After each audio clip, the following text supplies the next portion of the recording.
welcome to the Madini Convention 2021. I hope everybody can hear me loud and clear. I'm just going to take off my mask. I just want to refer to the COVID-19 pandemic. So I'm just going to take this off. Hopefully everybody can see me, and good afternoon. Good morning to those who are still within the morning hours. Good evening, depending on where you're seeing us from. Just coming in briefly to tell you welcome. You're in the right place. This is definitely the Madini Convention 2021. We have an interesting lineup of speakers from the industry. So we'll have a session that will be starting at 1 o'clock. We have a session that will be starting at 2 o'clock, 3 o'clock, 4 o'clock, and finally we'll have a Q&A session at 5 o'clock. I will be introducing the chairman for MADI, Dr. Frank Mugenyi, at around 10 minutes to 1 o'clock. And I think as part of just helping everybody understand exactly what and why you need to be here today and why you'll be joining us is, how do I simply put it? We've had oil and gas mentioned across the continent. I think quite a number of countries have been doing a lot of exploration in terms of oil across Africa. Then we also have existing countries that have been within this mineral sector, whether you're talking of the DRC Congo, which is a big discussion, whether you're talking of countries like Angola, South Africa, Zimbabwe, Zambia. We have a lot of different key speakers who are at the forefront of these companies and have been engaged with conversations with the African government in regards to this. Now, the reason why you're here and the reason why you have been invited for this convention is because, to be very honest, I don't think we are getting a good deal as Africans, simply put.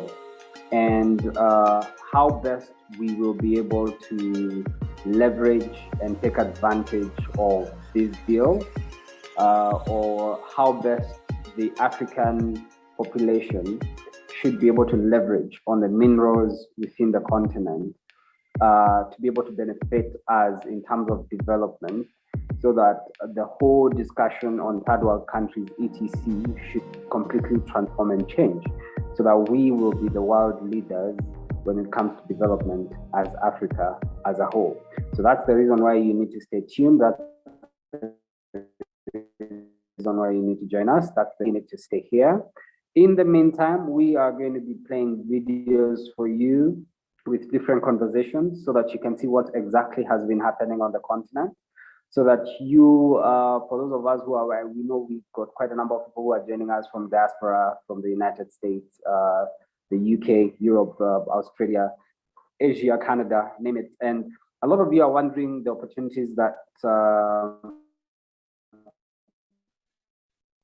with regards to the development of the mineral sector across the continent. And you'll be hearing a lot as to what has happened, what is going to happen, and the opportunities that lie within. So without further more to do, I'd like to, okay, all right. Okay, just give us a minute. We will be able to, I just need to confirm with the technical team on our end as to exactly what they have in mind, and then I'll get back to you. So kindly give me about 30 seconds or a minute, and I'll be right with you.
Right, ladies and gentlemen, yes, as you can see, they've also adjusted my lighting, which is good.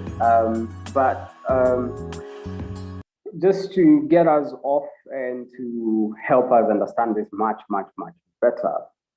So there are quite a number of conversations that we'll be listening into. One of those conversations is on the free trade area across Africa. And this is not a new discussion or a new topic to most of you, in the essence that it's almost, I don't know why our political leaders and governments have not signed on this from the word go. I think it's been mentioned over the last 15 years consistently by different groups, whether it's the African Union, etc., in terms of whether it's the tariffs across the borders. In short, how does somebody who is selling, a dairy farmer in Namibia who wants to sell milk or milk products, for instance, to somebody or in the market in Dar es Salaam, or somebody from Dar es Salaam who is a wheat farmer, who wants to sell produce or products in Accra, Ghana, in the market in Ghana? Or how does somebody in Lagos sell their produce to somebody in Angola? Now, the question is not how does that happen? That is currently happening. But the implication that if you're listening to me, for instance, from Tunisia, and you wanted to sell your products to Uganda, you would go through such a vigorous and rigorous process that it's actually in most cases more difficult than somebody who is trying to sell the same goods from China to Kampala in Uganda. And in this case, the question is that this is this where we are as Africans? Is this what we have come to, even after learning how the global trade works? And those are some of the questions that you will be answers to from our panelists across the day. Now, leave alone that discussion on tariffs and markets and the free trade. You've got questions on, do we have the relevant data, for instance, geologically as Africans? When the colonial masters were here, they collected a lot of information, a lot of data on the continent. Some of us sit on really precious minerals, but we don't know that they are actually there. We don't know that they are precious. We don't know that they are actually valuable. So who's responsible for this within the government systems? How can the private sector leverage on these issues across the continent to be able to take advantage of what we have as a continent? But then there's a discussion beyond that. Assuming that you're not an engineer, you're not able to take advantage of the minerals. Assuming that you're not a farmer who is looking into the free trade in this case.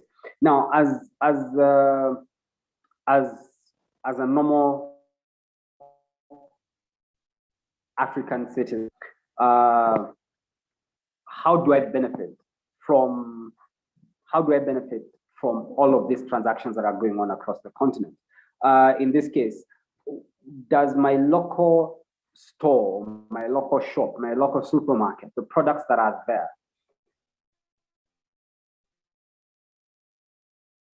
one, do I get better price? All these kind of things. So those are different, need to be answered, because by the end of the day, it affects all different areas and industry. Other things that maybe I may want to mention as well, we've all our governments across the continent, stakeholders, politicians, the one thing that they always mention is the value that Africa has. And Africa has, I think, two main key factors. I'm going to mention the first one, which is the most important, a young population. So I think the numbers show us what? I don't know whether it's 60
Welcome, ladies and gentlemen. Once again, this is Madini Convention 2021.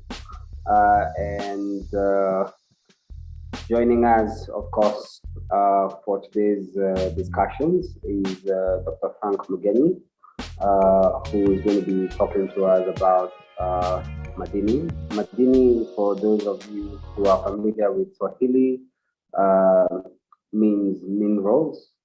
And of course, when you're discussing or talking about minerals, there are so many different issues to discuss around minerals.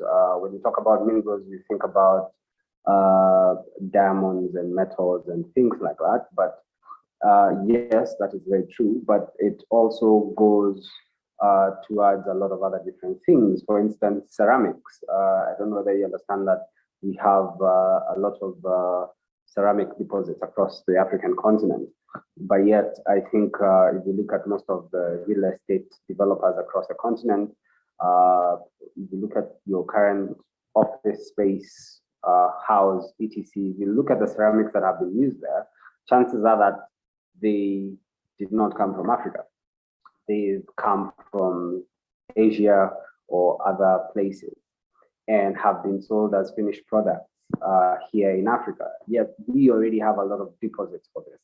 Of course, as I mentioned earlier, there's oil and gas, which I only mention it because it's one of the very popular topics or discussions across the continent. But oil and gas is just a small part of what the continent has. If you look at, for instance, gold and diamonds, which I think have played a very big role in, when you look at Hollywood, or you look at movies, you find that diamonds and gold are, the ultimate symbol of wealth. And funny enough, majority of these diamonds and gold actually come from Africa and the continent. But the value addition or the refining of these diamonds or gold is not done in Africa. And in this case, the benefits do not accrue to us as Africans. So the lady who is in the diamond mines in South Africa, who has a family of 7, who walks every day to that gold mine and is paid roughly $5-10 by the end of the day, what they'll have found, or the amount of that 1 ounce of gold or etc. that they get, by the time it's converted into a gold ring etc., which is now worth, to some extent, you've seen them cost, and this is minimum costs, $500, $1,000. That's what, the lady who is now having a wedding in Accra, Ghana, who decides that the husband has to give them a diamond ring or a gold ring, pays $1,000, $2,000, $5,000 for the same gold ring.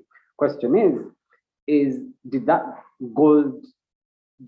gold change between its original state from the mine to the time it's on that finger on the ring?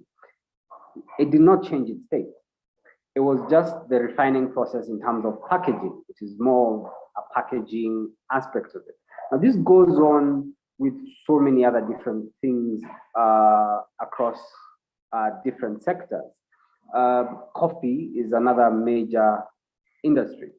I think African coffee has been used to blend a lot of international varieties of coffee.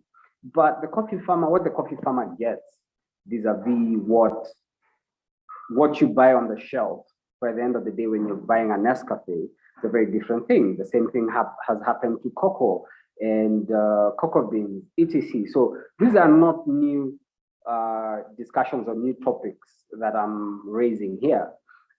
The question is that we are now fully aware that, yes, this is happening. We are now aware that we can get better value for our products or our minerals as Africa. The question is, how do we do it? How do we transition from where we are at, where we provide the raw materials, to where we actually process the raw materials to finished products that are actually ready for the consumer. Not forgetting that as Africa, we are a major market ourselves. 1.3 billion people who are consuming these products left, right, and center. But funny enough, you go to most of our shelves, whatever we are consuming as end product, with raw materials, mind you, having come from our African lands as well, is processed elsewhere, is the rights go to different places, whether it's Canadians, whether it's Europeans, whether it's the British, etc. Point is that that value addition does not happen locally, or does the value addition process does not accrue value to us as Africans. So having said that, I'd like to indulge you to share your comments, to share your thoughts, to listen in to these key speakers. Of course, you're most welcome to comment on all the huddles that we have. So if you're listening into us on the Zoom link, if you're listening into us online on YouTube, etc., please leave your comments there. If you have key questions, if you've looked at our program for the day, we're going to start, as I've said, we're going to start with Dr. Frank Mugenyi at exactly 10 minutes to 1 o'clock. And of course, he's going to introduce to us quite a number of issues regarding this entire convention for the next 2 days. But more importantly, if wherever you're listening to us on, please be sure to share your comments and thoughts. The whole reason for us having this Madini Convention 2021 is we want to be able to see action taken or the next steps. This is not just a forum to discuss, oh, what is happening, what are we going to do with our minerals? No. There are specific steps that are being taken, that have been taken, that we need to be engaged on, that we need to participate on to be able to take advantage or leverage on the opportunities that are there for the African continent, for us as Africans. That being said and done, I want to move over to the technical team. They're going to play a couple of videos for you. Kindly listen in and see exactly what is happening. So Sam and Raymond, if you guys can hear me, please, let's have the videos running with us. All right. Thank you, guys, and I'll see you in a few minutes.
Hello, my name is Frank Dixon Mujeni, founder and chairman of Board of Directors of Minerals Africa Development Institution. Minerals African Development Institution is an African think tank and a social enterprise that has come on to support member states and private sectors to ensure that mineral resources contribute sustainably to African development and also the sustainable development of the world, contributing towards the sustainable development goals, but also Africa's Agenda 2063. We bring you the first ever signature event of Minerals Africa Development Institution. It is called MADI, Madini Convention. MADI is the acronym of Minerals Africa Development Institution. Madini is the Swahili word of minerals, and Swahili is an African language. In actual fact, it is the fourth language of the African Union Commission. And convention is that we are coming together to showcase what we have in Africa and what we can add value to. The theme of our first annual event is adding value to our mineral resources. Africa demands that we add value in order to develop. On the 1st of January this year, Africa launched its trade under its Continental Free Trade Area Agreement, AfCFTA. In that case, we have started trading as Africans together. No longer country trading differently, we all come together to trade as one. And unified Africa means Africa will need to build a great, good industrial base in which we can access goods and services that are made in Africa. Minerals will contribute greatly to this. Development of regional value chains will be the key to developing our industrial base in the mineral resources sector. For long enough, Africa has been trading in unprocessed commodities, raw materials. Yes, because we've not been ready. We want to be ready technologically, we want to be ready skill-wise, we want to be ready to ensure that we have what it takes to add value to our continent, feeding into global value chains. We have a skill set of young people. Africa is 1.3 billion people. 70 to 80% of our young people are under age of 35. This means they need more jobs and decent jobs and skilled jobs. We do not want our young people to be crossing the deserts and oceans to be looking for jobs elsewhere, where they think there are greener pastures. The greener pasture is in Africa. Africa is green and will be green forever. So Madini Convention is an annual event that will be coming on to you annually, courtesy of Minerals Africa Development Institution, to see how we work together from far and near, from abroad and from within, from diaspora, from Africans, everywhere we are, to come together to see how we ensure that our mineral resources contribute towards our economic and social structure transformation. They contribute to inclusive growth and sustainable development of Africa. I thank you.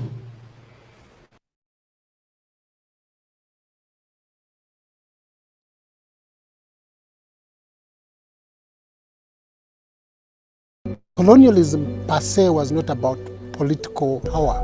It was about economic power.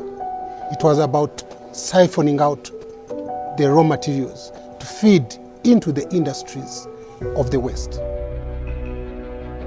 And this has not stopped.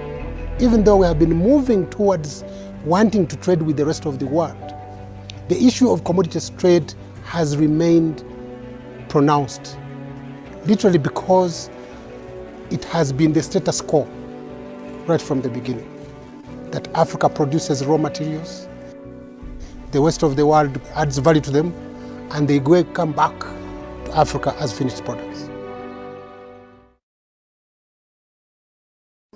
The Africa Mining Vision is essentially the centerpiece of the commodity strategy. It was developed as a blueprint to allow the mineral resources to play their transformative role in social and economic structure transformation, to contribute to industrial development. When you look at most of our African countries, they have minerals. But our mineral sector is composed mainly of what I may call external investors. We have, on the other side, artisan and small-scale miners who are scraping the soil for a livelihood, but at the same time, who are our Africa's private sector. So the Africa Mining Vision looks at, you want to export some of your raw materials. If you export your raw materials, use the money, develop the infrastructure, which are side stream linkages, and build industries for those sectors you want to develop. In this paradigm shift, we need to relook on how do we define our investment policy. Maybe the next investment you need is not outside there, but is in the next country. When most of the countries who gained independence tried import substitution, it didn't work. Others, like Tanzania, tried African socialism to give African powers on economic trend. It didn't work. What the missing link was creating an African demand for the same commodities that we produce and which we consume. And the demand is there. The reason we have not been able to command the demand setting is because we have not focused, and our countries have not focused on setting up policies and creating an environment, not for attracting foreign direct investment, but for setting up industries. Africa is at crossroads as we speak. They are stuck on whether we continue with the status quo of trading with our raw materials, or whether we change the narrative, rewrite the narrative. We shift the paradigm on how can we achieve the aspirations of the people, which are contained in the voice of the Africans as in Agenda 2063. The commodities come from Africa. When you say Intel, everybody goes. When you say Apple, everybody goes. When you say Microsoft, when you say Samsung, nobody recognizes Africa. Now, if we can, at least in the next 10 years, try to add value to those commodities that we can control competitively, then we shall have our own terms and we shall control the economy of the world, and we have that potential.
See how it is emptying 2 wagons at the same time. Empties 2 wagons at the same time. Yeah, the question we can put here is, can we have Africans who can invest Can we find money, investment on the continent? Or can we have joint ventures to actually do such a thing? It's a huge investment, we must agree. We have to have it. But also Africa has money. We have a lot of resources. We have to build the capital, human capital. We need to build technology. We need financial capital, human capital, technology. Look at this. Look at that. Look at that maram. Look at that maram.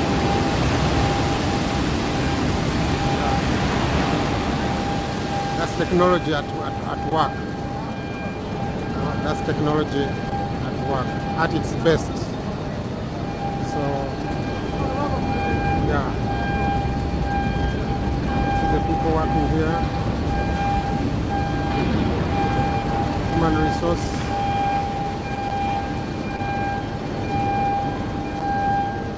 Human resource.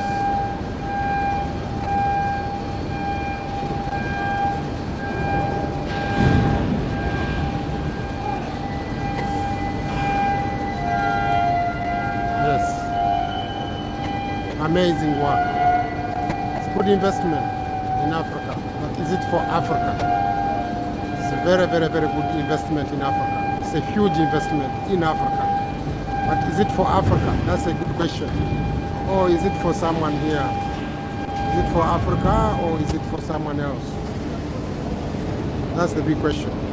The good investment, huge investment.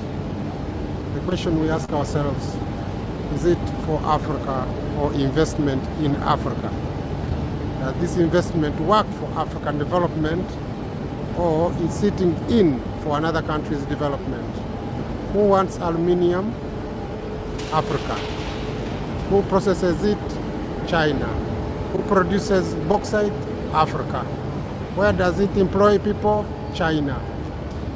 Who benefits more? China. Remember, commodities, mineral commodities, only contribute only 25% to the global GDP. But with processed goods like aluminium, steel, gold, and others, contribute 75% to the global GDP. But Africa never gets to benefit from that 50% increment, which is done outside Africa. The value chain, 50% of the value chain is away from Africa. Africa only holds 25% of the value chain.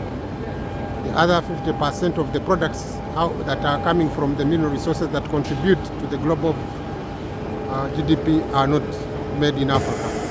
The services that contribute 25% toward this process are not made in Africa, not from Africa.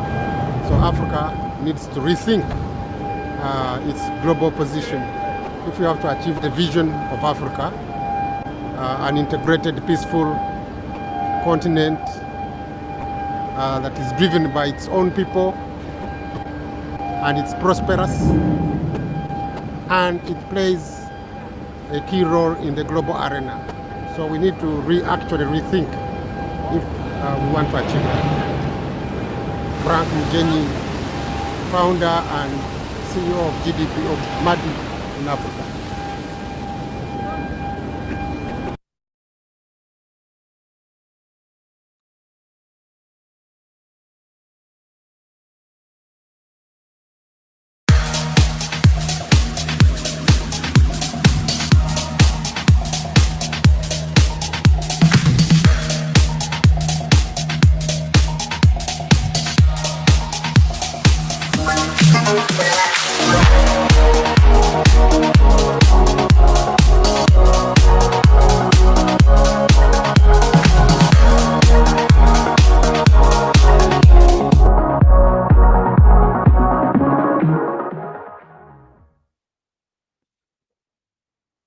Ladies and gentlemen, welcome again to Madini 2021, the Madini Convention. My name is Mr. Les Brown. and I will be one of your hosts for the conference throughout today and tomorrow. I'll also be hosting a team of panelists at 3 o'clock. But to start us off is the person who is behind Madini, the chairman himself for MADI, Dr. Frank Mugenyi. Dr. Frank Mugenyi will be starting us off with an introduction, and he is also going to be introducing our first speaker for the day, Mr. Peter from the Uganda Investment Authority. And without further more to do, Dr. Frank Mugenyi, if you can hear me, we are ready for you. And ladies and gentlemen, this man right here is championing such a great, one of the great journeys for Africa. I really hope that we succeed and he succeeds, because technically what he's fighting for is for us as Africans to be able to get the value. So without further more to do, Dr. Frank Mugenyi. Thank you so much, Mr. Brown, our MC for the Madini Convention 2021. I think the video that was played did a great introduction, so I want to waste a lot of time as we are already running into our presentations time. As already presented, introduced, my name is Frank Dickson Mugenyi, and I'm the executive chairman of the Minerals Africa Development Institution that is bringing together people across the continent and across the globe to this Madini Convention 2021. I would like to welcome Her Excellency, Right Honorable, the first Deputy Prime Minister, who is our chief guest, and also who is the Minister responsible for East African Mineral Resource Development. I also want to recognize the presence of Honorable Peter Lokeris, who has acknowledged our invitation and will be also giving opening remarks. And also, last but not least, let me also recognize the presence of Mr. Peter Muramira, who is the Acting Director of Investment Promotion and Business Development at the Uganda Investment Authority. This event is the first of its kind, and it's the first in the line of the more years to come, because it will be an annual event. So I'm happy that we are here finally.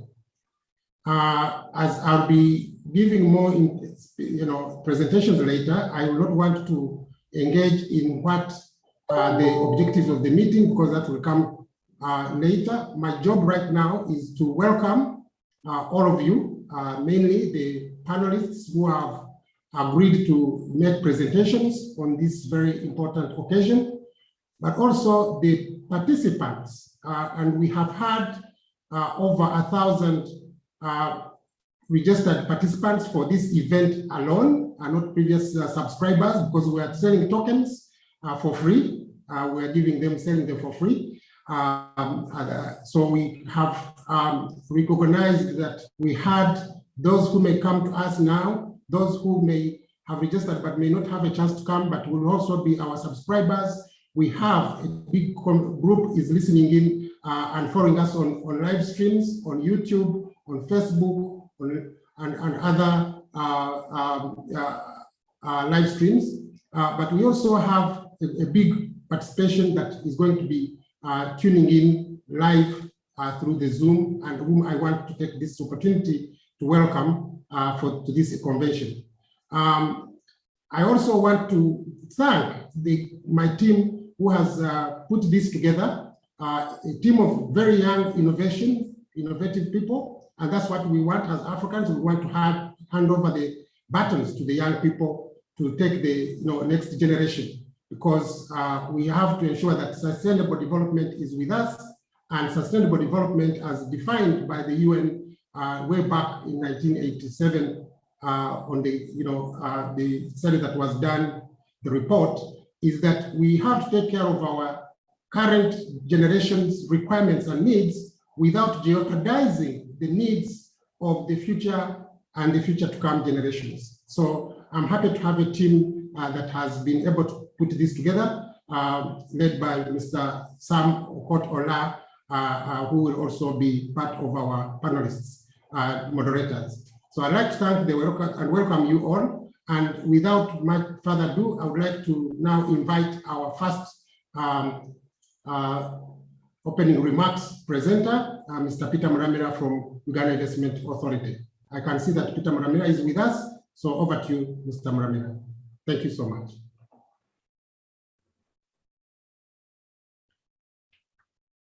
Thank you very much, Mr. James Dixon, Frank, and thank you to MADI. I recognize in the room the presence and the representation of the Right Honorable Second Deputy Premier on behalf of the Republic of Uganda leadership, our guest of honor, and representation from our parent ministry, the Ministry of Energy and Minerals.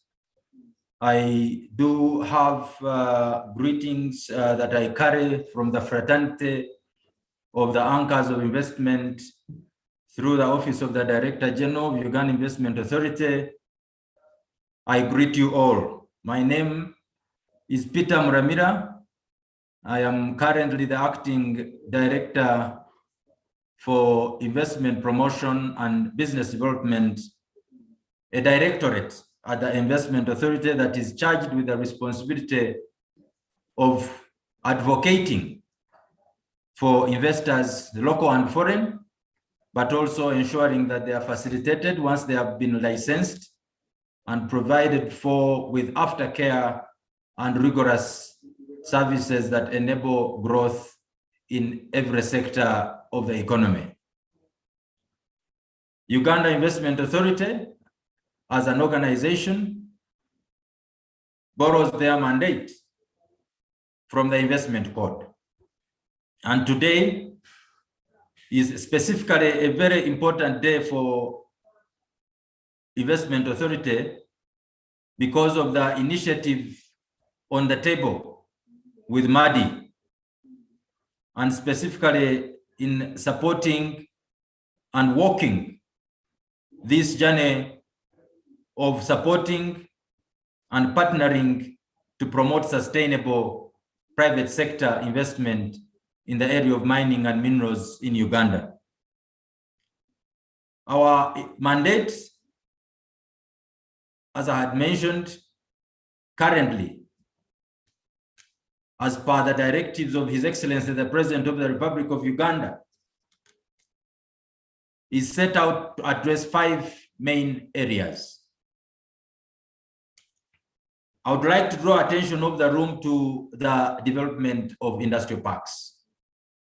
And I'll link this to today's event, and would like you to pay attention to the fact that the development of an integral service center in every industrial park is aimed at promoting and facilitating sustainable growth of extractive and manufacturing value chains in Uganda. We believe that those are centers that will promote industrialization very quickly. And once, as an industrial growing country, we embrace that, there will be attributed benefits, be it in job creation or be it in attracting investment that will, in one way or another, also boost the economy through provision of employment, but also increase of taxable income for the country. So I recognize the effort of MADI this time round in this very critical agenda of private sector growth, not being selfish enough, but being open to facilitate such a dialogue that promotes deliberations that will help us to grow to another level. The next area that I wanted to talk about is around regional balanced development. The country is blessed with minerals everywhere, but as Uganda Investment Authority, we are not blind to the fact that this wealth of minerals must be shared and the advantages must be shared across board. So what have we done? We have gone straight to the local authorities, and we are talking now about regional business development service centers. In these centers, we are specific about mining and minerals because we recognize the place for it under the program-led growth under the National Development Program. Under this initiative, we'll also be able to sit down with the small miners that are not in the small and medium enterprises bracket, way much lower, sit with them and invite them and talk to them about building a business case and a bankable project, region by region, basing on their comparative advantage and making them aware where they stand a better chance as far as marketing their product is concerned. The Investment Authority is also committed to support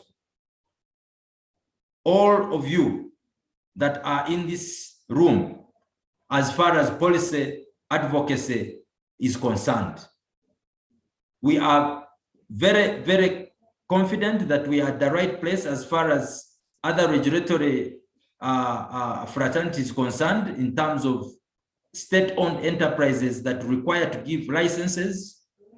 We are also very well positioned as far as the presidential investment roundtable is concerned, because we have the last pen as the secretariat.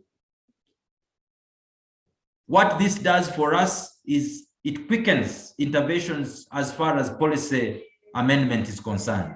So where we feel impeded in terms of execution of our agenda, be it in minerals or any sectors of the economy, the Investment Authority through the Business Development and Investment Directorate will go very aggressively and rigorously to change the policy to ensure that we are competitive in what we do. So as minerals and the fraternity of mineral miners in the country, I want to mention here and now that as far as Uganda Investment Authority is concerned, we are working very closely with the captains of the industry, with the regulatory framework to ensure that there is a neighboring environment and the policies environment, the policy environment is supportive for investment. What also we are trying to reduce is the bureaucratic red tape to ensure that we are accurate in what we do. We minimize errors. How are we doing this? We want to be electronic. We want to be as electronic and as fast as possible. And we believe that will bring us to the number 4, where we have our mandate that goes into joint venture partnerships and matchmaking, and eventually setting up a business in Uganda. We want to be ranked top as far as the ease of doing business is concerned. So the MADI partnership, which we are working very closely with Mr. Frank, we are looking at ways under a memorandum of understanding on how to quicken such matchmaking activities and partnerships that will enhance growth, but also speak to the another area of financing, which has been a critical loophole in the process of establishing these businesses. So I would like to use this opportunity, ladies and gentlemen, to invite you to be friends to Uganda Investment Authority. I would like to also encourage other investment in the other sectors. As far as we are concerned, we are open, and we would like to highlight opportunities that we have seen in the last few months increasing. We are seeing a lot of interest coming from all parts of the country, in all parts of the globe. We have seen in the last few months, even during COVID, interest coming in from Europe, America, South America, interested in copper and cobalt mines, interested in iron and steel processing, rare earth elements. We have seen also the 3 T's, tin, tantalum, and tungsten, interest coming in for gold and salt and processing. And as you are aware, the increasing push currently, where we are seeing that cobalt is in high demand because of the use of solar electric vehicles and move away from the gasoline consumption, has brought now a high demand in the cobalt space. So we are seeing a lot of demand there and opportunities. And I would like to invite you all to pay attention in these areas. And I hope through the speakers today, we shall see some of these opportunities and be able to leverage on the partnerships that we shall establish in this course of the discussion today. The Uganda Investment Authority also would like to air our commitment in development of free special economic zones, ICT parks, and enabling infrastructure that will see all investment come very quickly to usher in new investors in the area of mining and minerals. In the area of training and skills, we are working in partnership with the Ministry of Education to ensure that the vocational training institutions that we have established are able to offer the skills that are necessary for supporting specific training and technical expertise in the area of mining and minerals to boost our grade as far as the global competition is concerned. We are also very proud to mention that Uganda is thriving at an already existing technical, very solid technical ministry, which is very vibrant. We don't lack expertise, be it in geological surveys, be it in actual mining and area surveys. We are competent and we are proud to have that kind of caliber at the level of the ministry and the institutions that we work for, that we have seen during our work with the government. Ladies and gentlemen, we are also very aggressive in establishing other infrastructure in terms of hospitals, in terms of pharmaceutical manufacturing plants, and as luxurious accommodation that will offer our tourists and our investors at the same time safe comfort and arrival. And we would like to encourage you all to be also ambassadors, so that you are seen to be welcoming and hospitable, just as our hotel sector is at the moment. Ladies and gentlemen, I would like also to touch briefly on the incentives. What are the key incentives that we are giving the miners and the mineral sector?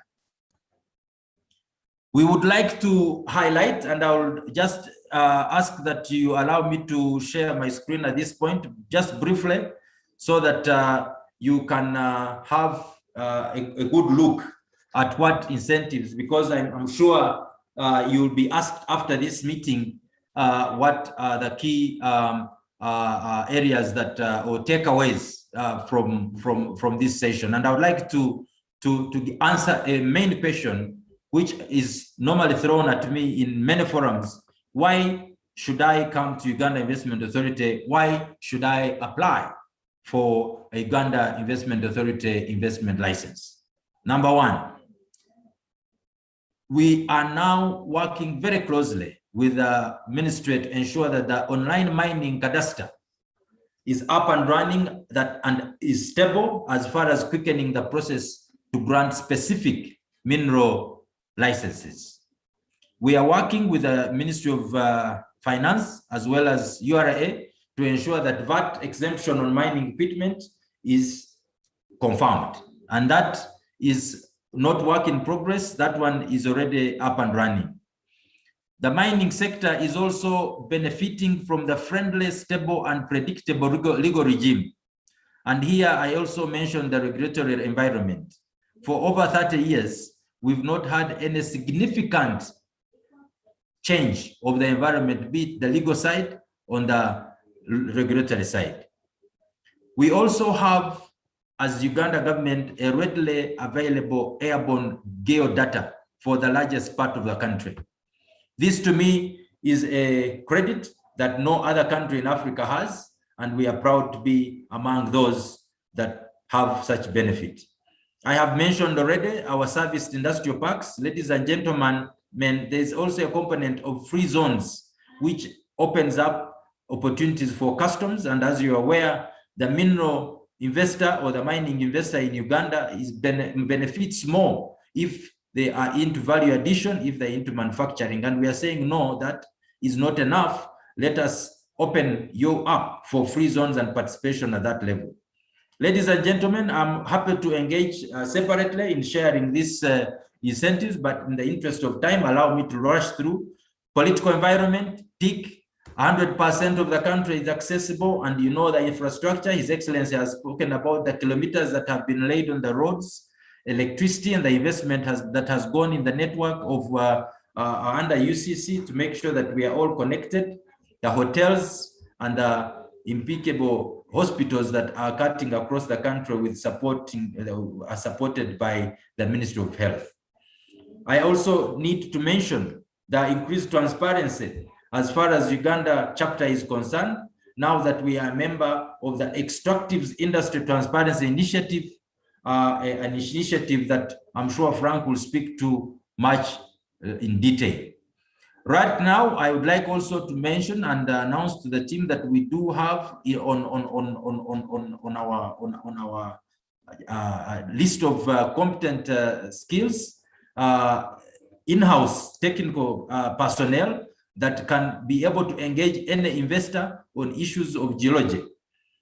We are not short of staff across Uganda Investment Authority, and we are very deliberate in making sure that this kind of technical expertise is in-house, so that we are supporting each other and making sure that we provide credible and dependable data across the country. Last but not least is a very warm and welcoming, friendly community. Our communities across the entire country, Uganda is known to be very, very warm. I'm sure you've seen the videos going on social media about how the Afghanistans are very happy to come. And that is not just mentioned, but also going into the hotels and hospitality. We are known and we are proud to have the best of the best in the market as far as making sure that Uganda remains a very inviting investment destination. Ladies and gentlemen, allow me now to go straight into the services of our one-stop center. Our one-stop center is our anchor and our gateway for every investor. And I will stop by saying that we house in this center over 10 services. So the understanding is that if you have all your documents, you enter the investment authority, at reception, you deliver your booklets. In 30 minutes, the application process is under the docket of an investment advisor. In 30 minutes, I should be able to approve as the director of investment promotion, and in another 30 minutes, there is no reason why that investment license does not receive the approval of the Director General. So we are committing to the fraternity of all investors across all sectors, subject to all documentation being at hand and all regulatory approvals being at hand, and specific pre-approval being in place. Say, for example, if you are part of if you're going to establish into a place which require a NEMA approval, and you have already acquired a NEMA approval, or you're going into pharmaceuticals and you've already gotten drug authority to approve, there is nothing that will stop us from issuing a license under 2 hours. We are confident that we are on the right track. We have already demonstrated this in the last month or two, where we've issued over 15 investment licenses in under 2 hours. So we believe that under the new leadership and the vigor and rigor that is in the room at the moment, we believe that we'll be able to step up our game and deliver the country in the investment numbers that we want to envisage. Ladies and gentlemen, mining and minerals remains a key program under the NDP 3. I welcome all of you and I thank you for participating in this very important forum.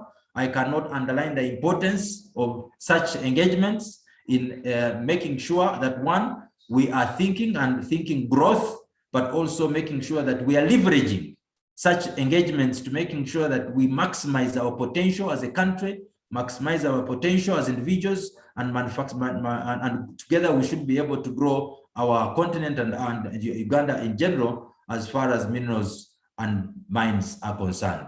I submit. Over to you, moderator. Thank you. Thank you so much, Mr. Peter Muramira, who is acting director for the Directorate of Investment Promotion and Business Development at the Uganda Investment Authority. We will be moving on to the opening remarks from our Honorable Minister as he is still preparing himself. Let me also underscore what Mr. Muramira has said in his submission, that Uganda is ready for investment, ready for responsible investment, ready for value addition of mineral resources that Africa wants to do, and ready to attract any of the investment that is there in the rest of the world. Uganda, as any other country in the world, still has a lot of resources that are yet to be explored, because as much as of Africa has not been explored yet, there are greener minerals that will be for the future. We are going into the green technological revolution. We are going into electronic cars and so forth. But Uganda, which is the Pearl of Africa, as was defined by not even ourselves, but at that time by Winston Churchill, we still continue to embrace the best weather. On top of that, that when you come as an investor to invest in Uganda, you are not only enjoying the investments and returns on your investments, but you're also enjoying climate, you're enjoying tourism that Uganda is blessed to have. And Uganda is at the heart of Africa. The equator passes through Uganda. It's one of the few countries that you have equator going through on the globe. So that's one of attraction that you can go to. And when you get to the equator, you realize that resources actually don't have borders. Whether you're in the northern hemisphere or in the southern hemisphere, both minerals are borderless. And that is that's what we say at MADI, that minerals are borderless. So all you need to know when you are crossing the equator in Uganda is to know that I'm only going from the northern hemisphere to the southern hemisphere, and you'll be surprised to see what the young people will show you what happens when you are in southern hemisphere or when you're in northern hemisphere, depending on the movement of water rotation. When it rotates differently in the northern hemisphere as different in the southern hemisphere. So if Mr. Peter Lokeris is ready, I would like to take this opportunity to invite Honorable Peter Lokeris, who is Minister of State for Minerals, Energy and Minerals at the Ministry of Energy and Minerals in Uganda. I have had the pleasure to work with the Honorable Lokeris in my previous work, and which is the same now as current work as the African Union Head of Mineral Resource Unit. And he has passion for mineral resource development, not only for Uganda, for the rest of the world and Africa at large. So if he is ready, has joined us, I'd like to take this opportunity to invite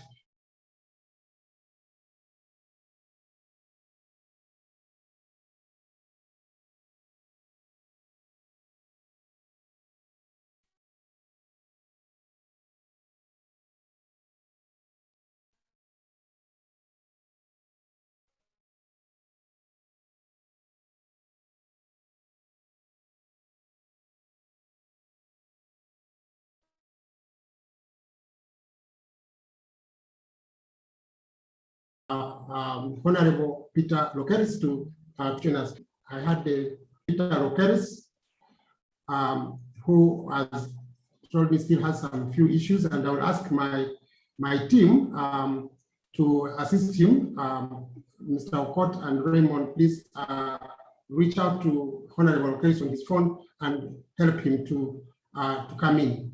We'll give him at least a few minutes to join us before we proceed. If the team, Mr. Brown, you can take on as we wait for Mr.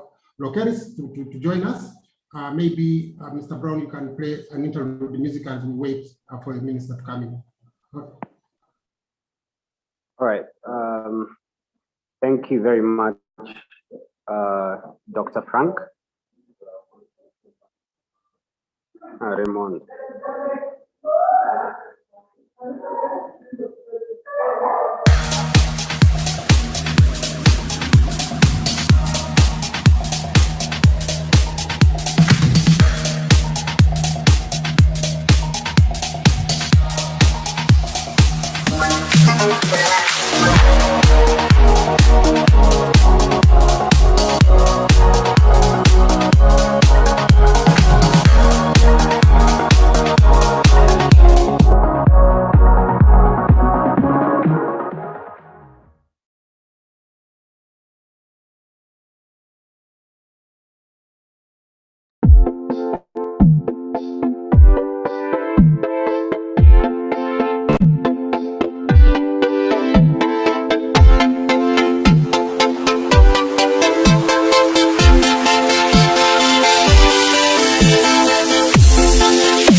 I see that Honorable Lokeris is with us. Honorable, are you ready to take on? And you can see your camera, maybe you have to raise it a little bit.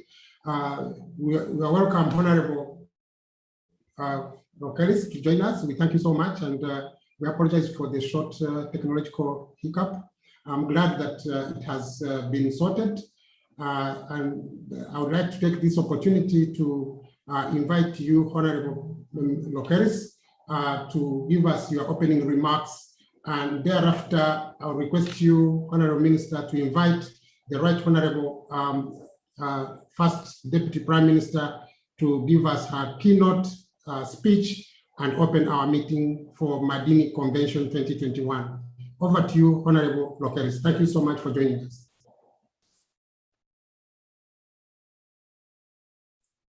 You are muted, sir. Okay.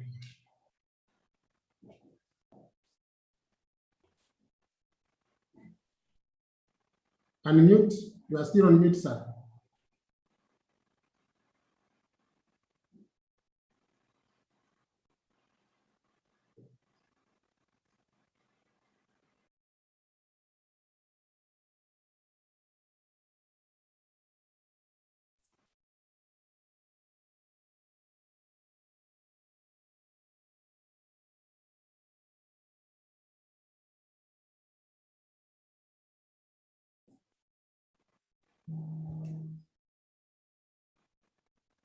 Hello?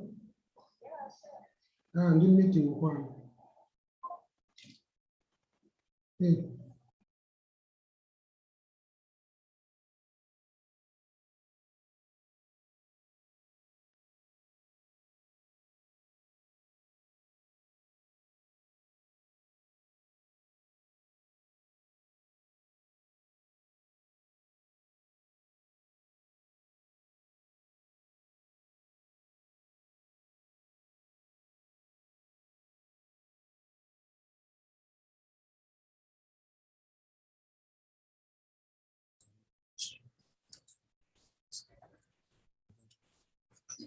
Because I need to talk. Okay. Thank you so much. Wait.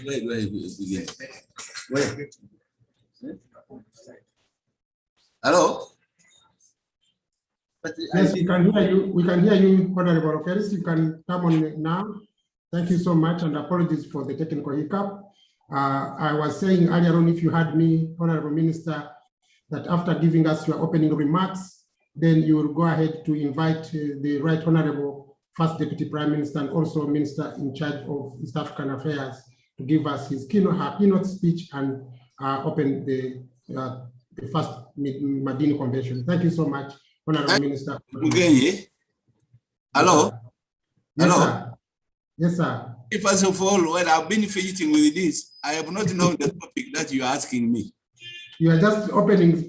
We had a speech written to you, so if you open your WhatsApp, you can see the speech. But also, I know you can speak off cuff, just to give us the situation of mineral resources development in Africa. I've worked with you, Minister in charge of mineral resources at the African Union continental level.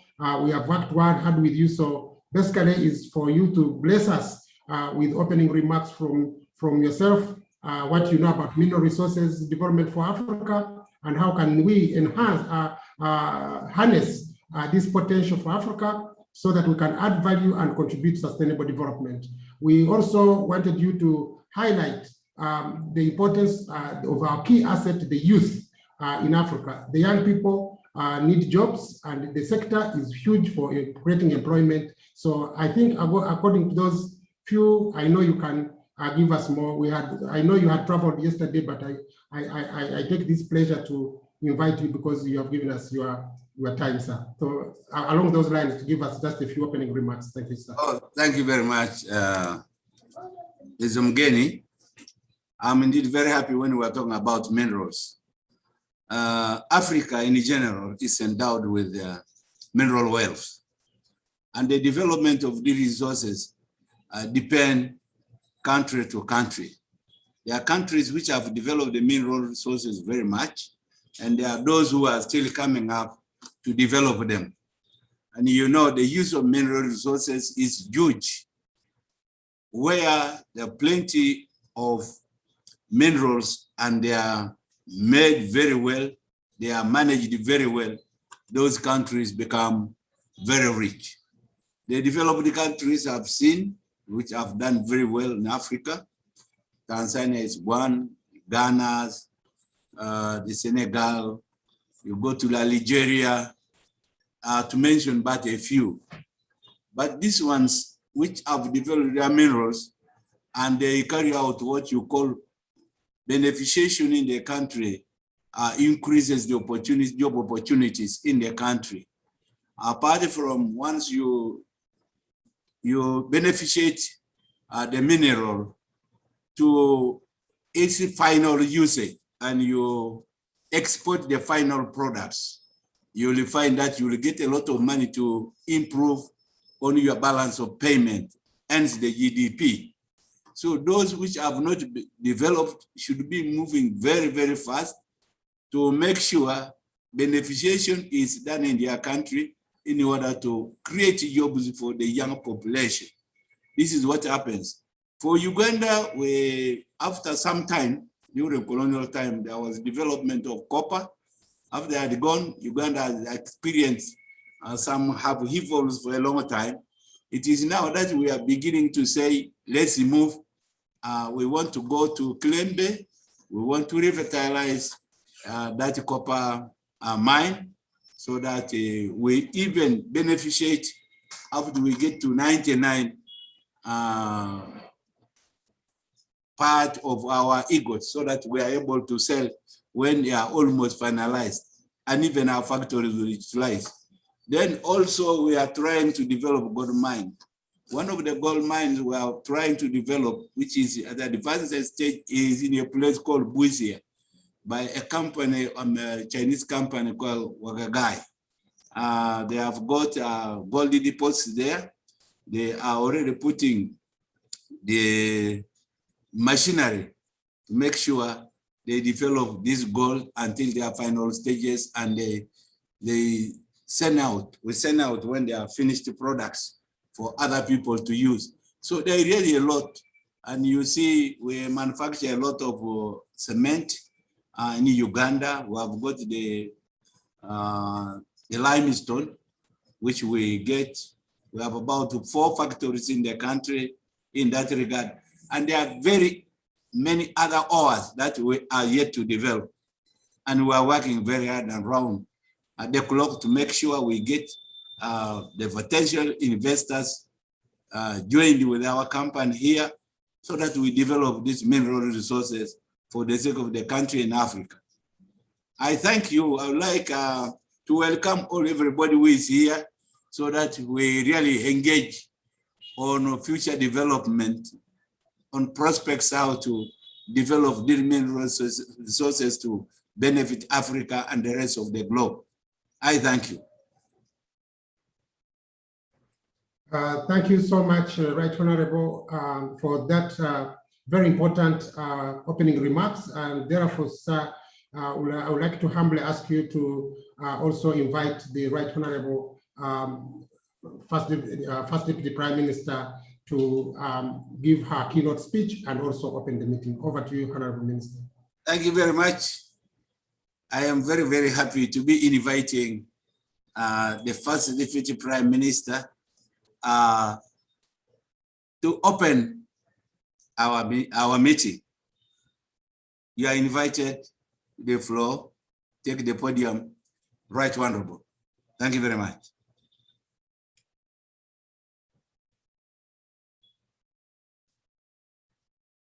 Let's go.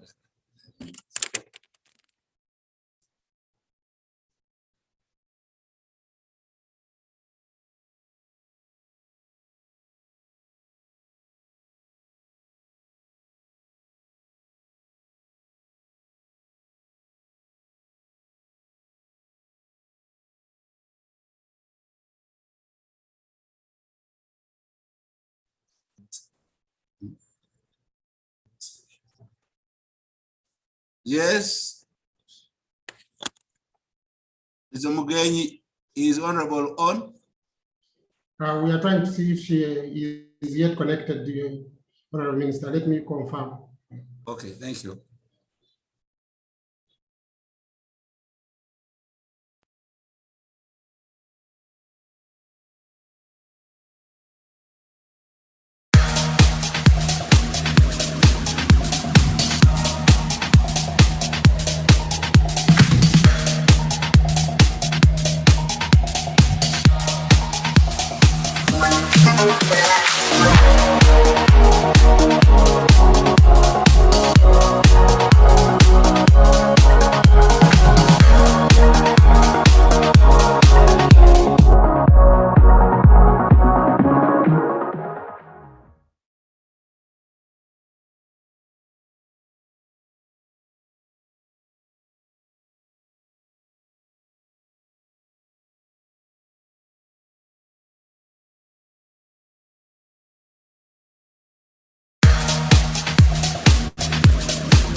Distinguished delegates, I've just received a message from Honorable First Deputy Prime Minister that they are fixing the technology, so we'll be having her soon. So let's have an interlude.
Distinguished delegates, please bear with us a little bit more. We'll be getting ready.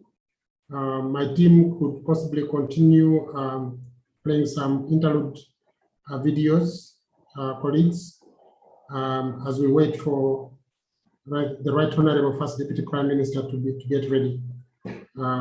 Please kindly bear with us. We'll be ready soon. This is a very important session for us to open. So let's give a little bit more time to get Her Excellency to get ready. Thank you so much.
Colonialism per se was not about political power.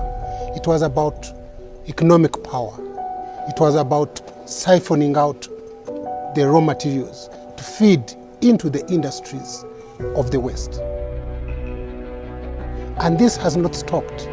Even though we have been moving towards wanting to trade with the rest of the world, the issue of commodities trade has remained pronounced, literally because it has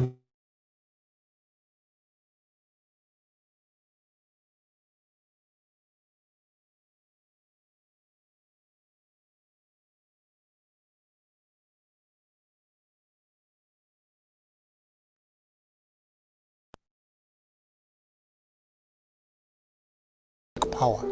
It was about siphoning out the raw materials to feed into the industries of the West.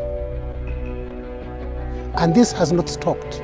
Even though we have been moving towards wanting to trade with the rest of the world, the issue of commodities trade has remained pronounced, literally because it has been the status quo right from the beginning, that Africa produces raw materials, the rest of the world adds value to them, and they come back to Africa as finished products.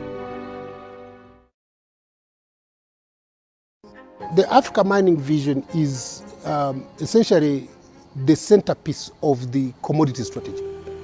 It was developed as a blueprint to allow the mineral resources to play their transformative role in social and economic structure transformation, to contribute to industrial development. When you look at most of our African countries, they have minerals. But our mineral sector is composed mainly of what I may call external investors.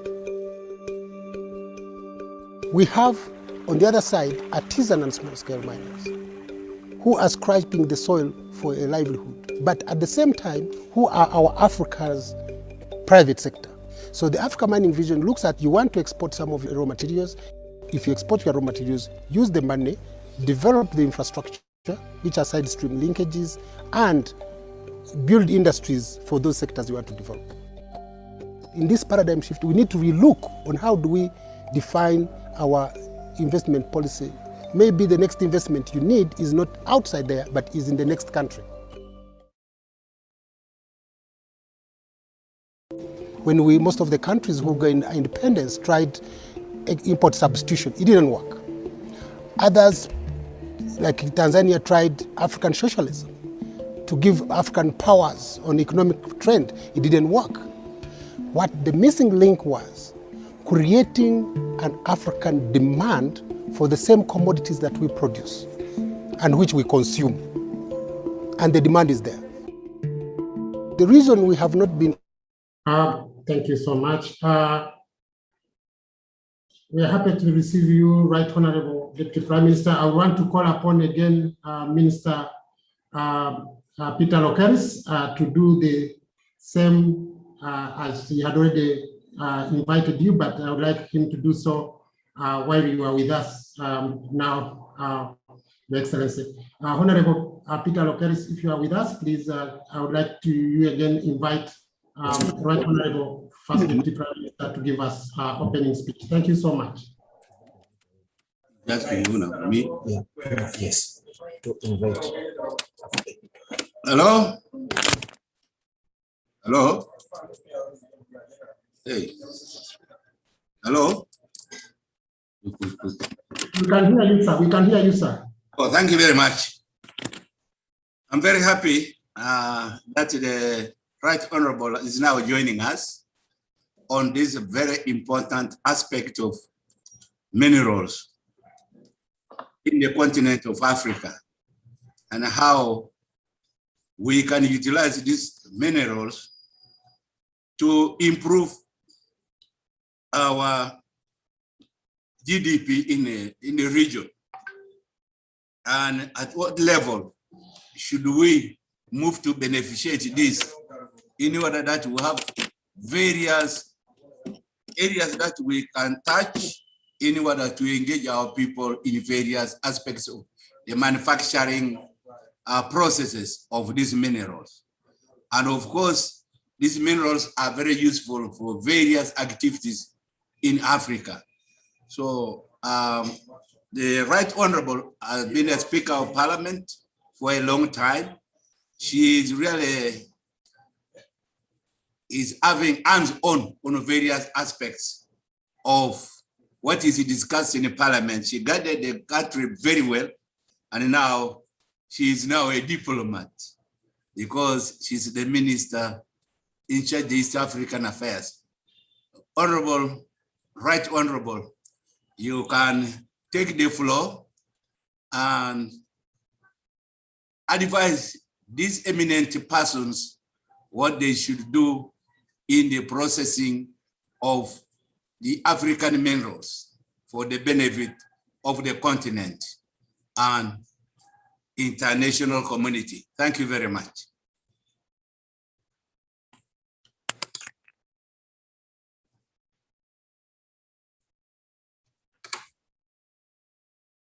Good afternoon. Good afternoon. Honorable Minister and the participants in this meeting, thank you very much for inviting me to speak to you on this occasion. Just wanting to remind you that Africa is home to 30% of the world's non-mineral resources, 8% of the world's natural gas, 12% of the world's oil reserves. We are up to 40% of the world's gold. Africa also has the largest reserves of cobalt, diamonds, and platinum in the world, as well as bauxite reserves. So we are not poor, we are really rich. In most African countries, the mineral sector accounts for between 30 to 50% of the total wealth. This excludes critical minerals, which are considered vital for economic well-being of the world's major and emerging economies.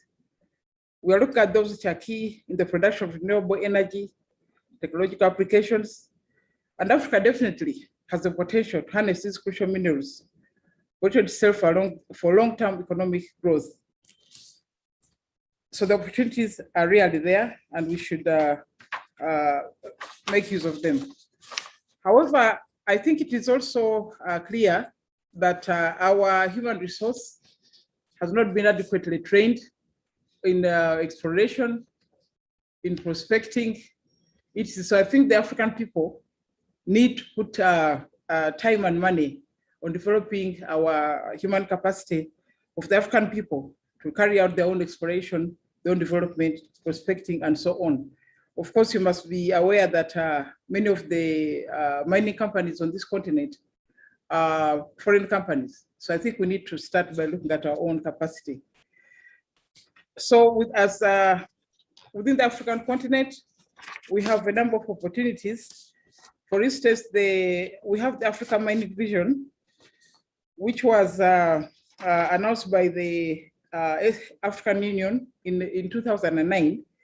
It was promote equitable, broad-based development through the optimal utilization of Africa's mineral wealth. So 12 years down the road, we are far away from actualizing the Africa Mining Vision. Although there's been a notable development with the signing of the Africa Continental Free Trade Area, Free Trade Agreement, and I'm hoping that very soon it will be fully implemented, so that the African people can start benefiting from this. The Africa Continental Free Trade Agreement underpins the establishment of the Africa Continental Free Trade Area. This promotes sustainable and inclusive socio-economic development, gender equality, and structural transformation of the African states. This will enhance competitiveness of the African states' economies within the continent or the global market, as well as promote industrial development through diversification and regional value chain development. The actualization of the free trade area will put Africa on the path to economic prosperity, backed by a robust mineral resource sector. So there should be a corresponding move regionally as well, especially within the East African community. Within the East African community, Article 114 of the treaty requires that all partner states should take concerted measures to foster cooperation, the joint efficient management and sustainable utilization of the natural resources. We are called upon to promote joint exploration, efficient exploitation, and sustainable utilization of shared mineral resources. This is also in line with the Abuja Treaty of 1991, which calls for harmonization and progressive integration of regional economic communities. There has been considerable effort towards developing mineral policies, harmonizing our legal regimes insofar as mineral resources is concerned. Within East Africa, with the East Africa Mining Code that has been developed with support of the African Union in a bid to align with the Africa Mining Vision. This should put East Africa well on its way to full regional integration to foster our harmonized social and economic structural transformation. So the important thing is that we need each other, therefore we need integration. The rationale for integration is mainly first, minerals are borderless. Therefore, mineral resource deposits do not fit in the borders of our individual countries. This makes it important to establish cross-boundary transport facilities and other services to facilitate the extraction and transportation processes. This requires strong cooperation and coordination among the parties. It calls for a robust legal regulatory framework to govern the use of this infrastructure. I'm thinking already how good it would be if we had a trade service linking our countries, the East African region, efficiently and effectively. We no longer want to limit ourselves to extractive industries. The linkages to the broader economy, regional value chains in the mineral resource sector will create more demand and services to feed the chain. Therefore, integration gives way for regional markets benefits, eliminating non-tariff barriers, which in turn reduces trade and market operating costs. Therefore, the demand for skills and services in the region will increase, creating a need to boost productivity and more opportunities for our young people who are looking for employment. So we cannot afford to miss out on this opportunity. Let us establish regional processing hubs to ensure that we are sharing knowledge of the skills for development, but reduce on the overall cost of production. We also expect to promote shared use of infrastructure to strengthen the linkage between mineral resource and the broader economy. We plan to rejuvenate and establish the African Railway. Plans already underway for that great East African Railway, which will be a stimulus to our activities. The same sector will contribute to all other economic sectors, such as agriculture and finance, among others. The tools made from minerals are used for farming, as well as coins in the finance sector. So therefore, interdependency can be leveraged to broaden our industrial prospects. In East Africa, we are committed to doing our best to provide a suitable policy and regulatory framework for the optimal use of our mineral wealth. Let us establish regulations and provide frameworks promoting good working conditions for those in the informal sector. We must also consider the conditions in the informal sector. We must also assist them to get aligned. We must not take our eyes off the short-term revenue earned from the foreign mining companies and still set them on attracting responsible investment for optimal and inclusive utilization of our mineral resources.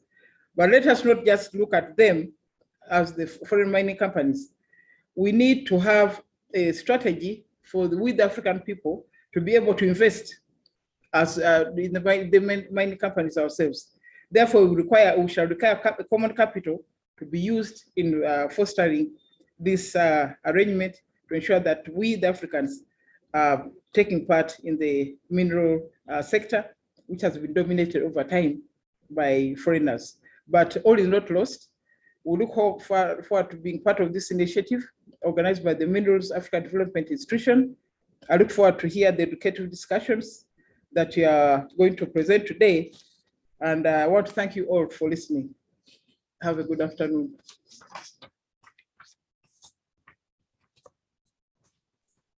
Thank you so much, Right Honorable First Deputy Prime Minister, and also Minister in charge of East African Affairs. That was a very good opening statement, and we assume that the opening is done now. Your Excellency, thank you so much. And if you are going to be still with us, there will going to be an overview presentation that I'm going to give, so that at least you see where the meeting will be discussing and what will be the objectives of this meeting. So I want to thank you once again, and then in the interest of time, to go straight into my presentation. Thank you so much. Welcome. Honorable Prime Minister, I have worked with the Right Honorable for a long time, and we know one another.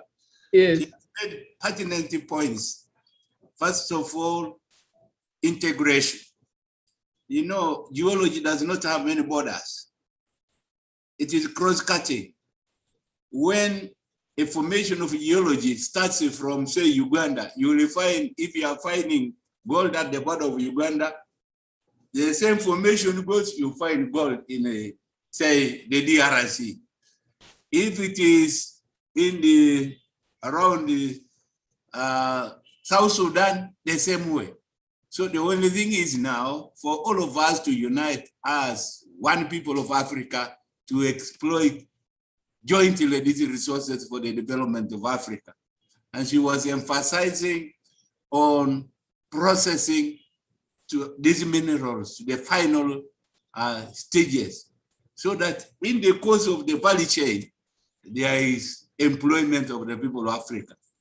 And he's saying also that it is important not only to allow to say our people can be, say, artisanal miners, small scale. There should be a stage where they can go and become big miners who have got very big mining licenses. That is when now they will bring people to work with them, and then they benefit, they get the money to benefit Africa, not as small scale miners, but large scale miners, which require resources and the human resource, human capital, the brain, in order to mine this. Good enough in Uganda, we have got Mustema, we have got mining engineers coming from there. The geologists are coming from Makerere and other universities. Sooner or later, we shall have enough brain for these tasks of development, of developing the numerous available resources in this country. I thank you, Mugeni, and I'm very happy that you have come back to this sector's commission again, because I used to be with you before. I've also been a bit on some sabbatical leave for 1.5 years. I was on roads carrying his spades there. Now I have come back to dig again the minerals of the country. I thank you. We can continue. Thank you so much. Thank you, Honorable Minister. Thank you so much. Okay, so I will ask the team to allow me, I think, to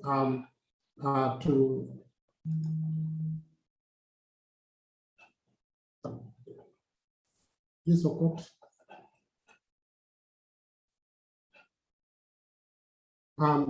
Okay, I would like to come in with my presentation.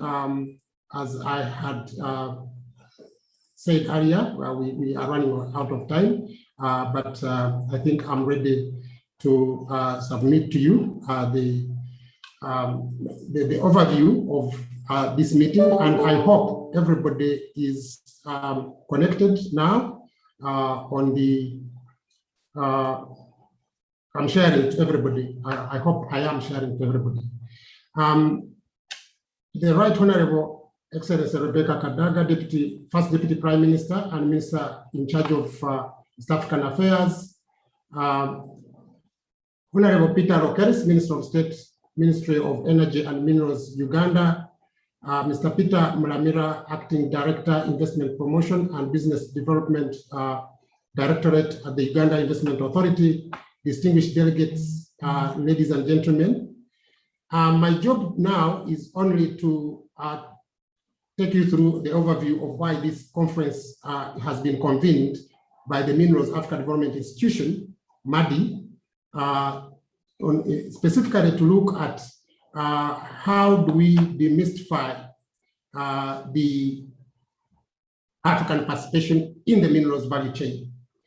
It has been mentioned even by the Right Honorable that minerals are borderless. And for us at MADI, this is our key theme and it's our slogan. And that's what we want to take forward in order to connect Africa in terms of mineral resource development. Let me first bring to you the distinguished delegates and Right Honorable First Deputy Prime Minister. Africa has a true size. And the true size of Africa is that amount of 1 million square kilometers, 30.37 million square kilometers. But this body of Africa can actually fit not only China, USA, India, Japan, and Mexico, but also many other European countries. Let me take you through some of the countries that can fit in Africa. We can have USA, we can have China, we can have India, you can have the United Kingdom, you can have some of the European countries, Spain, Sweden, Germany, Norway, Italy, Greece, and Spain. And you can also put in Japan, New Zealand, Bangladesh, Nepal, Papua New Guinea, and Mexico. And all these will mount only 99.9 of Africa's size. But let's compare among these countries with Africa's development, the GDP, as we compare. The global GDP stands at $80.9 trillion. Africa's GDP stands at USD 1.3 trillion. But with the countries that I've mentioned, their combined GDP is $54.8 trillion.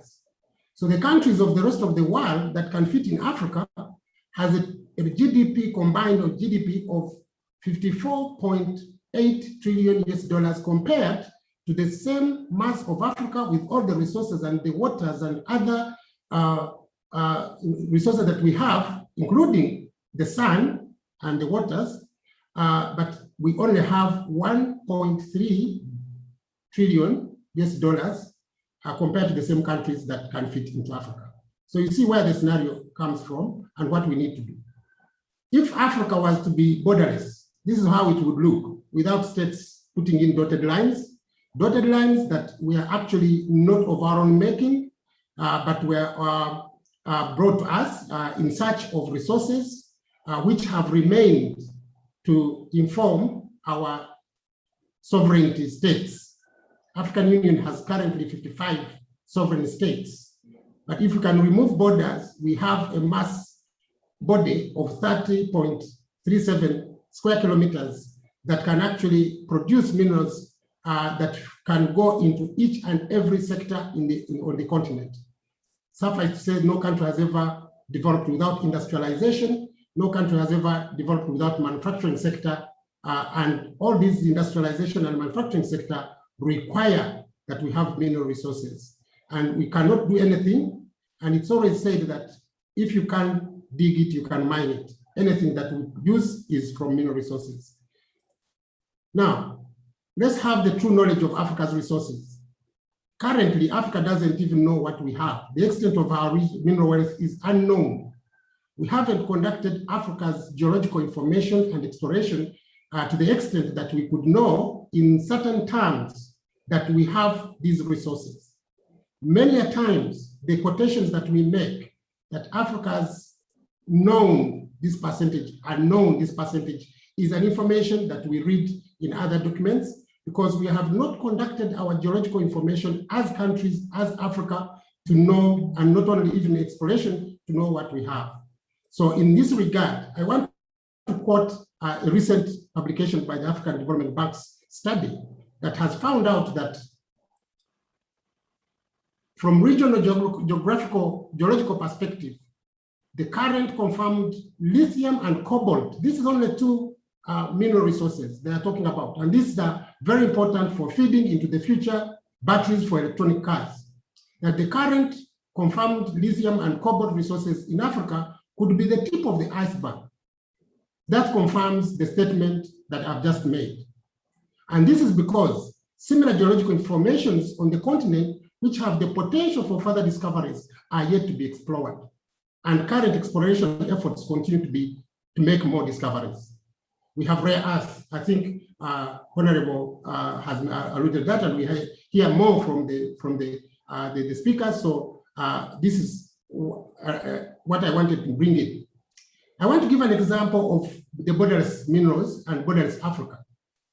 And if you can just visualize a borderless Africa, because we are using example in this study that Botswana is showing potential for stratiform type of copper deposits, similar, probably equivalent in size to the Zambian copper belt. And exactly, why should Botswana not have copper only Zambia, where Zambia has dotted lines, but this is the same region? So why shouldn't that happen? But that is happening, and I think we should have known it, that it is common knowledge that the dotted lines between Zambia and Botswana and other countries in that region are not that do not define the resources. The Katanga copper belt is now known to extend to Angola, and why not? It could be only a matter of time before a deposit like those currently known is discovered in the SADC region, and its member states should develop mechanisms on how to create regional benefits from such resources. And this is just a study that has been released by the African Development Bank. So we, as the Minerals Africa Development Institution, MADI, we have convened this meeting, and about us is that we are the first of our kind as a unique innovation, a social enterprise, and an independent African think tank supporting African governments and private sectors and other stakeholders along the minerals value chains for sustainable mineral resource development. We need knowledge, we need skills. We have a lot of young people, they need to know where to go, and that's where we are benchmarking as MADI. And how do we operate? We operate at the international forefront to promote the transformative role of minerals. And for us, minerals as defined by the African Union, all liquid, solid, and gas minerals are always mineral resources. We don't separate from oil and gas or solid minerals. All minerals are minerals, whether solid, liquid, or gas. So we want to look at all the policies that combine. In fact, most of African governments, they have different ministries. You find Minister of Oil and Gas, Minister of Minerals. Yet these are all the same mineral resources defined by the state of matter, whether solid, liquid, or gas. And therefore, the policies that can work for any of the solid minerals or gas minerals should be able to work for the cross-border minerals, including the development minerals, which are not mentioned in most studies. Therefore, we need to have an inclusive growth and sustainable development as envisioned by the Africa's Lagos Plan of Action of 1980, which calls for self-sustaining, self-dependent, self-sufficient. Then we have the Abuja Treaty of 1991, almost ratified by almost all Africa, but few more that we yet to ratify, like 4 or 5. The Abuja Treaty establishes the African Economic Community, and now it has given the path of Agenda 2063, as well as the attainment goal of 2030 that we are looking at. The reason I'm saying that the Abuja Treaty has given the path, the Agenda 2063, and the SDGs, because the SDGs, for the first time in the history of the world, were informed by the African Common Position on post-2015 Millennium Development Goals. So for us as Africans, we look at implementing the Agenda 2063. By doing so, we also achieve the goals of the Global Agenda 2030. Why MADI? Our objective. Our objective is mainly to de-risk the African mineral sector, to attract responsible investments, both domestic and foreign, that will ensure that there are social and economical natural benefits accruing equitably to all stakeholders, while taking environmental and climate change concerns into account. About Madini. Why did we form Madini?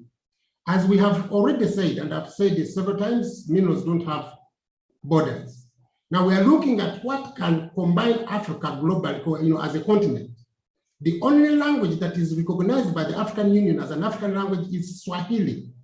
And the Swahili word for minerals is Madini. So we thought as MADI, for us as we are pushing for harmonizing African countries in search for development, we should have this convention named Madini Convention, so that it refers to the fact that we are all connected by our unique cultures, unique backgrounds, but at the end of the day, we are all Africans and we all have to go for the same destination for development. So this is a grand gathering on mineral resource issues. It is hosted by MADI, and it is the first of its kind as a signature event. I've already referred to that, so I'll skip that slide.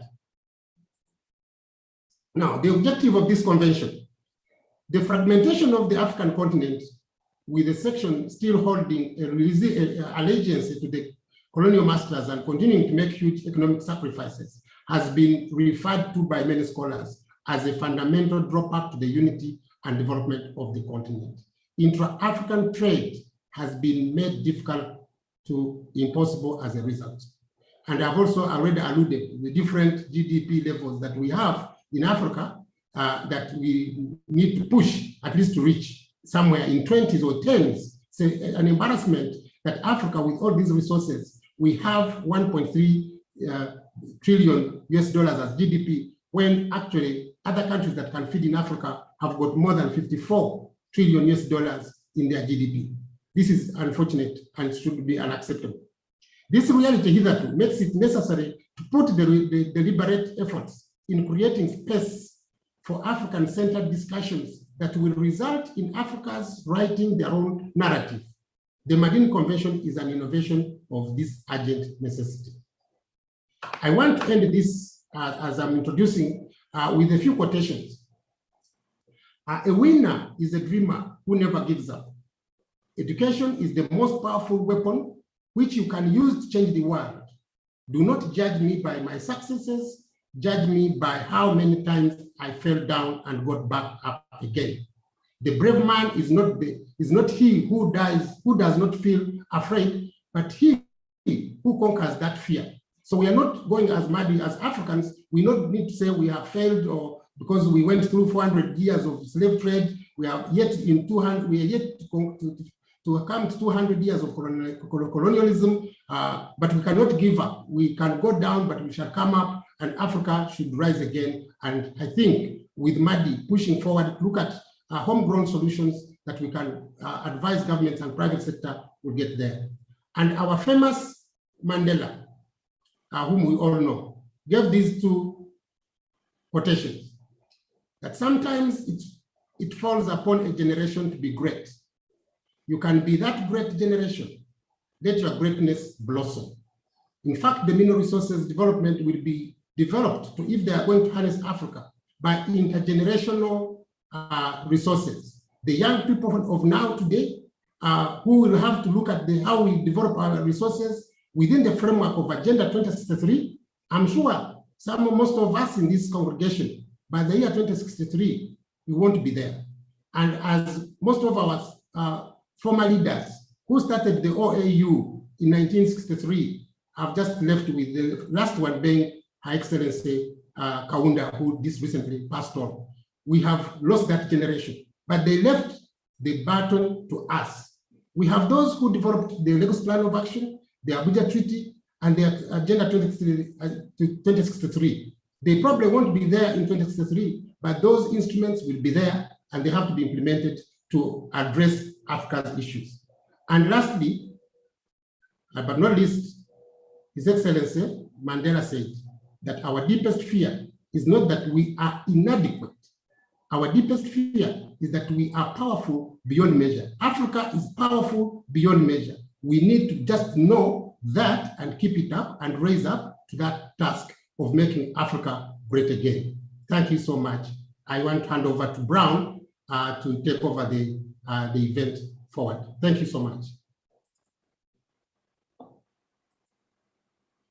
Mr. Brown, I hand over to you. Thank you very much, Chairman, for those very brilliant insights. Because our time is fast spent, we shall immediately delve into session 2 of this conference. But before we do that, I want to send my sincere appreciation to the speakers. We are proceeding. Right Honorable Rebecca Kadaga, the Minister in charge of East African Affairs. We appreciate the words of wisdom that you shared with us. In the same respect, we thank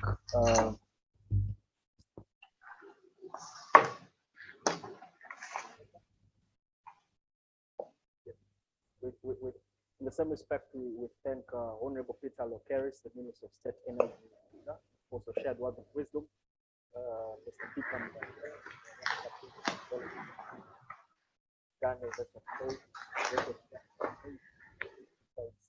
in the discussion we get to be had for the rest of this day.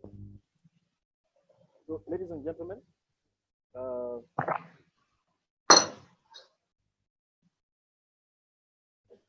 okay. Hoping the video is clear enough. I've just been trying to buy some that all my panelists are with us. And I can confidently say that the panelists are with us now. I can see, yes, I can see welcome to the session. I can also see Julian Hilton. Welcome to the session too. I can see Mr. Felix Bobochiti. You're welcome to this session. And Nere Emiko Right. The communication from a media team says that my microphone is quite unstable. I don't know if Mr. Collins can help me rectify that. Please also help give Mr. Felix the rights to switch on his video. The media team,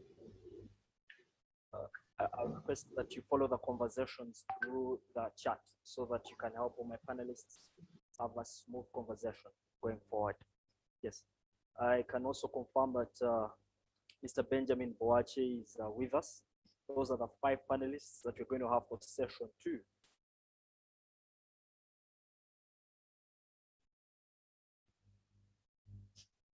Okay, I just need to be signaled by the media team that my audio quality is good enough so that we can get to it. Collins, could you just give me a signal?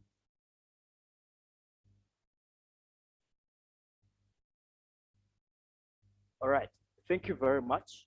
So ladies and gentlemen, welcome to session 2. This session is going to be running for exactly 1 hour.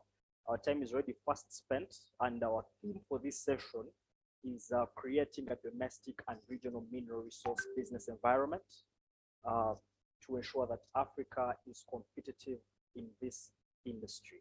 In addressing this theme, we're going to have my 5 panelists sharing insights on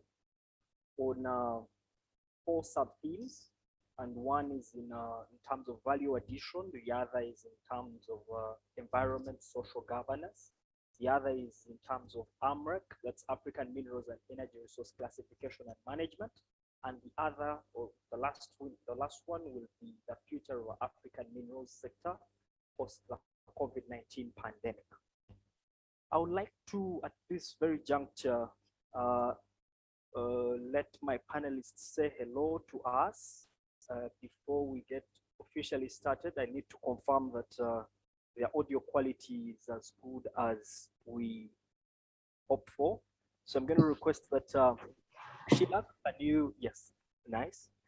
Could you say hello to us, Sheila? Yes, of course. Good afternoon from Gaborone in Botswana. It's lovely to be part of this panel. Thank you for having me.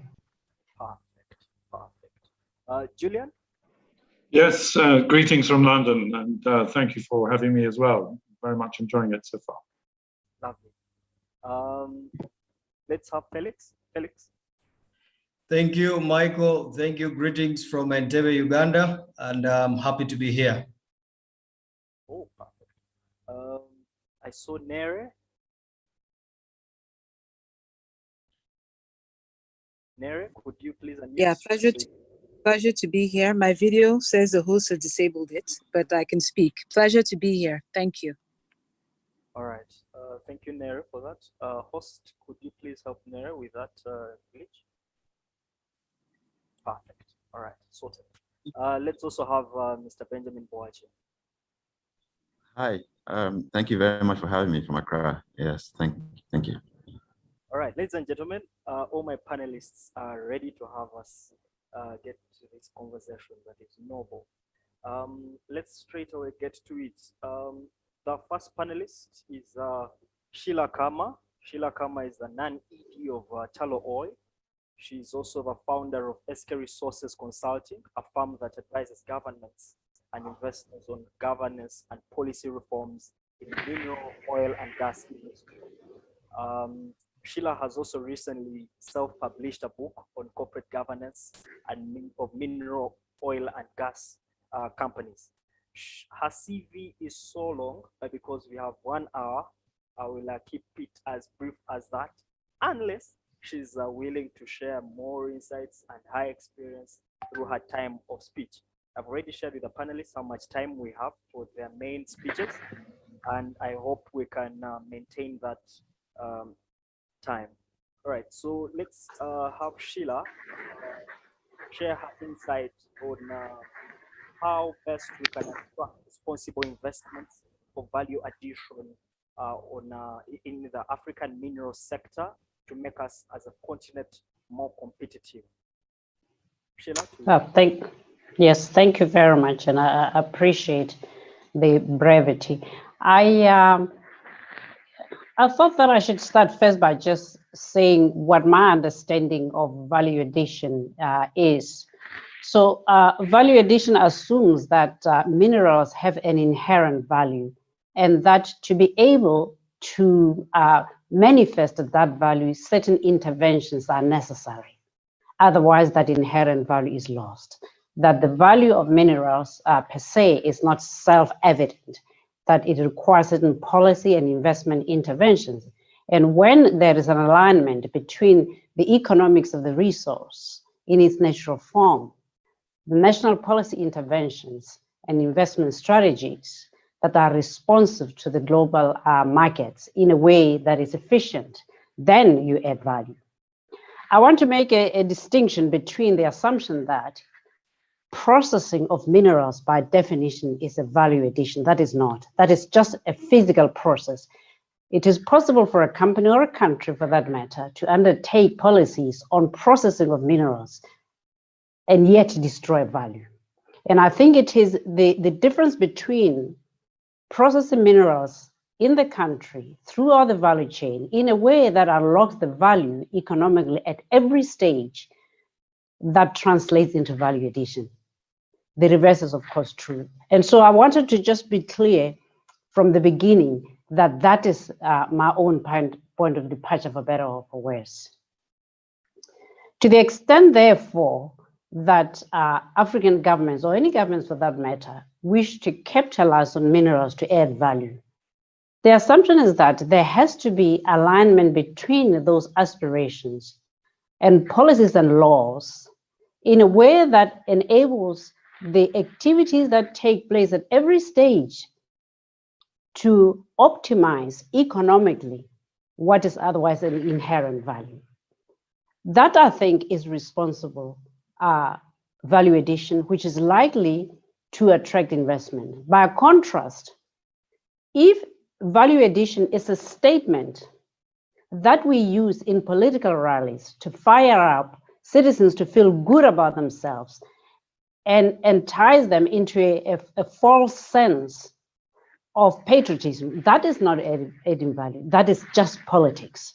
And I think it's important. What I have seen in many countries, including my own place of birth, is that we tend to overlap party politics that are necessary to inspire citizens with mineral economics. Mineral economics about recognizing the resource, linking the resource with the markets, linking the resource with not just commodity markets, but linking the resource with finance markets, skills markets, and other markets necessary as inputs to effectively value add.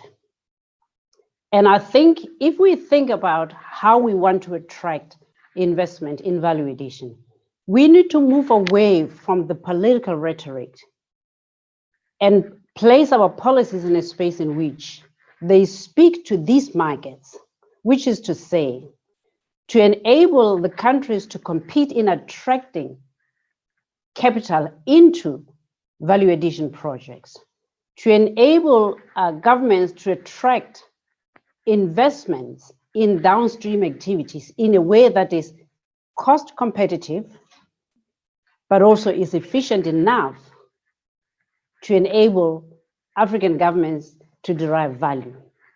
And the foundation, therefore, contrary to what most advocates of value addition that I have listened to suggest, the precondition is not a value addition policy. The precondition is an industrial development policy. An industrial development policy that says, we as country X wish to compete in the industrial development space. And the way in which we are going to compete is X, Y, and Z. And typically that requires investment in skills. Typically that requires investment in infrastructure. Typically that requires investment in relations with investors. One of the things that I think as Africans we don't do as well as I think we need to is proactively manage relations with investors. There may well be reasons for this, and some of them have to do with where we come from politically and historically in terms of our relations with investors. Sadly, that does not detract the need for us to get along if others are going to feel comfortable to put boots on the ground in Africa. And so I think one of the most important ways to attract investment in value addition is to recognize that, in effect, value addition is not about minerals. Value addition is about industrialization. And if we cross that gateway, then just as we will attract value addition in agriculture, in other sectors, we will have the necessary business environment to be able to attract investment in minerals. I think an important part of responsible value add in Africa today is looking at the energy space, and looking at the energy space, in my view, in two ways. One, looking at our energy mix, because to the extent that we want to value add, value addition policies are almost counterintuitive to our commitment to the Paris Agreement, because what they will do invariably is increase Africa's footprint. So that suggests then that we have to think about the energy mix in that space such that we can, in effect, add value, but at the same time, we can manage and live up to our commitments to the Paris Agreement. So I think responsible value addition in today's days cannot take place without us giving thought to the decarbonization agenda. I think that is almost inherently part of what we should do. But I think there's also one last thing, because my understanding is that I only have 7 minutes. So if that is correct, then I only have 1 minute left. So let me use that 1 minute by saying this, that to the extent that Africa and her citizens remain poor, which is to say, with very limited purchasing power, it is almost near impossible for us to value add in a responsible and sustainable way. Because if we are going to be dependent on export markets in perpetuity, that is the weakest link in the chain. Somehow Africa needs to grow her market. And the free trade agreement that is being debated now is one vehicle for growing the pie by ensuring that the markets are beyond the individual jurisdictions. I think without us growing the market for consumer and industrial goods, I cannot see that our value addition quest will be a successful one. I hope that I have put enough on the table to provoke thought and look forward to further discussion. But for now, Michael, my understanding is that my time is up. Thank you very much for listening to me. All right, thank you very much. Thank you very much, Sheila, for that. The structure of our conversation is to first have all the panelists share their insights on all the sub-themes that we have, and then later on, we can delve into this debate, because if I can recap Sheila clearly, she makes it bold that number one, we have to make sure that we align the aspirations that we have as countries that have minerals, if we want to add value to them, to the policies and the laws that we have. And you pay keen interest in explaining that our industrial development policy should always take precedence to mere having over value addition strategy, because value addition, in your opinion, is not just about minerals, but also largely about industrial development. I think that would create a very good debate, and I know my panelists would like to respond to the same, but that would be for later. I'm just going to have Julian from the United Kingdom. Julian Hilton is the chairman of Aleph Group. This is a United Kingdom-based company, and he has a very beautiful writing on smart and sustainable development of phosphate resources. Because of time, I will limit your bio to that.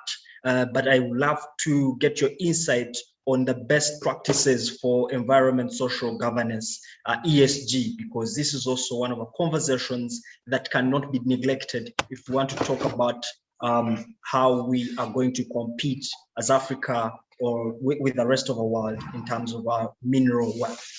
So, Julian, let me have you share your insights on that.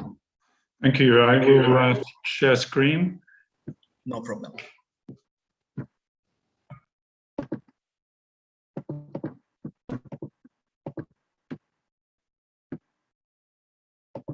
Can you see my screen?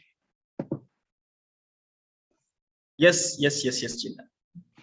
Thank you very much. I'm speaking to you from London, and just to comment on the United Kingdom base that we have, my co-founder is Dr. Malika Mosaid from Morocco, and we've been in business for about 30 years now, a lot of our time being spent in the African region. Thank you for the invitation, and you can see I'm also chair of the United Nations Sustainable Development Goals Working Group, and that is based in Geneva, the United Nations Economic Commission for Europe. And I've been a technical advisor and team member for the AMREC project, which you'll hear more about from another speaker.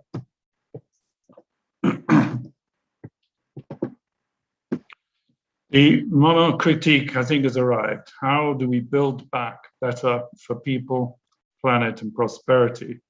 And the ESG that has been introduced, which is environmental, social, and governance investment, is very much part of what is happening in a revolution of the kind in the markets and in the investment place that I have not seen in my lifetime. It is quite extraordinary and is going at great speed.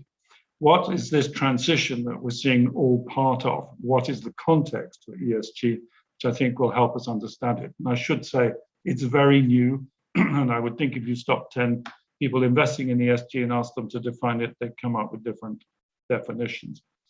What are the triggers? We're moving from a linear to a circular economy, and I think that's particularly significant for the Africa region, because a lot of the wealth of Europe and the North has been based on the principles Frank so nicely explained, where resources are extracted in Africa, sent somewhere else, where the money is then made by people developing them.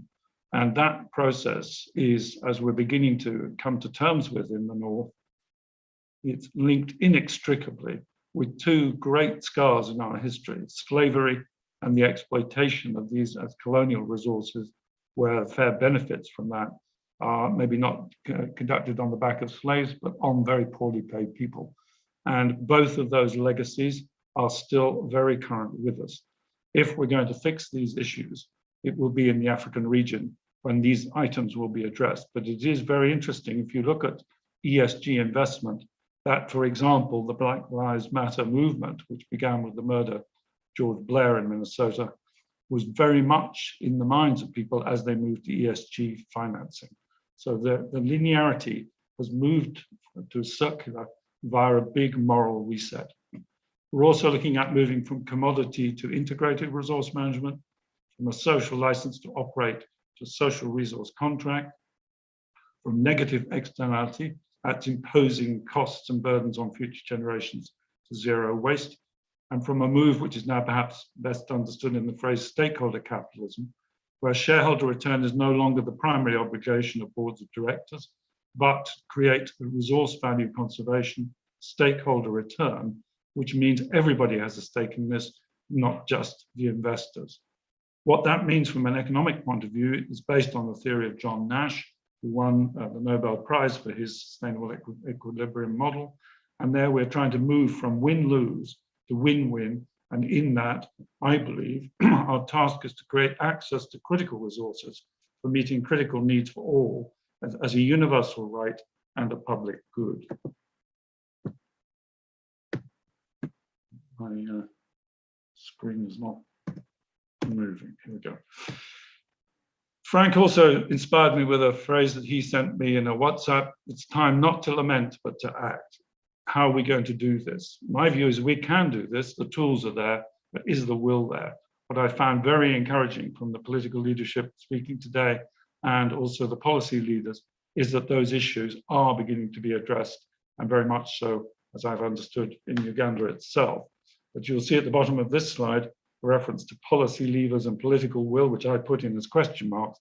I'm delighted to hear them being answered.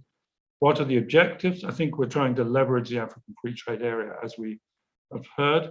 But what we have to be very careful of, and I think Africa is at risk of this, is that we could reinvent colonialism 2.0 for the good reasons that we need to exploit these extraordinary resources available, but it's the wrong people still who may be ending up with the benefits from those, and maybe the price of some of the investments being made is too high. In my view, that also then means that fundamentally, as was part of the Brundtland agenda in 1987, we have to include the needs of the most poor in thinking about what we mean by all this. And I think that's where the artisanal and small-scale mining sector comes in most obviously, because that's frequently as a result of poverty that people need to go into the ASM sector and can easily get exploited there or get damaged or damage the environment. Where might that lead? And I think this will lead there. Africa is a magnet for talent and investment.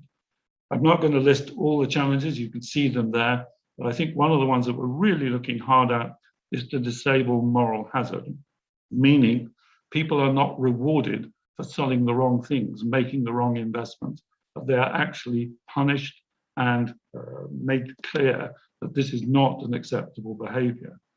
In that model, into that, it comes the surge of investment in ESG, environmental social governance, and that has brought with it a tidal wave of money. And to give you one example of the London market's projected $500 billion, of investment this year, 2021, that target was already met in London for investment in ESG financing by June of this year. We were already at $500 billion of investment at that point. Now I'm going to move very quickly through this slide. I will be giving the slides to anybody who wants them via the Madini office. But here we're in a transition point from linear to reuse to circular economy. Where are we in this? We're moving through understanding better process technologies, optimizing those through R&D into a period of disruptive circularity. And the disruptions are particularly strong in the minerals and mining sector. Here we are in August 2021, and we can start to understand this if we now begin to grasp the fact that money flows and materials flows are basically the same thing. Money moves with molecules. Molecules are money. And if we get those flows right, we can do some of the things that we're trying to achieve, which is a more transparent and equitable flow of money through the system, which is what ESG governance issues are about. In that process, we're trying to move from simply what's called the waste hierarchy, removing and mitigating waste, to end up with zero waste. In other words, when a mining or minerals project is finished, you cannot tell anybody was there.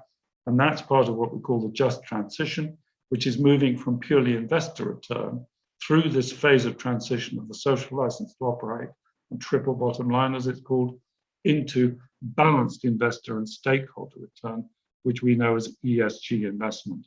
And one way of pinpointing that is what I've called here a new resource contract, which I believe we need to have to replace the social license to operate. Now that means we go through circular development. Again, I won't go through these in detail, but I'm very interested that quite a few of these points have already been referenced. Frank talked about transforming the narrative, and we can see this transformation going on. And a very nice meeting I was at with a very senior figure from Unilever the other day said, we have to rethink ground up what we do and how we do it. It's about preserving material valuation. It's not about waste management. So we're trying to look at whole life cycle management. It's led by the concept of reusability of resources. Secondary resources are our first resort. Primary resources become what we dip into, and the secondary resources are not enough. We make new molecules, molecules that cannot be made by the hydrocarbon industries, and we set up new business models, which is where the ESG finance is now increasingly being channeled. One, for example, is in renewables and clean energy. That takes us down the path of Industry 4.0, and it's that which is enabling this meeting, for example, to occur. we could not have a conference online together without a lot of the technologies you see listed there. Now, what's the timeline involved with this? The Africa Mining Vision set out a platform, and I see Frank also mentioned, I think, or maybe it was the minister, transparent, equitable, and optimal exploitation of mineral resources to underpin broad-based sustainable growth and socioeconomic development. That is exactly the rationale behind ESG.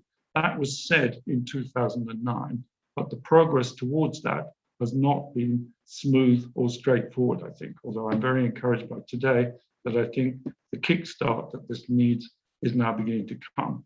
What I've referred to in the middle here for the Economic Commission for Europe is a decision taken April this year to promote a circular economy, a decade of action. And this on the right is the UN policy brief on extractive industries, which was published on May the 25th, 2021, which has as recommendation number 11, established clear national vision, strategies, and industrial policies to support a just energy transition and attain a circular economy. ESG investment will drive that. What does that mean? Here is a text from the UN policy brief from May 25th, 2021. And I just want to highlight three aspects of this which we need to follow up on.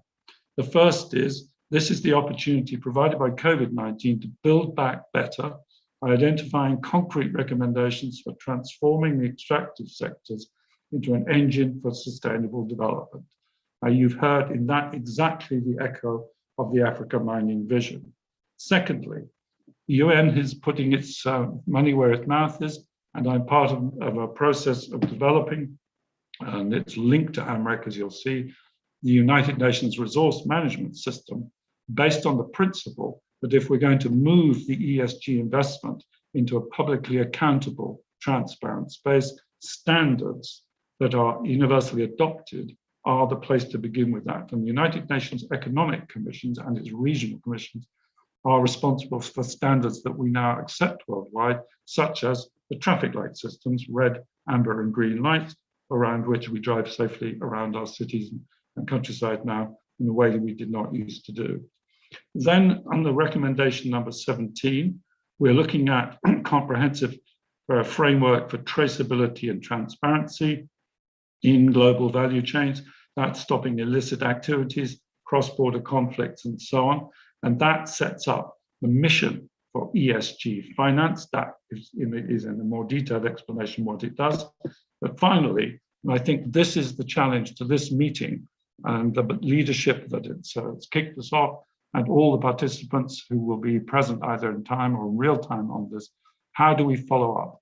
And there is a recommendation, number 16, in the policy brief, which specifically mentions the Africa Mining Vision, and behind that is the AMREC system.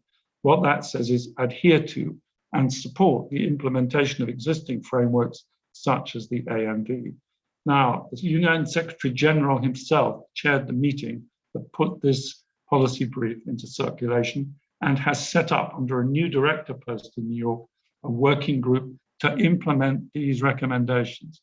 And my strong advice to this meeting, and particularly to the leadership, is that we take up their invitation to participate and to show exactly how the African region wishes this to be done, because the issue here is not for UN in New York, and it's not their intention to tell you how to do it. It is to invite you to say, right, this is how we're going to do it for the African region. And for that, you have our full support.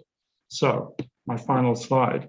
Let us take up the challenges of the UN policy brief, May 25th, particularly recommendations 15, 16, and 17 now. If we work together, and I put all the partners together, AMDC, AMREC, MADI, Madini partners, and of course, all led by governments, I can end returning to Frank's statement. If we do act now, we will not need to lament later. Thank you all for your attention.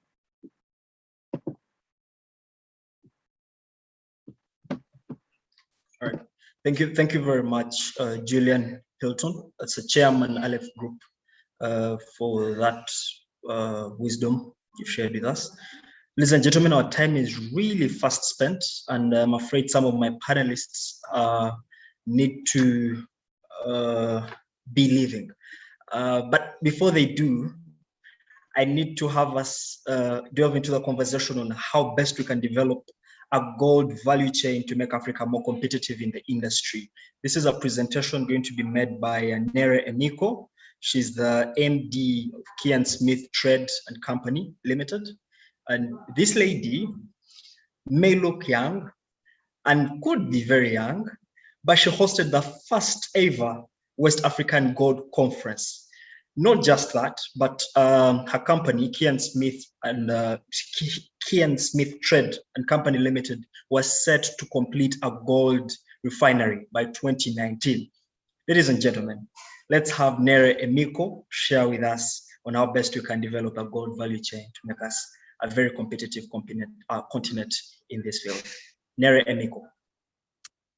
Thank you, everyone. I'm very sorry. I'll be very, very brief, and then I'll have to leave. Unfortunately, I have another engagement, and I'm already late for it. So, in summary, I'll just summarize what our vision. There is no gold market in Africa. If you look at the World Gold Council's definition of market centers, you have market centers in Asia, in the Middle East, in Europe, in America, but there's none in Africa. Even with South Africa and its history of mining and refining, it's not even considered a gold market. And simply, the way we look at this is just because we do not have something Mr. Frank said earlier, we have not figured out a way to consume what we produce. So we looked at West Africa as a frontier, that of the 15 ECOWAS countries, 13 of them, well, let's say 12 of them produce gold. The exceptions for gold production are Cape Verde, Benin, and Togo. But Benin and Togo are very strong trade countries for gold.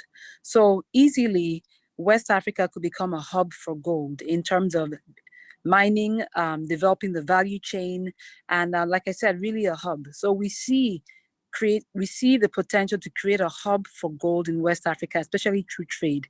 You already had ECOWAS having should we say, similar treaties, and you're looking at talk of the ECO, you're already seeing the potential for this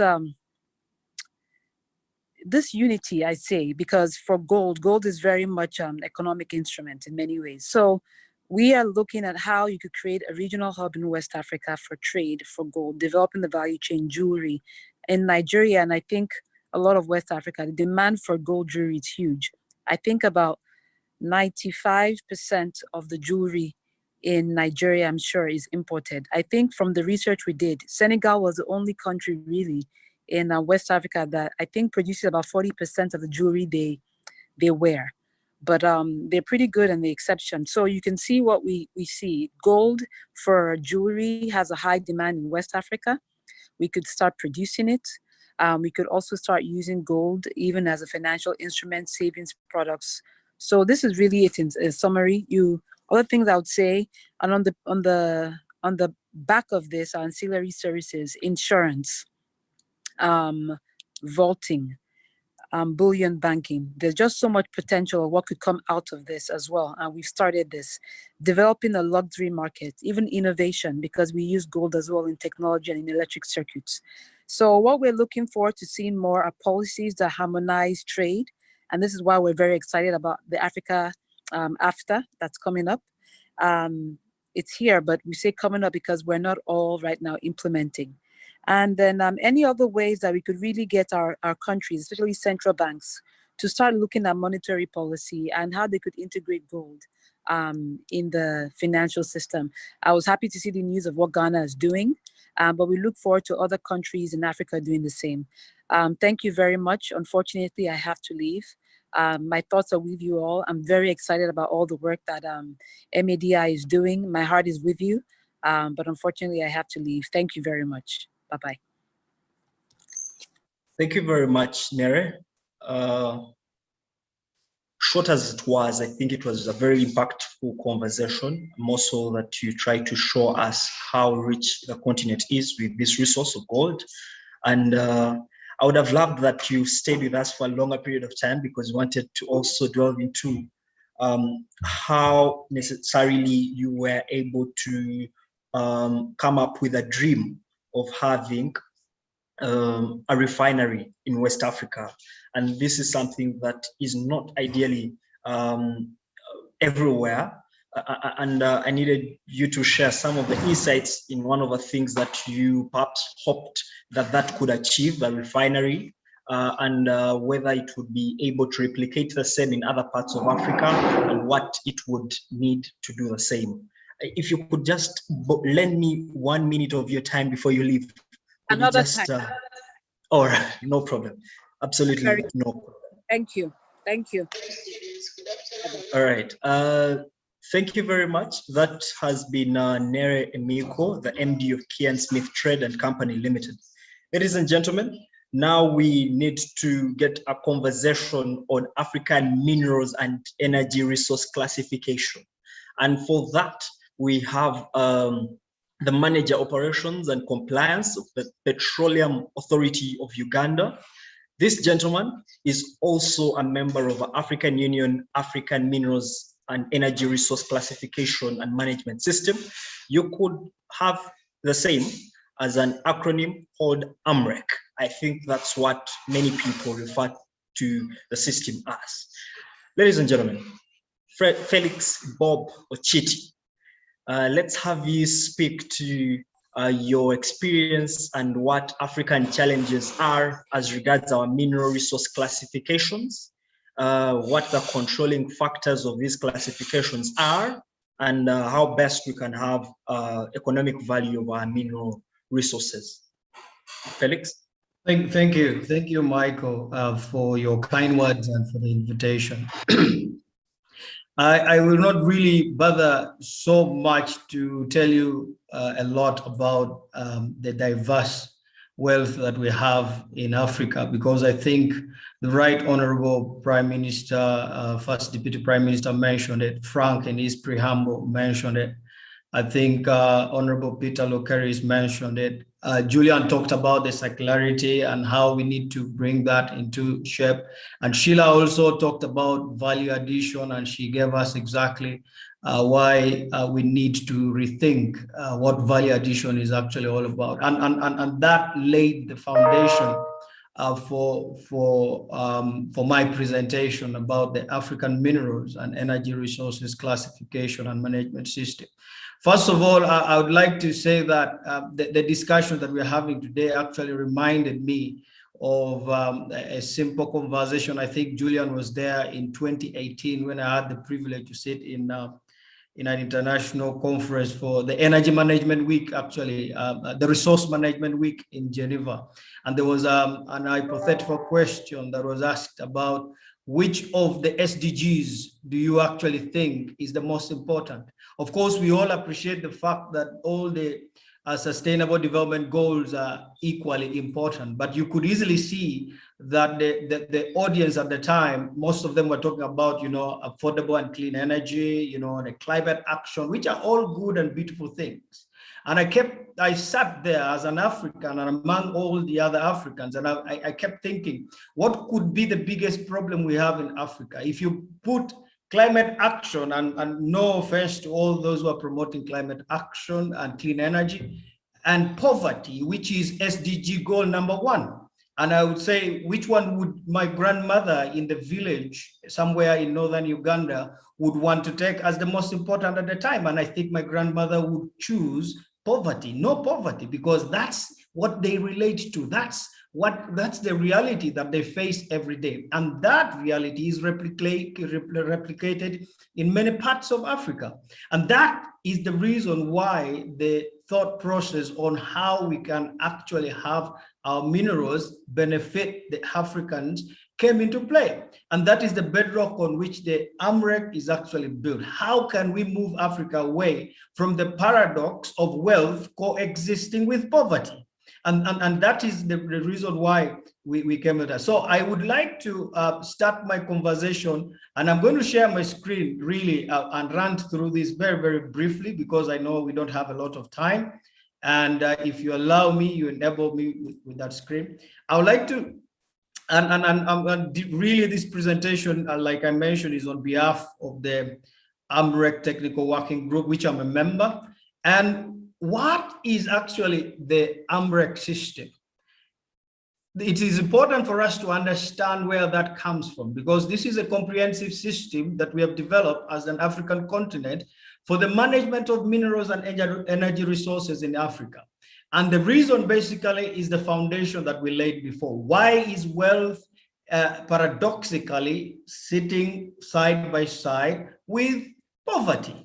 And that's the question that we all have to ask, because we have a vision known as the African Mining Vision, which is an aspiration for Africa. We have Agenda 2063. We have all these aspirations, the Sustainable Development Goals that we all aspire to achieve by 2030. So why can't we have this moving on for the African continent? And this is what AMREC is trying to achieve by developing a system, a continental system. Now, this system is based on the United Nations Framework Classification for Resources known as the UNFC, and it's based on the principles, generic specifications, and guidelines. What does that mean? Because to many people, that sounds like jargon.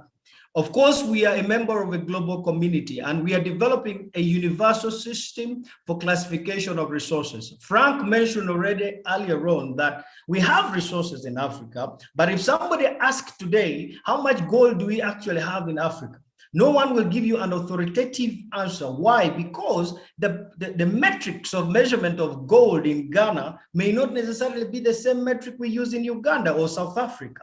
So if we talk about cobalt in Congo, how about cobalt in Zambia? Are we using the same metrics? So we are trying to find a system whereby if we come and say we have 100 tons of gold in Africa, then that 100 tons is actually understandable by every person around the world.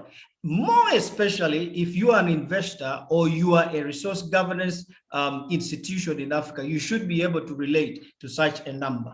And also, what are we looking at? We realize that one of the biggest gaps also in the African continent is the knowledge gap that we have between those who are mining the mineral resources and the governments that are trying to protect and try to administer these minerals in order to create value for their people. And so that's why we come up with something called the Pan-African Resources and Reserves Reporting Code.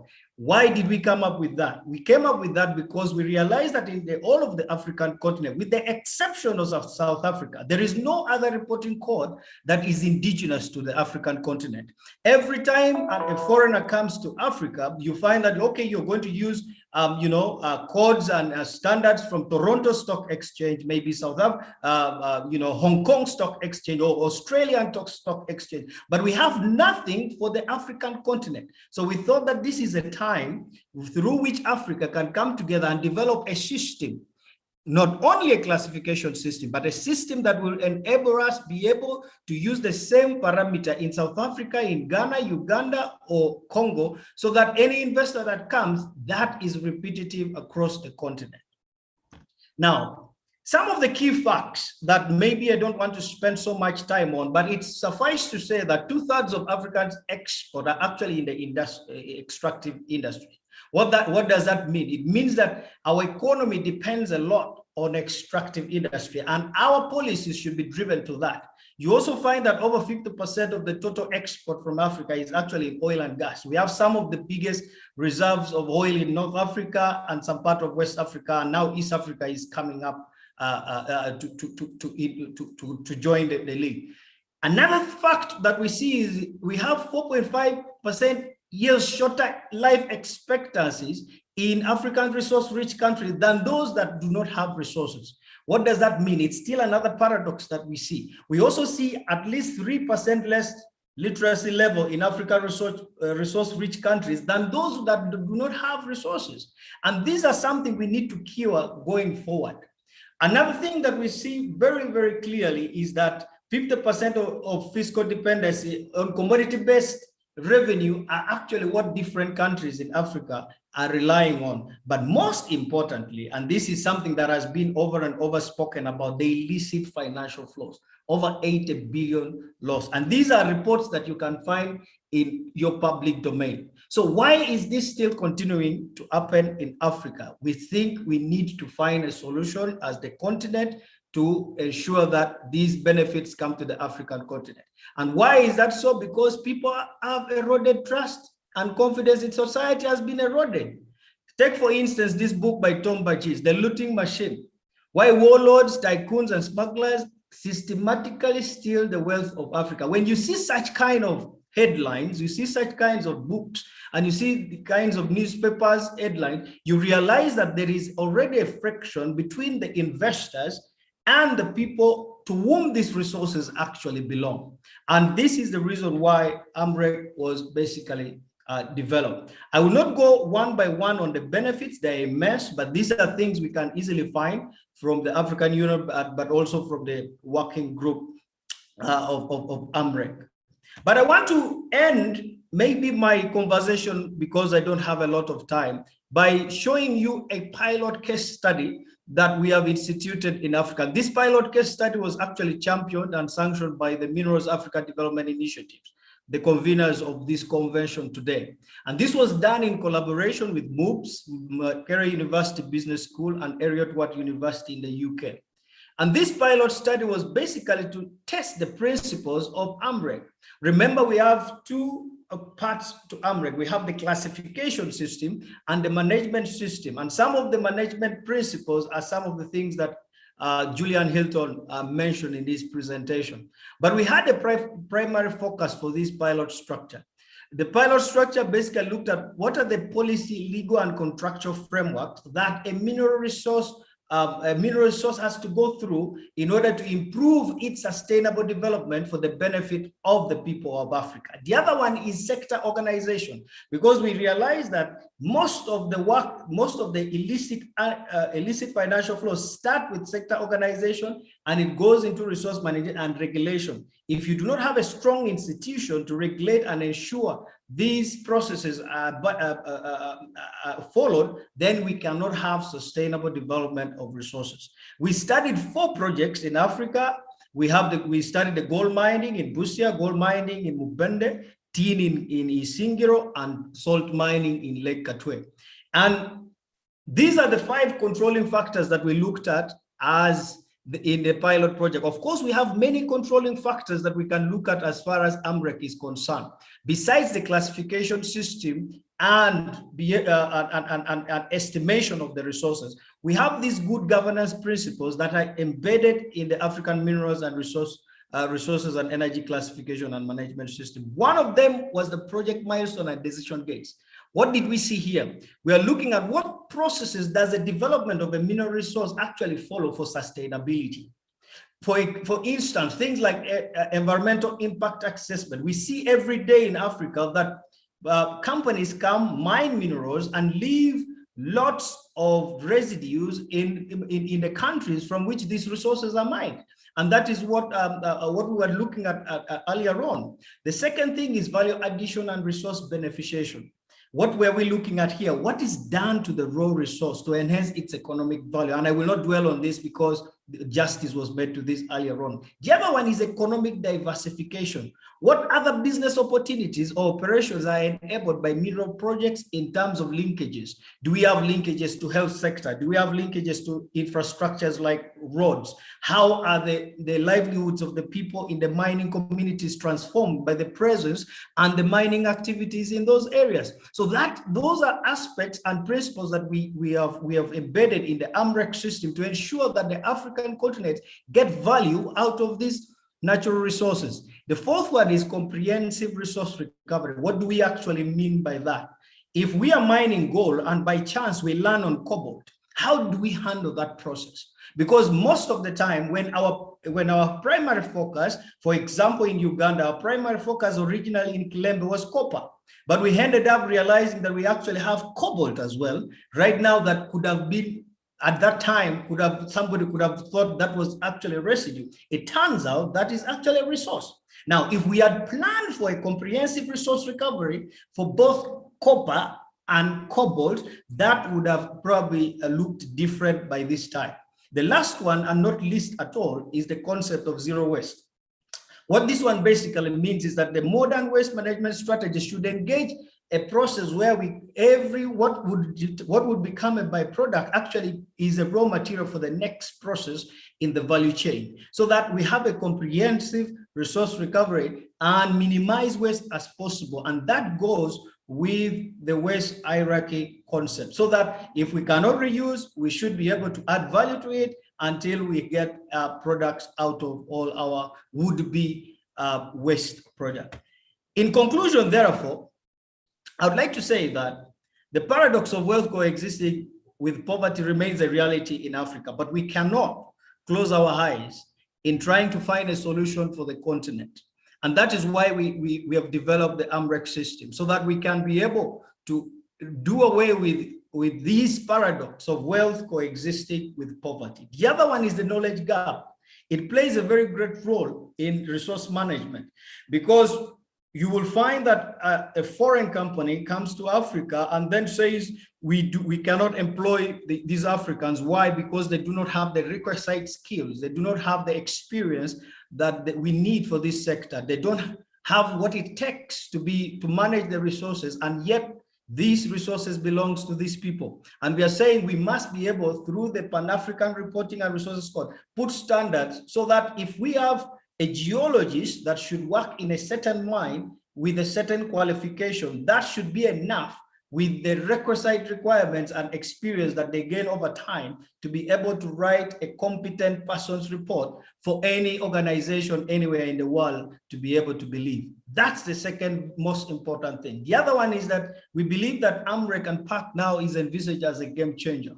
Why? Because it is envisioning the fact that we will get all the stock exchanges to try and comply with this. We will have the foreign companies, including the governments and regulators, work together to ensure that we have a win-win situation where value is added at source. We do not have to ferry. Recently, we saw a video where a huge ship ferrying bauxite, I think, from some West African country, taking it perhaps to Europe or any other parts of the world. We want to see that value is added at source and not only the product coming back at a high cost. As I end, therefore, I would like to say, and I believe a great man he was, Abraham Lincoln once says, the best way to predict the future is to actually create it.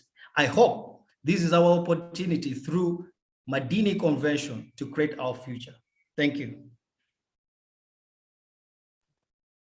Thank you very much, Mr. Felix Bob Ochiti, the Manager Operations Compliance at the Petroleum Authority of Uganda. Ladies and gentlemen, our time is really fast spent, and I apologize for keeping on mentioning this. Because of that, we're going to right away get into our last speech for this particular session from a man who is the CEO of an energy think tank. And this think tank is the African Center for Energy Policy. Mr. Benjamin Boache, I hope, all right, perfect. Thank you very much. I can now see the video, and I'm confident to say that Mr. Boache, the CEO, is going to be sharing his experience and story about how the COVID-19 has affected the energy sector governance in Africa, and whether there are any reforms in the power sector that are geared towards addressing the challenges of COVID-19. I know that COVID-19 has been very indiscriminate in how it has affected the different sectors across the board. And I'm very certain that the energy sector has not been an exception to this, unless Mr. Boache wants to prove us otherwise. Mr. Boache, your time is on. Thank you very much, Michael. And I think you are one of the few people who have really mentioned my name correctly, and I appreciate that. I am an advocate, so forgive me if I go a bit harsh, and probably just to pick on the point that, Sheila made about the distinction between political speeches and real action. We tend to confuse the issues, and listening thus far, there is no doubt that we know what to do, to optimize our resources and ensure that we can, on the back of the blessings we have, actually lift people out of poverty.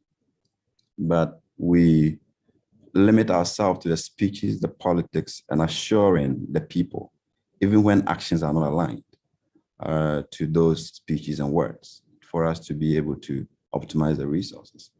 And the pandemic has really shown that if we don't move away from the rhetorics and get into action and deliver what is necessary, we would not be able to generate the development we want on the back of the resources that we do have. So we still have the speeches, the laws, the documents we have written, many occasions there, and we are still importing almost everything to feed into the industry. The production processes that are required, to optimize the resources are not really there. So we continue to import everything. Even when we're talking about localization, it is really about a local person championing the importation of the input into the mine or into the production of the oil or the provision of electricity for our own people. Because we don't consciously develop our people and our business. When you have a local content that is public document that is publicly available and well articulated, to even to some extent demonize investors, to say that we may not need you at some point, and therefore we want to empower our people, but you don't have a clear strategy that really ensure that businesses are developed. So everything is politics. A business thrives, over 4 years, there's a change in government, and nobody wants to see that local business because somebody perceives that business not aligned with the political party in power. That is not how you build capacity to be able to take up the business that you think foreigners are the ones really participating in. Again, if we are to really optimize the resources, we need capital. And capital in itself doesn't have nationality.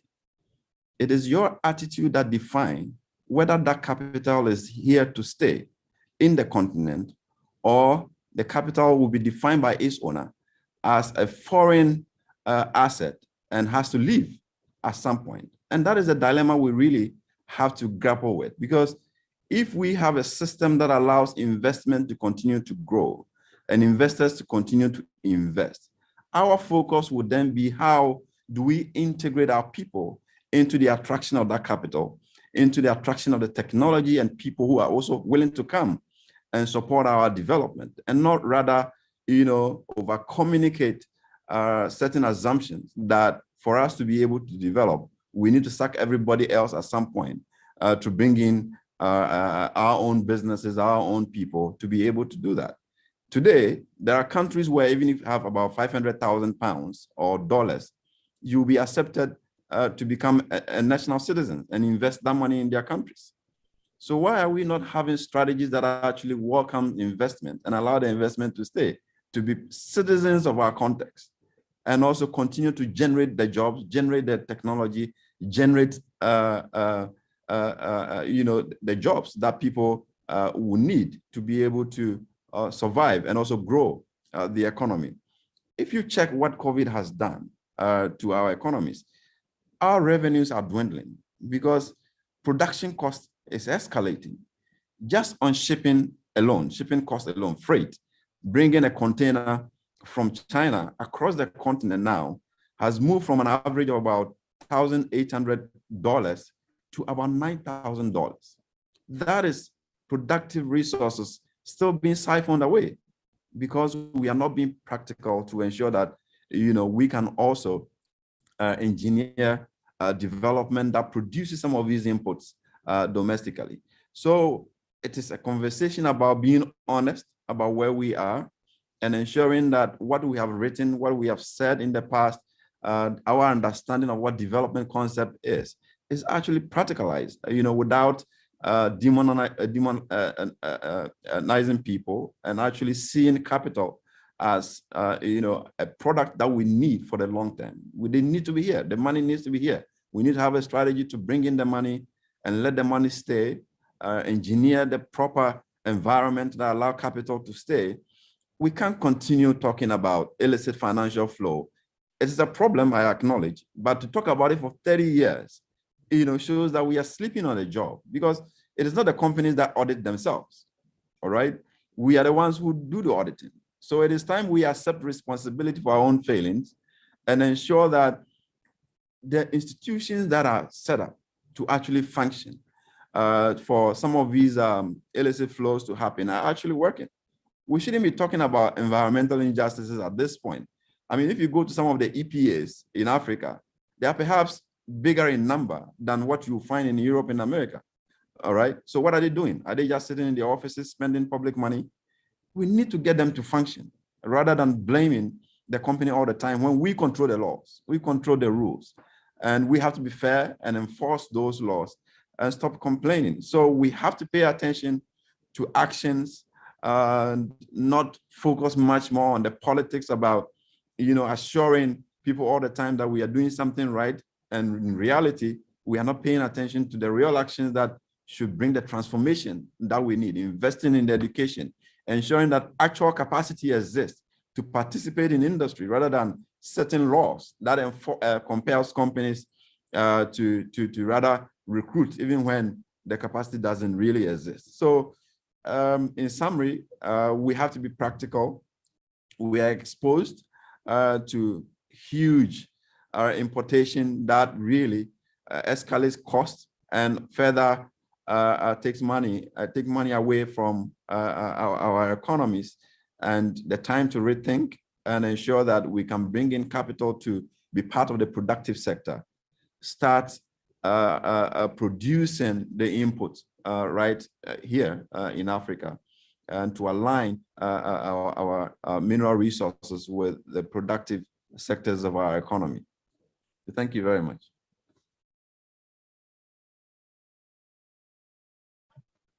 Thank you very much, CEO. That was Mr. Benjamin Boache, the CEO of African Center for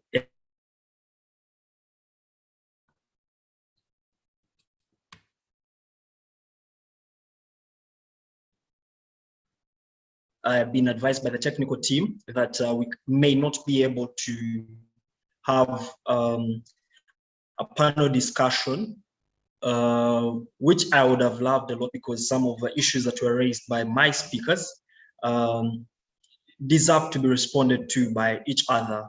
And if I could only request for 1 minute from the technical team for each and every one of my speakers, I would like to pick their minds on certain things. I'll start with Mr. Benjamin, since you spoke last, and you're an advocate, like you stated. Sheila, who I don't know whether she's still part of us or she's left, mentioned that value addition is not just about minerals, but wholesomely about industrial development. I want to pick your mind on this. Or if there is yes, I want to pick your mind on this, and then we can see how we move forward. But please just use 1 minute because of time. No, I think I can contest, that opinion.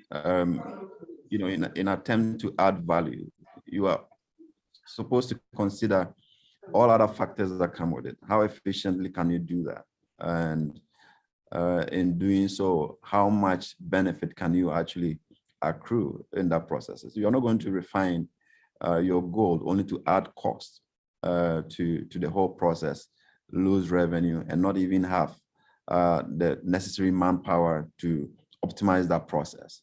So it's a whole system that has to be set up to ensure that you are optimal at your decision, and the economy is probably integrated into that process. And I think that is really my understanding of the point that she makes, that it is not just about saying we processed it here, but what is the real benefit of processing it in your context rather than elsewhere? How much jobs are you creating as a result? Within that process, you have other businesses that also contributes to it, or you're only processing the gold, but all the other inputs that are required are also being imported from other countries. So it's a whole value chain analysis that has to be done to ensure that you are optimizing that process. All right, thank you very much, Mr. Benjamin Boache. To to you, Mr. Julian Hilton, I need to pick your perspective on something very key that was mentioned in Mr. Felix Ochiti's presentation. He mentioned that whereas we aspire to leverage African mineral wealth to uplift us from poverty, the statistics show otherwise. So it looks like many of African countries, regardless of the fact that they have a lot of minerals now, we're speaking of oil reserves in Uganda, we're speaking of gold in West Africa, we're speaking of Tanzanite in Tanzania, and all these are resources that we have in Africa, but that has not helped us to get one step away from poverty. I need to pick your perspective on why the facts are like that, regardless of the fact that we have all this mineral wealth, and maybe what we can do in about 1 minute. Sure.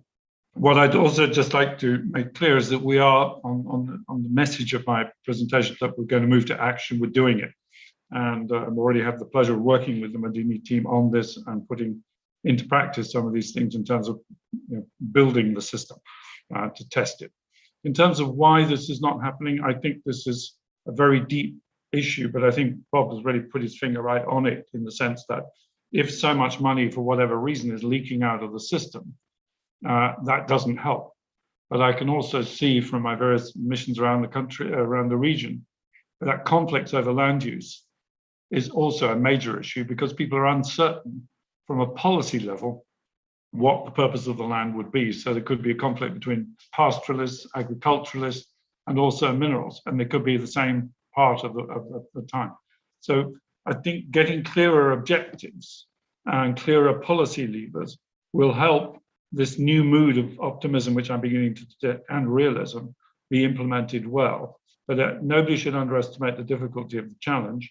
But I do think that the opportunity is there, and Bob and others on this call who are presenting are excellent indicators of the level of talent that's coming into the system now, and also staying in Africa, because that, I think, addresses one of the problems that Frank raised before. So this sense of, perhaps also, as Frank indicated, bringing the talents of the diaspora back, including its investment power, could be a very important part of that story as well.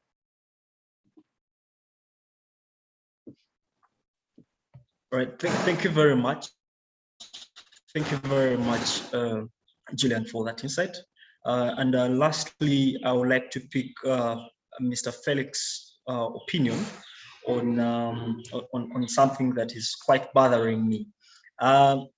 Mr. Felix, you represent Uganda, the Petroleum Authority of Uganda, and you well aware of the mineral resource that we discovered in 2006. And I don't know whether you have any strategies that attract young people to join this kind of movement, to make sure that we can add value to the industry. Is the authority doing something? How are you attracting young people to join the value chain and adding value to the same? Okay, thank you, Mike. First of all, I want to accept the challenge from Benjamin about the talk and doing more work. And I believe that AMREC is actually moving exactly in that direction. And that's why we have started by doing this pilot in Uganda. And now to go very specific, and by the way, not only in Uganda, there is a pilot in Namibia as well. There was a pilot that was done in Nigeria as well, I believe. There was so there are other countries that are actually doing pilots as well. But we'll move into that direction even much quicker in the coming years, especially with now the UN resource management system that is also in the pipeline. But just to go specific to your question, because we don't have a lot of time, yes. And I do represent Uganda as a general, not necessarily only the petroleum sector, but like Frank already said, in Africa, when we talk about minerals, we actually mean all gas, oil, or both solid gas and liquid. So yes, we are attracting young people indeed. First of all, for the subsector that I work in, the oil and gas, we have a robust system that is, for example, the National Oil and Gas Talent Register that is attracting every single talent that is in the pool. And you know, for example, Uganda is one of the youngest countries in the world, and Africa also generally have very many young people. And when you're attracting people into the sector, you know that majority of them are going to definitely be youth. So that's one of the initiatives. The other one, initiatives where we are actually empowering institutions. Locally, we have institutions that are currently, for example, training young people. We have a robust sector that is coming up, training young people in skills development and enterprise development. Entrepreneurship is one of the ways in which we can actually improve household incomes, but not only household incomes, which definitely will alleviate poverty, but we're also looking at enterprise development, because enterprise development will ensure that we also, those enterprises employ more youth, and that eventually will have the cascading effect of growing an economy. So we are definitely doing things in those lines, but that is for the oil sector. Also for the mineral sector, one of the things that we have done, and MADI is doing this very closely, is to ensure that we partner with some of these minerals companies to ensure that they empower the ASMs, the artisanal and small scale miners. You know that the mineral sectors, especially in Africa, is run a lot by these, artisanal and small scale miners. You cannot ignore them. So trying to formalize them, trying to make sure they get some sort of formalization and recognition by the state, by the regulators, will go a long way in empowering the youth to actually make a contribution to the sector. I hope that answers your question. We can all agree that it could not be better answered than what you provided. Thank you very much, Mr. Felix Chiti, former Petroleum Authority of Uganda. I also want to send special thanks to Mr. Benjamin Bowachi and Mr. Julian Hilton, who have spent this time with us. I want to, in the absentia, thank Sheila Kama and Nere Emiko, who are my panelists for session 2. Thank you very much, gentlemen, and the ladies and in absentia. You've done a tremendous job in disseminating core information in how we can add value to the industry of mining and how we can attract more people to this same industry so that they can contribute in their different capacities. I want to officially state that session 2 is closed now. We are immediately going to get to session 3, which is going to be hosted by Mr. Okalebo Brown. He's going to be the moderator for that session. I see he's already turned on his video. To my panelists, you can stick around and perhaps share more information during the Q&A, which will come later in the evening, or you will be at liberty to excuse yourself. That said, I want to thank the attendees for being very generous and staying here this far. Ladies and gentlemen, may the good Lord bless you and take care. Thank you.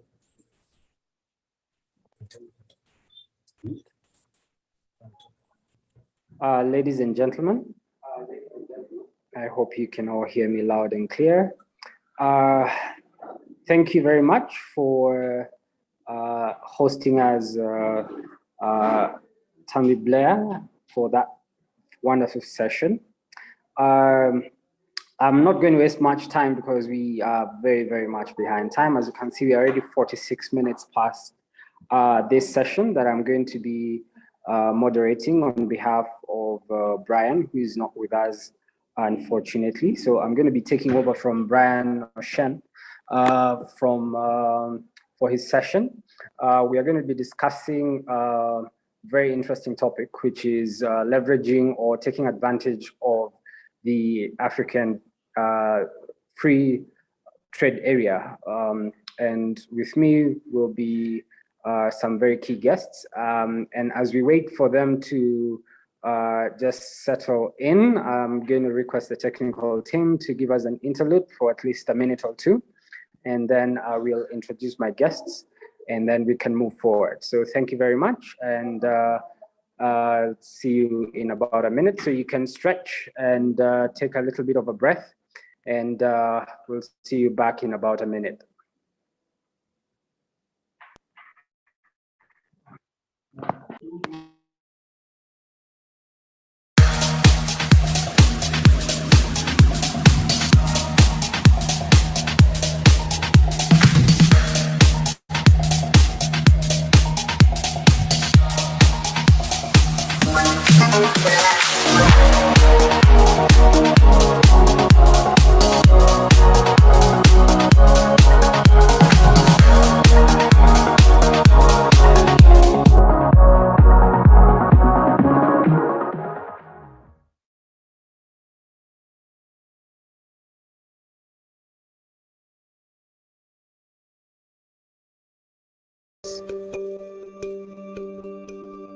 We have, on the other side, artisan and small-scale miners who are scraping the soil for a livelihood, but at the same time, who are our Africa's private sector. So the Africa Mining Vision looks at, you want to export some of your raw materials. If you export your raw materials, use the money, develop the infrastructure, which are side stream linkages, and build industries for those sectors you want to develop. In this paradigm shift, we need to relook on how do we define our investment policy. Maybe the next investment you need is not outside there, but is in the next country. When most of the countries who gained independence tried import substitution, it didn't work. Others, like Tanzania, tried African socialism to give African powers on economic trend. It didn't work. What the missing link was creating an African demand for the same commodities that we produce and which we consume. And the demand is there. The reason we have not been able to command the demand setting is because we have not focused, and our countries have not focused on setting up policies and creating an environment, not for attracting foreign direct investment, but for setting up industries. Africa is at crossroads as we speak. They are stuck on whether we continue with the status quo of trading with our raw materials, or whether we change the narrative, rewrite the narrative, we shift the paradigm on how can we achieve the aspirations of the people, which are contained in the voice of the Africans as in Agenda 2063. The commodities come from Africa. When you say Intel, everybody goes. When you say Apple, everybody goes. When you say Microsoft, when you say Samsung, nobody recognizes Africa. Now, if we can, at least in the next 10 years, try to add value to those commodities that we can control competitively, then we shall have our own terms and we shall control the economy of the world, and we have that potential.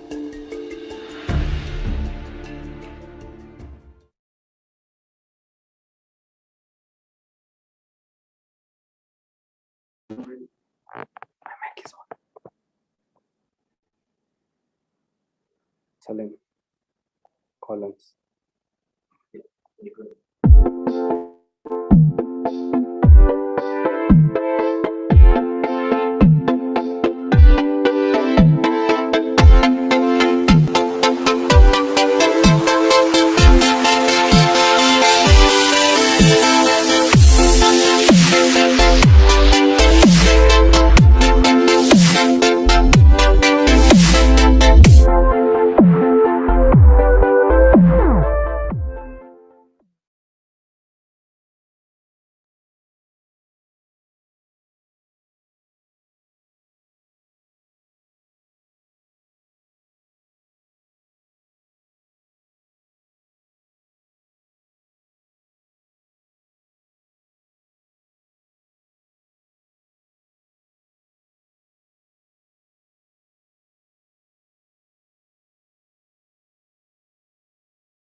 Ladies and gentlemen, welcome back to this session. I'm going to dive straight into the topic, which is leveraging the African Continental Free Trade Area, value addition, and beneficiation.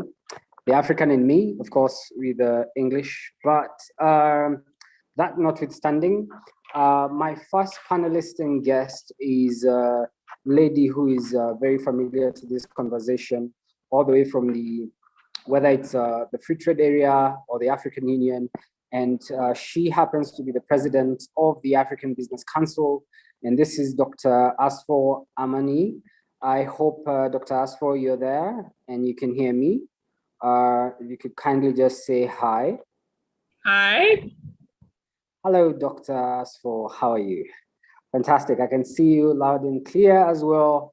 And she is going to be introducing to us, rather talking briefly about what the African Free Trade Area means, what it is, why it is important, why we should embrace it, but more importantly, the actions that we need to take in order to see this happen. And without further more to do, Dr. Asfor, the floor is yours. You can kindly go ahead. Thank you. Thank you. Thank you very much, my brother, all my brothers and sisters here. I really want to thank MADI. I thank my brother, Dr. Frank, for this fantastic gathering, because we need such a gathering. We need to share information. We need to set up really rules for our engagement within the mineral development sector. And I believe that as Africa Business Council, we are very much in support of all such initiatives and partnering together, because if we talk about the Africa Business Council, it's the organized private sector voice. It is established by the Decision Summit in order to organize all the voices of the private sector in different sectors.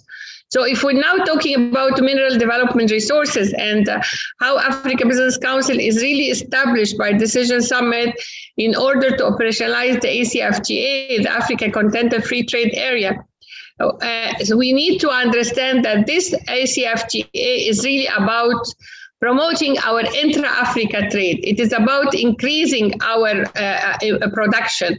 It is about coordination among ourselves and having a huge market of 1.3 billion people.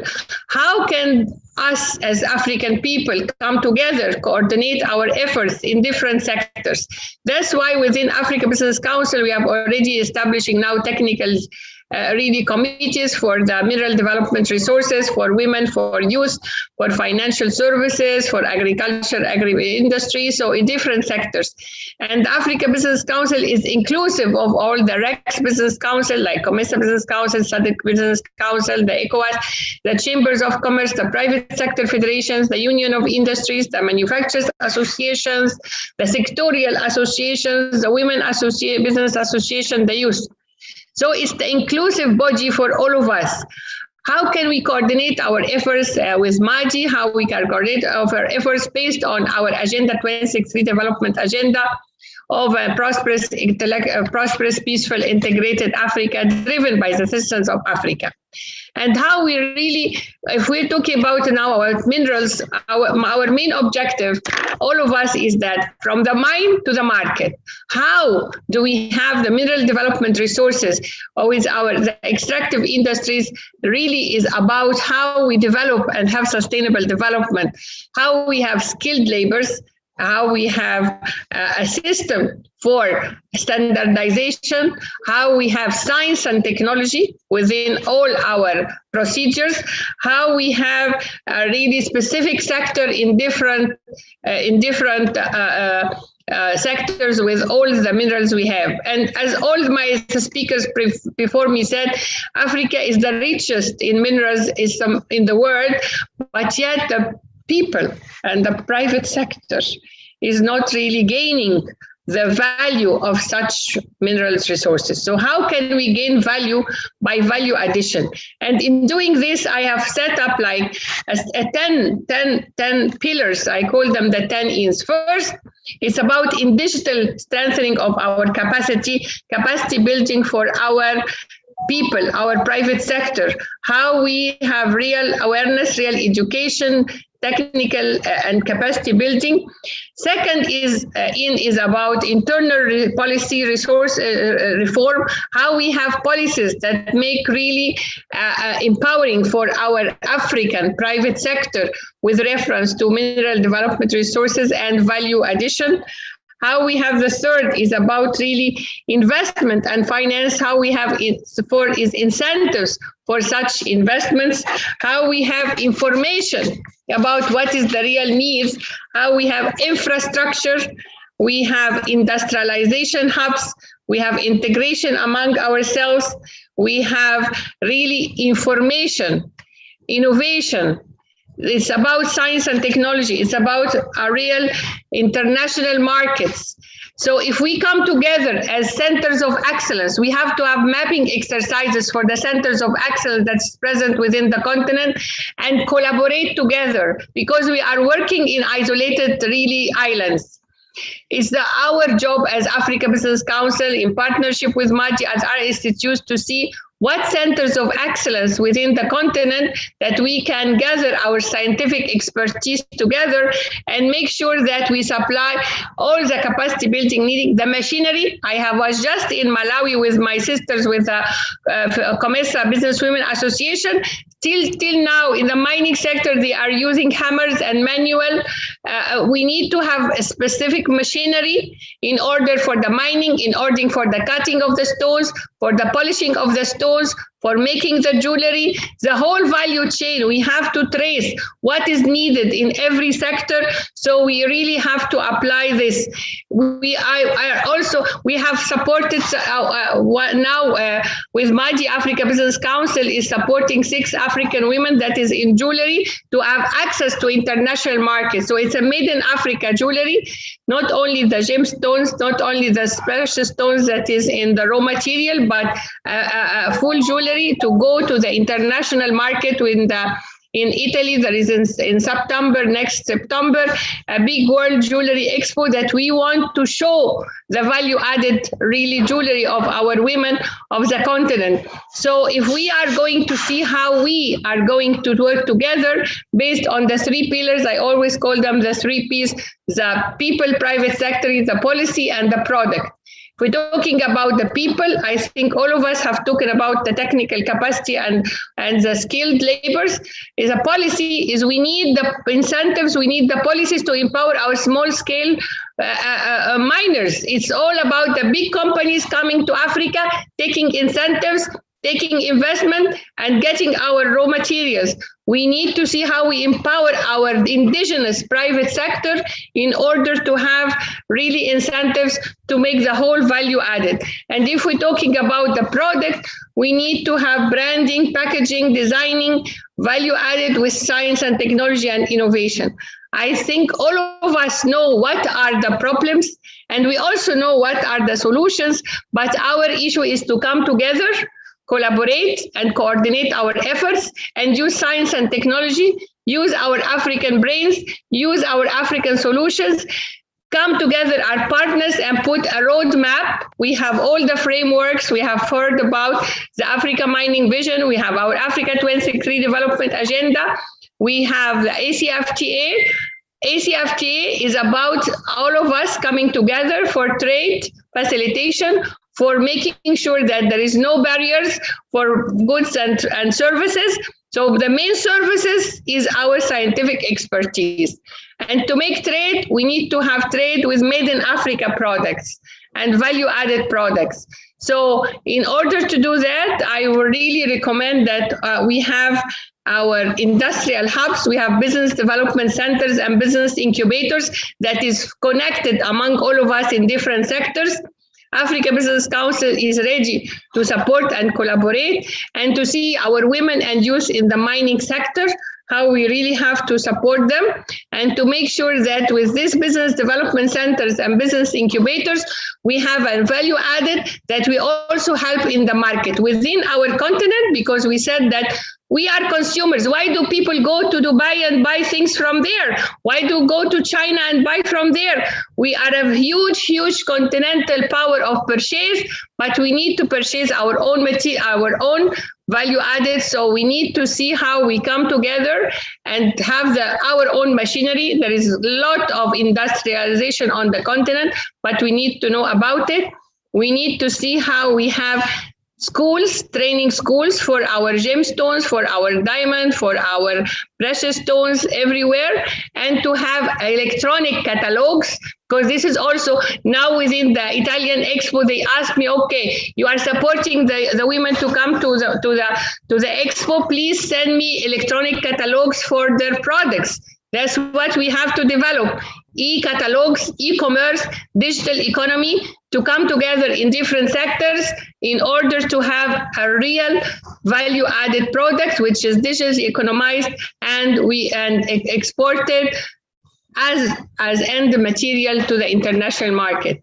I know we are very far behind schedule, so that's why it's my pleasure to be here with all of you, sharing some of our ideas, and I'm looking forward to invite you all to Cairo, inshallah, 8 and 9 of November for the Women and Youth Congress of Women and Youth Entrepreneurs, and 10 and 11 is the Private Sector Forum, which is in African Union and Africa Business Council. And we have a high-level panel on mineral development resources in partnership with MADI and all the institutions. I would love to have you all in order to put the roadmap for our mineral resources development and then end the product for Made in Africa product. Thank you very much. Thank you very, very much, Dr. Aspo, for that presentation. I think since we are short of time, I just want to, you mentioned two things. One, Africa has a huge population, which is a market, and this population has a huge purchasing power. Problem is, we are purchasing out of Africa as Africans in general, okay? Which is why people prefer, when you travel across Africa, you hear Africans asking, is it from Italy? Is it from Dubai? Is it from China?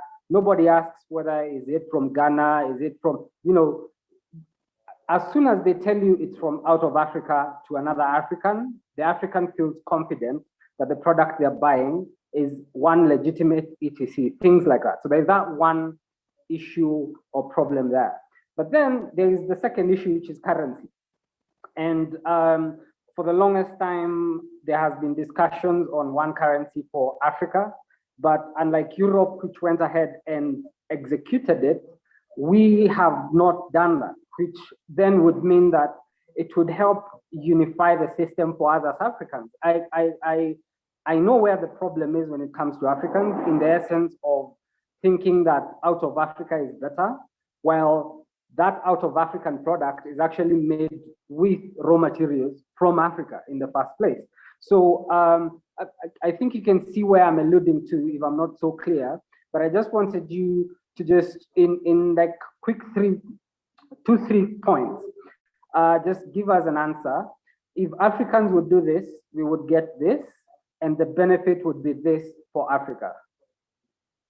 Thank you, my brother. I mean, you have just put the points on the, because everything that is made in Africa, like I told you before about the story of the malachite, which I still say it again and again. I don't know those who have not heard it.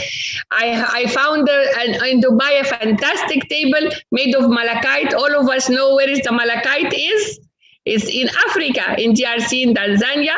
This table was $300,000 in Dubai, but it was made in Italy. They just made value added.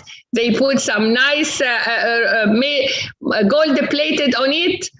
The same malachite, I got it from DRC a fantastic piece of malachite. It cost me only like $2,000. I went home, I put a nice gold, like you see this behind me, this golden chair.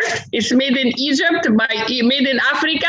I put it like this. It cost me only now like $5,000, although it was about $300,000 in Dubai. It comes from wood from Africa, okay?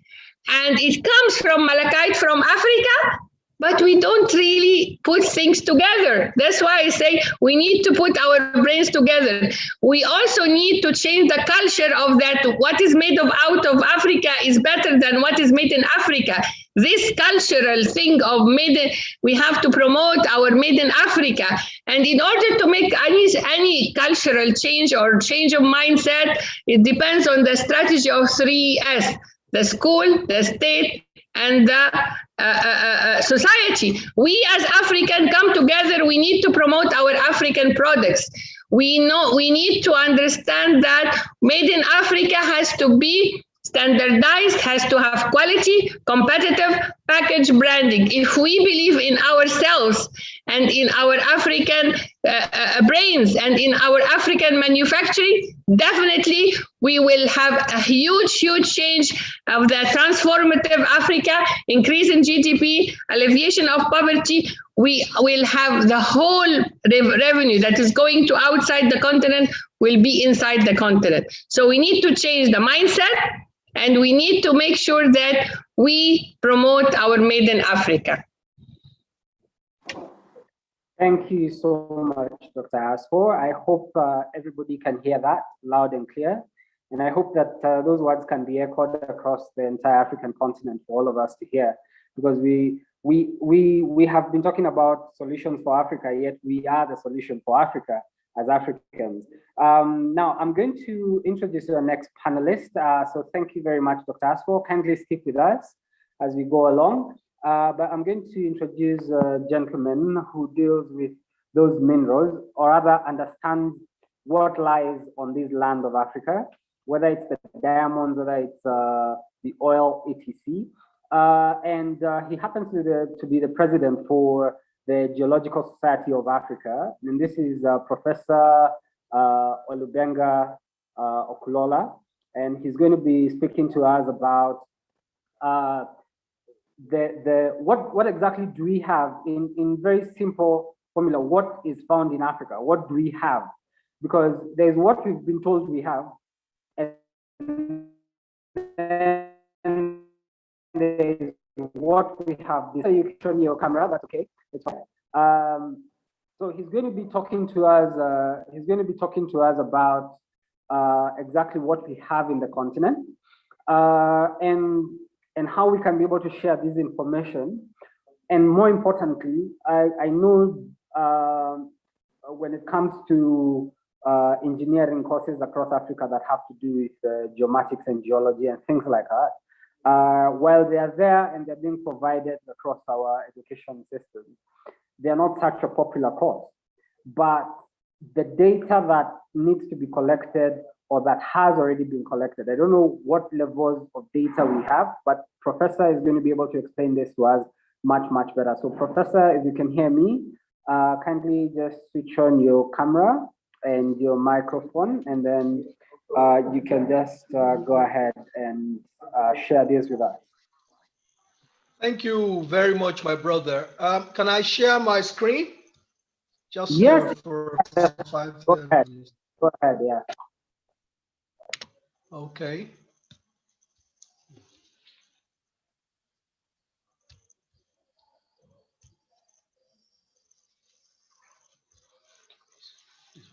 Give me. No, keys.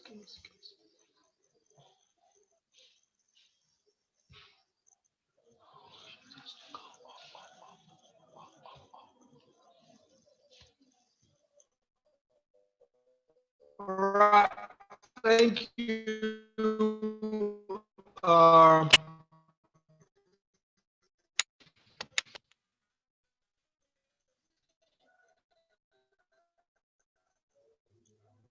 We'll just check through the. Okay. Next slide. Next slide. It's shared already. Can you hear me? Yes, yes, we can hear you loud. All right. Thank you very much. I want to first of all appreciate MADI for this kind invitation, Dr. Frank, and the entire beautiful team. And I thank you for what you're doing for the continent of Africa. This is fantastic. I also appreciate all my co-panelists, Dr. Asu, all the time from a distance. I hope one day we'll meet physically. I can see Anna Nguno there and my other panelists. Now, what do we have in Africa? Well, it's common knowledge, and we can see what Dr. Asfar has just shared. Malachite, DRC, in Central Africa, we take it raw, and then it goes outside the country. And I'm not exaggerating of the value of what we have in Africa. But then what do we have? Africa is a super rich continent in terms of minerals. And anybody can go to the market with that. Even Europe realizes that Africa is the next frontier for exploration. There's no doubt about that. Whether in industrial minerals, whether in metal, oil and gas. Now, why do we see of the geology of Africa?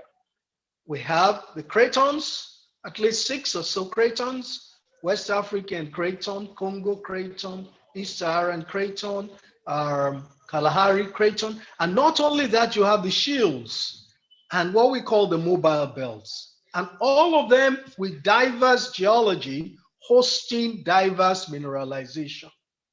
There are not less than about 100 different types of minerals in Africa.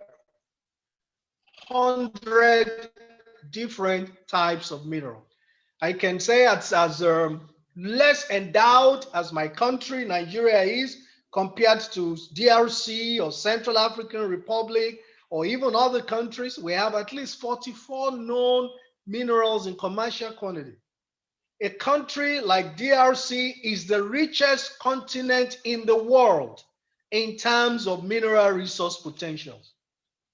I mean, a country that supplies 70% and has the potential to supply 70% of world's cobalt, lithium, cobalt, REEs, and associated minerals are the minerals of the future.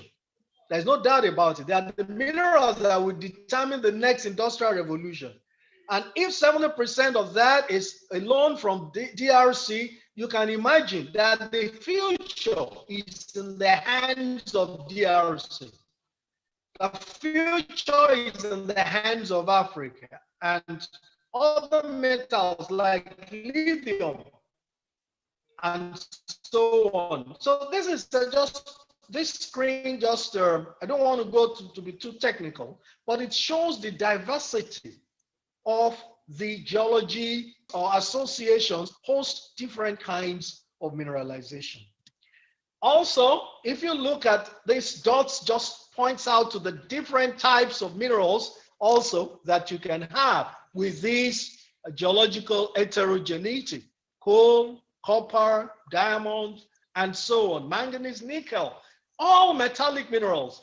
Let me say this, there is no known commercial industrial metallic mineral. When I mean industrial metallic, I mean metals that are used in industry in the world that you don't find in Africa. I stand to be corrected, and that is clear. Even the industrial minerals, that are not metals, whether it is the carbonatite, even a weather that brings about all kinds of clays that we can use in Africa, either for building, either even for oil and gas drilling and all that. So even in dimension stone, I sometimes sure that when people import dimension stones from Italy or from any other place, there is no, that you have the one in Africa that is not there. It's like chanokites or even basalts that are, the what is so much used in the dimension stones globally now for tiles, whether it is even in terms of the white ones like pegmatites, like marble, whether it's for quarrying or whether it's even for copper-based minerals, like my sister, Dr. Ashford, has just said, malachite or all the rest.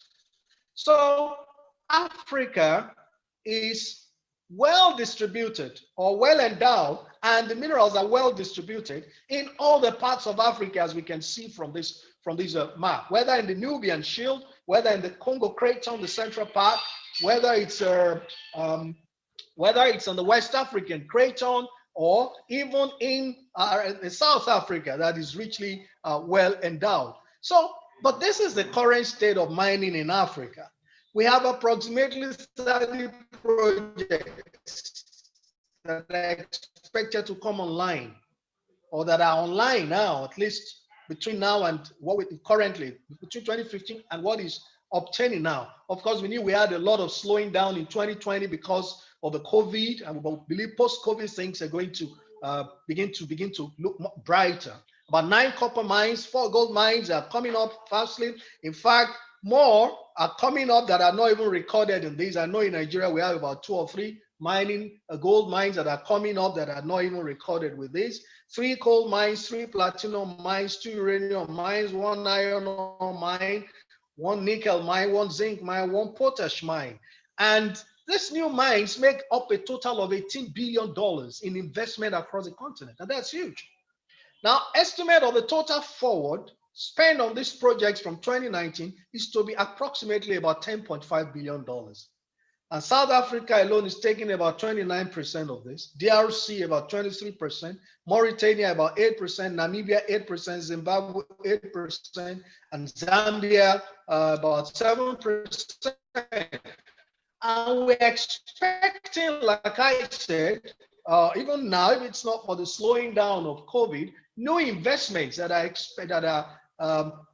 expected to come up. Mines are set to come up in Tanzania, about 2 in Mali, Burkina Faso, and I know there are at least about 3 projects on gold that are already on now in Nigeria. The famous now Shegilola gold mine, 500,000 ounces of gold that I just had their first pour of gold in July this year.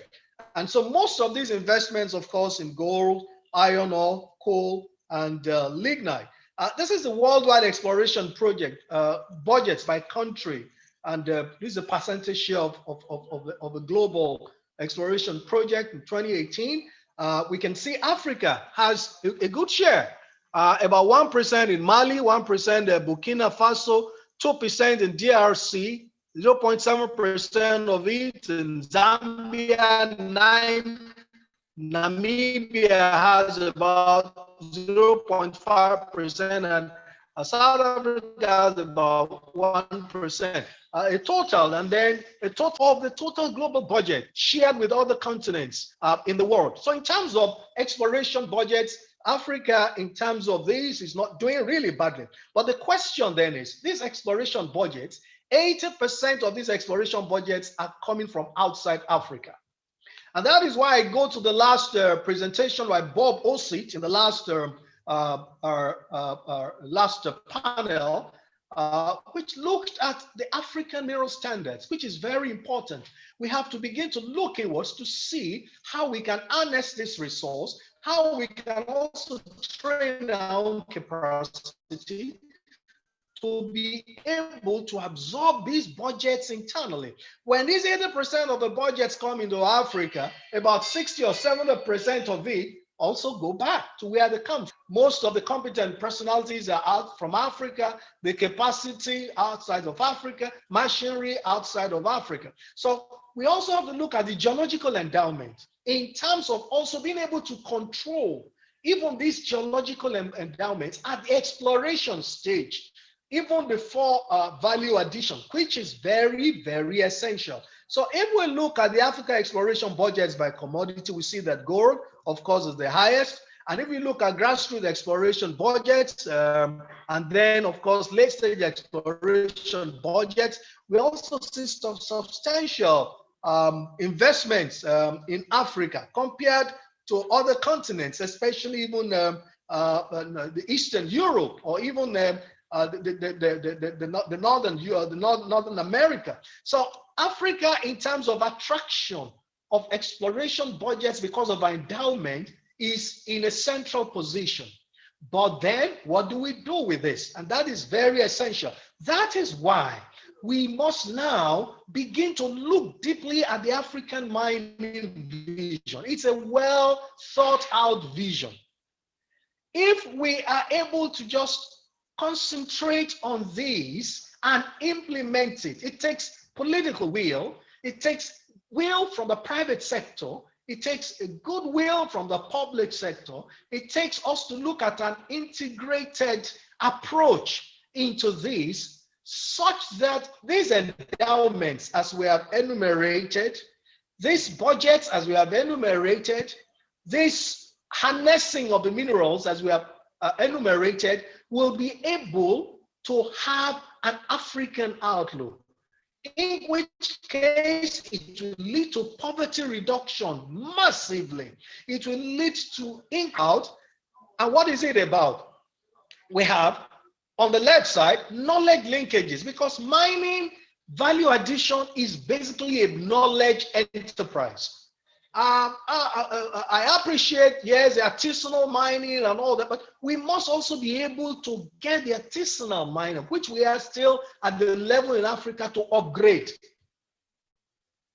I am not too much a fan of the current state of artisanal mining in Africa, because it seems as if we are just managing poverty. We seem to be managing lawlessness. So we need to have a rethink.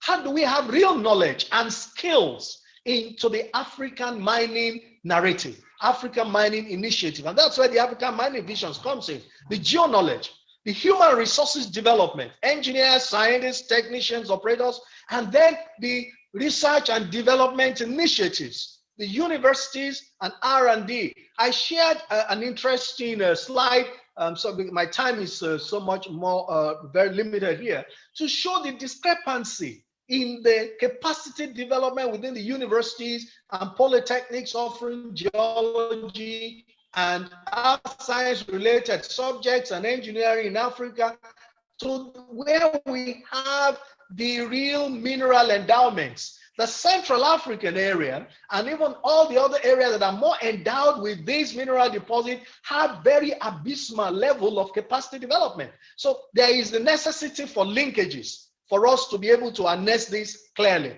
Now, we also have the next one, the infrastructure linkages. It's very important. Transportation, power transmission, water reticulation, ICT, and others. So it's very, very important for us to also link this with fiscal linkages. Where are the levies? What the ground rates, royalties, stabilization funds, financial funding, specialized funding for exploration, for harnessing of the minerals and value addition in Africa. We must seek to develop a capacity for funding. Our present financial funding for mineral enterprise in Africa is abysmally low, because I think our financial systems do not really understand fully the concept of the African mining vision and the endowment that we have. So we can then have backward and upstream linkages in terms of the capital goods, in terms of the consumables, in terms of the services and other inputs. We must look at even the service industry. 25% of the mining industry endowment or capital in Australia is even, let's look inwards to that. It's also part of the value addition, is part of the integral process of the mining linkages in Africa. So Africa is well endowed. It is distributed in all the regions. Yes, we have all the minerals that we need to rule the world in the next 40, 50 years.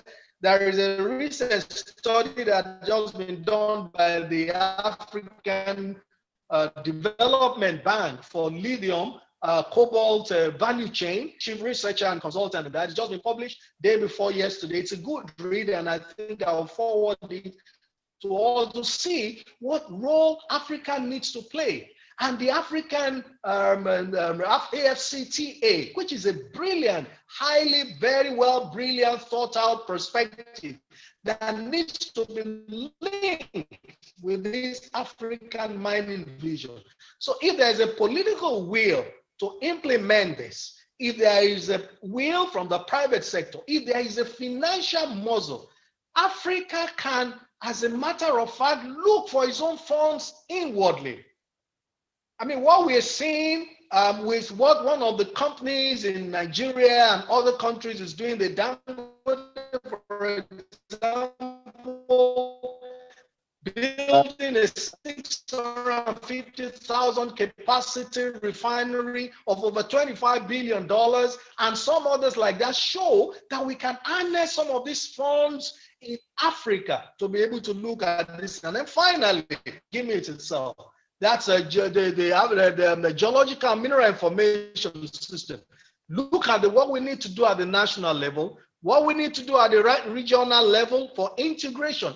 Places where we have less endowment of these minerals, or places where we will be hubs of the processing for some of these raw lithium from DRC and transport them straight to China, and then at very low rates, and then it flies across Africa to Europe, to America. Let's create hubs or processing center, also create jobs within, develop capacity within for finished products for the next green revolution. The green revolution is here. The low carbon revolution is here. Electric vehicles will be ruling the world in the next 30 years. LIB batteries will be ruling the world in the next 40, 50 years. All the endowments for these, apart from China, now rests in Africa. So we have to look at our national endowment. We have to look at regional regional enrichment and regional endowments. We also have to look at integrational approach, maybe under the overarching policy of the AFCTA and regional development initiatives like the ECOWAS, like the SADC, like the EADC, and see how we can integrate this to have a well-developed geology management system, value addition system, and processing to end stage system for the next industrial revolution. Thank you very much. Thank you. Thank you very much, Professor, for that. Unfortunately, again, I think 1 hour is very little time to have the 5 minds that we have on this panelist to share on this topic. But more importantly, you've brought about certain issues on capacity building. Of course, we have had a very terrible education system, yet our African parents keep clapping for our young people when they graduate, and yet they graduate with nothing technically, because what they are taught is not what is implementable on the ground to be able to take advantage of these sections. But nonetheless, I want to go to Madame Anna Nguno, who I'm sure is not is quite familiar with Professor Olubenga's work as well, since they both work in the same industry. And I think Professor has already shared the map. But in this case, Madame Anna, if you can also switch on your video. Professor, just stay on, don't switch off, just stay on, because these two areas, the two of you are within the same sector, and I'd like for Madame Anna to also share hers now for purposes of time constraints. And of course, Madame Anna is the Secretary General for the Subcommission for African Maps Commission for the geological map of the world. As I'm saying, Professor has also shared part of that, well, has shared an exact map. And maybe what I would like to ask Madam Anna, if you can kindly just come on as well. Okay, can you hear me? Oh, yes, yes, we can hear you. Fantastic, thank you. Okay. Thank you, guys. I'm sure everything that the professor is talking about, you are already aware of and understand. But in this case, there's something that he talked about, that we now know where the minerals are. We know how much of those minerals we have. We understand the use of minerals. We understand that technically, if we locked out Africa from the rest of the world and started to develop Africa, we will not require anything out of Africa to run the development. But we're talking about our young people, or the labor force and the resources, or the knowledge base. Do we have that? And if we don't, how do we create that on time to help take advantage of what he's talking about, the next industrial revolution, which is already ongoing? When you talk about the next 40, 50 years, the fact that we have everything within Africa to build that, do we have the capacity, do we have the people within Africa to be able to do this for us? Anna, you can just go ahead. Okay, through my presentation, I'll be able to answer your question. But for now, I just want to say a little bit what is the commission all about. I'm saying the Commission for Mapping of the World is a non-profitable making scientists and educational association that is affiliated to the International Union of Science, IUGS, and to the International Union of Geodesy and Geophysics, that is abbreviation IUGG. And we say the member of the CGM are Geological Survey or similar organization responsible for national geological mapping. And then we have associate members that are then other scientists or institutions from the industry. And we're saying the Commission for Geological Map is responsible for designing, promoting, coordinating, preparing, and publishing small-scale thematic maps of Earth, of global, continental, and major regions and oceans. When we talk about thematic maps, we're talking about geology, or we are talking about geology, or natural resource, or climate something, or tectonics. And so basically, that's what the commission it's all about. And how, as I said, who funds it? It's funded by the member states and also by the industry and also UNESCO. It's the one who funds the people.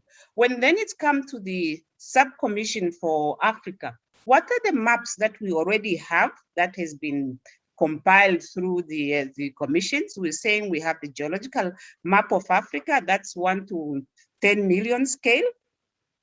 And this was then published in 2016, and it was distributed to the scientists and the stakeholder that was in Cape Town under the 35 International Geological Congress that took place then in South Africa. And then we have an international geological map too, at the scale of 1 to 5 million. This was compiled together with the UNESCO, the French Geological Survey, and then the commissions. And we're saying we've got the technical, the tectonic map of Africa, which was compiled in 2010 at the scale of 10 million. And the lately one is the seismotectonic map of Africa, which was then also published in 2016. And this kind of work, it's actually done in collaboration, some with the geological surveys, with the Geological Society of Africa, and with the other international researchers that has been working in Africa. So when we are talking about skill in Africa. These are some of the opportunities where you have university students that are working on issue that will actually contribute to the geological maps that we are talking about in Africa. So sometimes we look at issue at the continental level that will then answer questions at the local level. And sometimes we bring in students who look at the local level that will then contribute into answering questions at the continental level. And when we want these maps, it's because we want to have homogeneous, and we also want to have young as scientists to partake in project of similar nature. And this is where we are saying there's this initiative where we are calling on scientists from Africa, or those who have been working in Africa, to build on what is already there, because there are maps that still need to be done at the continental level. And then that is then for the time being for the commissions. I just now want to look into the research, innovation, and development. We say it's definitely research and innovation is absolute key to Africa's economic, social, and environmental sustainable, as emphasized in 2030 Agenda for Sustainable Development, as well as Agenda 2063. As the professor have mentioned already, we are saying we fail to invest in research in Africa. And although most of the government or head of states in 2007 have kind of agreed to spend 1% of the GDP on research and development, up to now, only 3 countries in Africa that are actually close to that.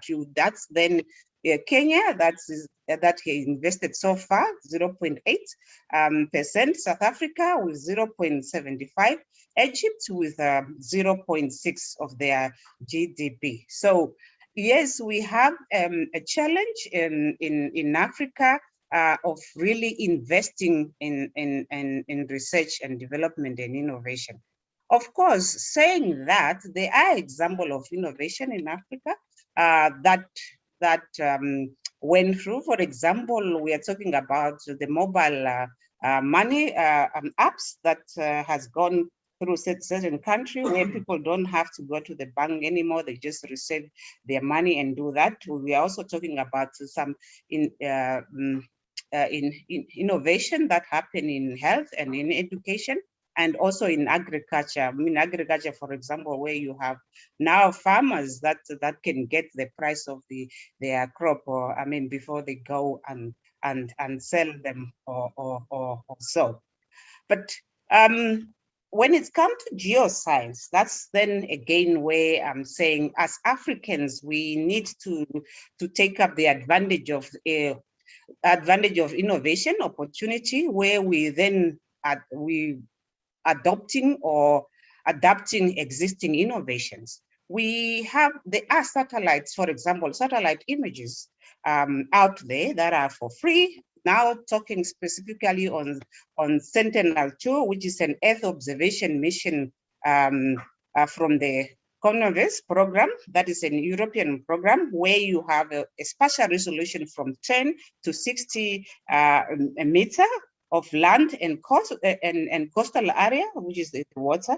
And if we take this particular data, we can work it from at the local level, where if we have a few geoscientists in our institution, or we have places that are not easily accessible, we can process these images. Of course, one has to have knowledge about remote sensing and GIS in order to do that. And this is where, again, where we say collaboration among institutions, whether in Africa or Europe, is very critical, because then we are sure to say we are capitalizing on this innovation of technology that we have, which we can improve in making maps that we have. Another, part of using the satellite images, we have NASA's and other images that are actually looking into groundwater, because groundwater is very important for Africa, but it's not easily to go around and do investigation. Is very expensive. But now we have this space and or satellite data images that actually we in Africa can take advantage of it, and then trying to make sense of natural resources that we have. And of course, when we say linkages or collaborations, we have the African Mineral and Geoscience Center in Tanzania, and we can, as Africans, we can have other centers that will then assist different geoscientists within Africa to be able to learn or to acquire some of this new technology that is coming up. Of course, when it comes to innovations, there are some already existing initiative in the continent, like when we look at Africa Center of Excellence initiative, the Pan-African University, the African Research University Alliance, Coalition for Africa Research and Innovation, Alliance for Acceleration of Excellence in Science in Africa, and the Consortium for Advanced Research Training in Africa. These are some of the initiatives that are already out there that I think once we link up with some of this initiative, as geoscientists will then be able to get more whether it's human resource or financial resource that are dedicated to some of this particular program. And just to close is again to say the 23rd Ordinary Session of African Union Head of States and Government Summit that was in June 2014 adopted a 10-year science, technology, and innovative strategy for Africa. And this is again some of those initiatives that are there as geoscientists who are trying then to make sure that what we do, it's known out there, and it reach stakeholders, or it reach the police makers at different level. We have to align what we do with some of these initiatives, because we all know that geoscience, it's crucial. The data that we produce is crucial, not only for the exploration of mineral, but also for agriculture, for geohazards, and all sort of things, so that at least we are there, we are seen, and we can also leverage on the know-how that is out there.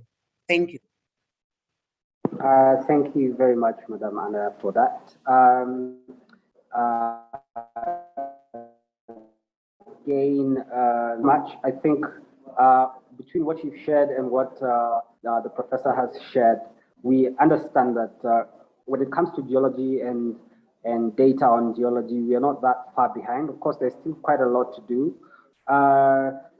Maybe as a brief question, so that I go to our next panelist, Mr. Samuel, is in terms of that data, the geological data, are you able to share the same data with countries that maybe at the moment either don't have the resources to invest in the data or rather to acquire data that may be able to help them in terms of just understanding what lies within their country? And in that case, if you're able to share that data, where can they find it, and how can they find it?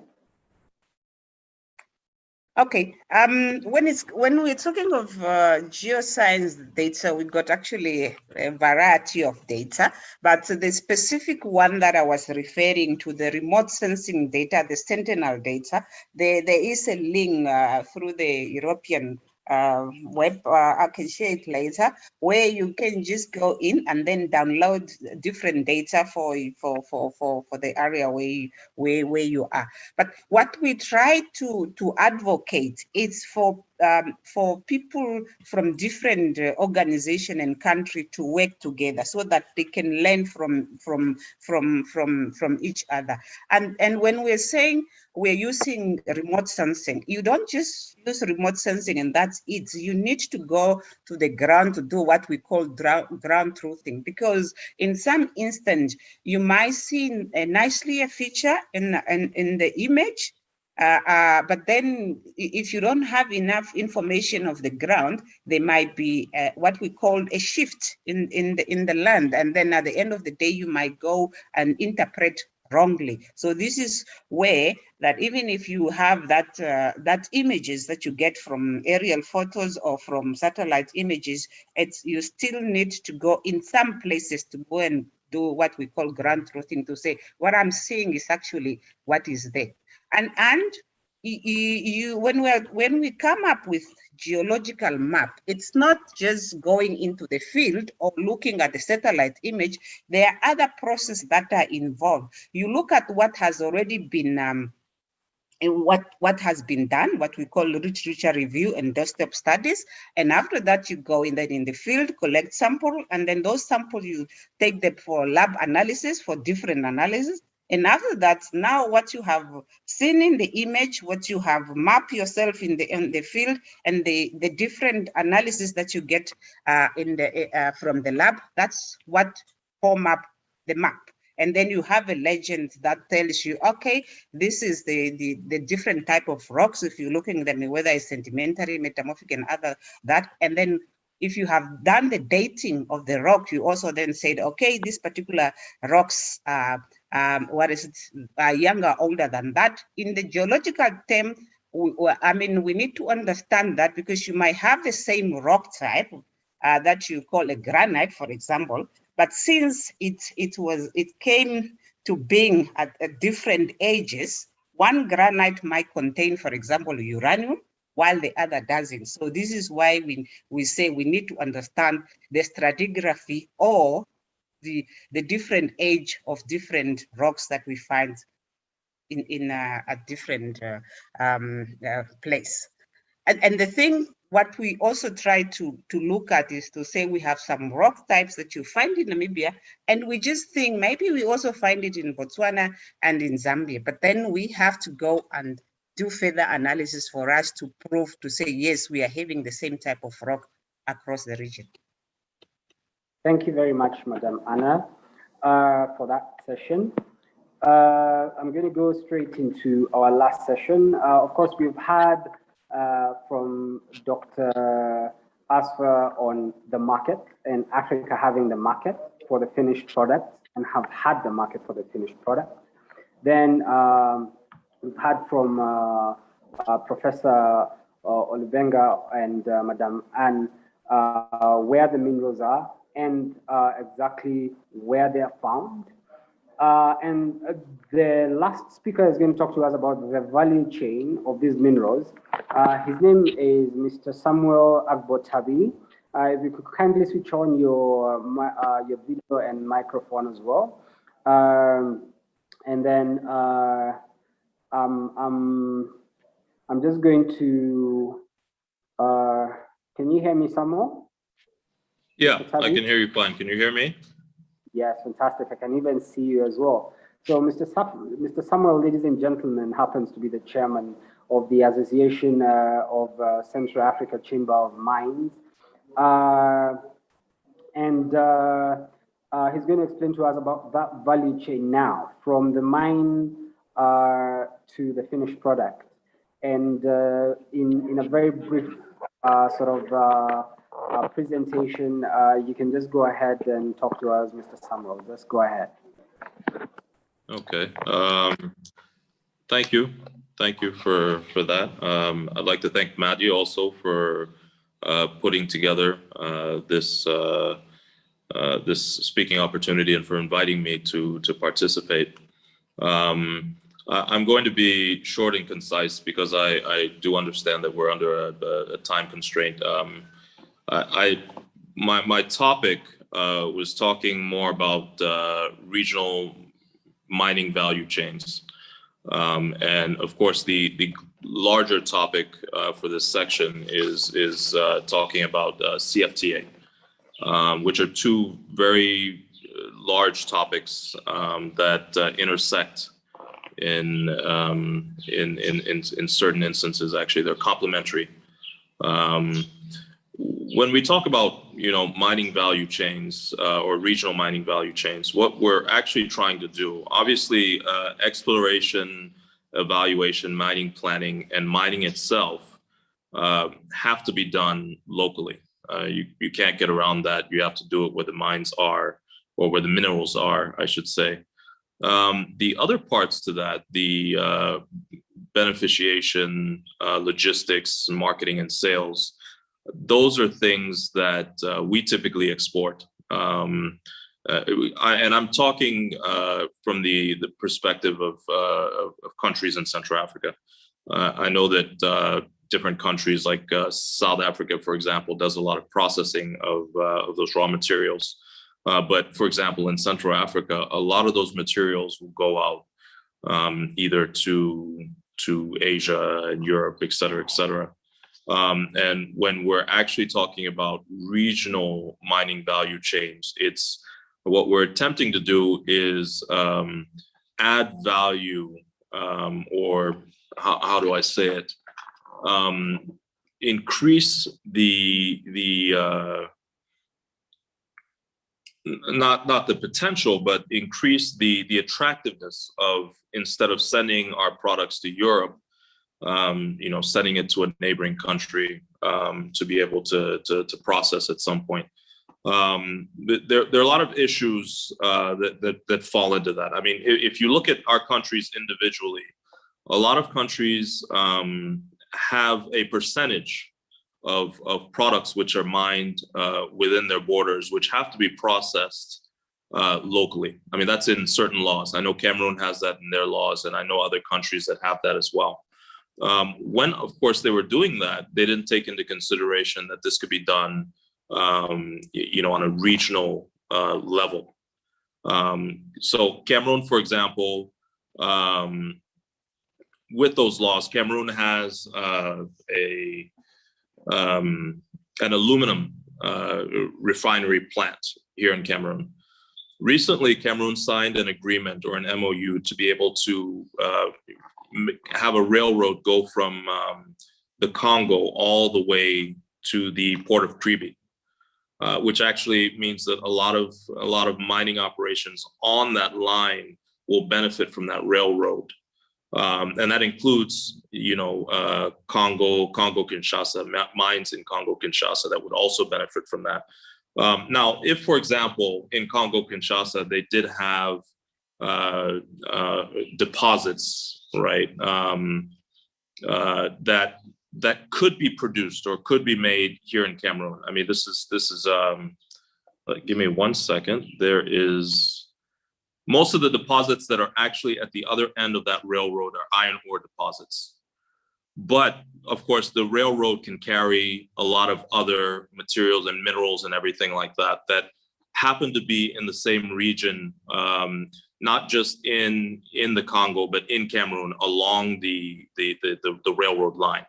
Now, at the port of Kribi, there's a plan to do a refinery that would be able to accommodate probably about 15% of the materials that are being shipped. That's the plan. A lot of times, what are some of the constraints that we have for producing locally? We have energy constraints. In a lot of our countries, we have power outages in our homes and everything like that. It's very, very difficult to say that, okay, we are going to allocate more energy towards these large industries without actually increasing our energy capacity within the country. There's an issue with technical know-how. If we don't have, for example, if we don't have an expertise in a certain area, the quality of the product might be inferior to the quality of the product in other areas. And so you have to actually do a lot of capacity building to bring people to the level where they can maintain the quality that you want. Some of the biggest issues that we have are access to capital. It's very, very difficult for business people to be able to access capital to put these kinds of initiatives on ground. And I think part of that is also linked to political will. That's probably one of the biggest issues that we have. And I say political will not in a bad sense. Political will is a bit divided. I mean, when you look at politics and you look at politicians, you have competing industries. You have agriculture, for example, and in Cameroon, like many other countries, the budget for the agriculture ministry is way bigger than the budget in the mining ministry. There's a lot more money that's given to agricultural projects and development and research than there is in mining. And that's typically because for every hectare of land, I believe it's one person that you're employing. So if you have 100,000 hectares of farmland that's opening up, that's about 100,000 jobs, direct jobs that are linked to that project, not to speak of the indirect jobs. So we're competing not only with external groups, with Europe, we're also competing within our individual countries for money being allocated for development. So what are some of the solutions? Let me jump right into that. They're country-to-country solutions. For example, I was talking about the railroad that's coming from Congo. There might be some projects where, because Congo doesn't have maybe the capacity, the energy capacity, they might sign agreements with Cameroon to be able to produce whatever percent that they're supposed to produce in Cameroon instead of in country. It's going to also make the different countries start to think, the policymakers and those people who sign the agreements with the mining conventions, to think of alternative ways of production. Because if Cameroon, for example, has a lot of iron ore,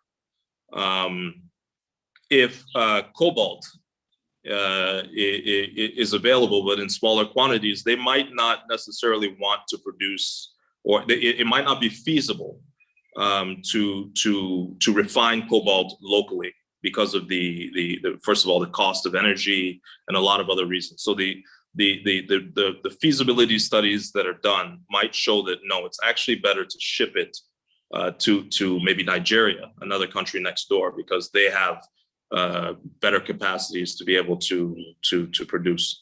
So those are country-to-country solutions. The other solutions are to focus on products that have less logistical weight to them. Those would be the 3 TGs, diamonds, gemstones, and to focus on training to be able to cut gemstones and things of that nature. So you have training, information sharing is probably one of the biggest things. It's something that we lack in here in Africa. If you're looking for someone that is supplying cobalt in China, you can go on to Alibaba or a number of other places and you can get a list of different groups of people, even going online. But one of the problems in Africa is that a lot of the people that have a product and you can't find them. You don't know where they are. They have issues being able to post that. And I think that's where think tanks like MADI can actually play a big role, finding ways to get those people online, as well as being able to convince people, change the political will and show people that really there is value here, and being able to quantify it so that politicians can say, okay, let's try and put a little bit more money towards this.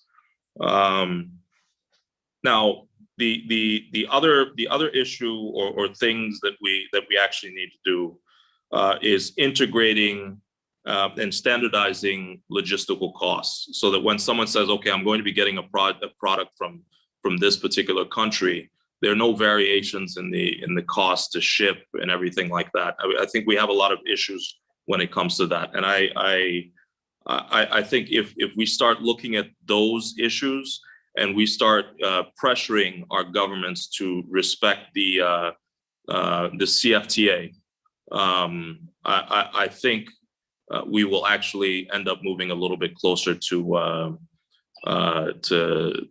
regional integration and regional mining value chains.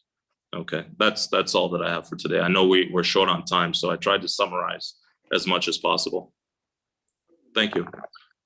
Thank you very much, Mr. Samuel. Well, I wish we had time, because there are so many issues that you brought about. I know the technology right now in solar has made the solutions for energy way easier. I specifically know some new innovations in that space that literally would allow, for instance, any of the countries across Africa to be able to produce electricity or energy for that reason at very low costs as we speak. I think that notwithstanding, the challenges are there, and of course, capital is not as per se the challenge. It's just that capital facilitates a lot of the things that are required on that value chain, and that capital, as you're saying, is already not only being there's competition to access it both internationally and locally, depending on the different sectors as well. Nonetheless, as I've said, unfortunately, we don't have enough time. I was just saying that thank you very much for the submission. I want to close this session. Unfortunately, I hope we can be able to continue this online and on the platform, so that people can be able to interact more and engage more. Thank you very, very much for my speakers, from Dr. Asfor to Madam Anna, Professor Olubenga, and of course, Mr. Samuel Tavi for that session. Ladies and gentlemen, session for today is being moderated by one of my colleagues, Mr. Benson. Benson, are you on? I've seen him. He's here. He's live. So we're we're just going to begin with him and the team. Reasons being that time is of the essence. So Benson, Mayanja, you can officially take over from me, and I'm going to be with you to close the session. Thank you so much, ladies and gentlemen. Mr. Benson, you are good to go. You can continue on. Right. Thank you very much, Mr. Okalebo Brown, for that session. It's really interesting that we're having all these conversations up and about. So you'll just give me a second to ensure that my panelists are on the call, and then we can probably get started soon after that. Yes, yes. And yes, I certainly extend the apologies of Her Excellency Malagwi, who is unable to make it on this call. I have tried to check and see if she's going to avail, but unfortunately she's not. So thank you very much, Mr. Brown and the preceding speakers, for having delved into some of the intricacies of the mining sector. It's certainly an overwhelming department that we need to dedicate quite a lot of academia and study in order to reap for Africa and for the benefits that come with it. So the next session is one which perhaps required the utmost sensitivity when discussing it. The topic is none other than women and sustainable mineral development. Now, of course, given the nature of the question, we have a number of topics that we are meant to deal with. But first, of course, the question might be, why are we necessarily looking at women and mineral development? But I think the massive increase in emerging countries' demand for raw materials has created an unprecedented situation. There's always pressure, and now more than ever, on supplies and a sharp rise in the metal prices with an average of a threefold increase since 2002. So what that does is that the market capitalization of the major transnational mining corporations has followed the trend. Now, when this global competition generates tensions of various sorts, commercial, territorial, and social, there is an aspect that we cannot forget, which is the gender equity question in the mining sector. Now, the fluidity of this question has then imbued us to invite the most interested for this particular question, and I would have the utmost pleasure in having them. Now, given the time constraint that we have, what we're going to do is we're going to have a hybrid kind of discussion to the extent that the speakers are going to submit their substantive material to us, but then in between their submission, they will make a few comments about some of the aspects that have been dealt with. The reason being that the fluidity of the gender question, especially looking at the topics that we have set, are quite very important. Firstly, opportunities and challenges for women in the mineral resource sector. Secondly, the safety and health question.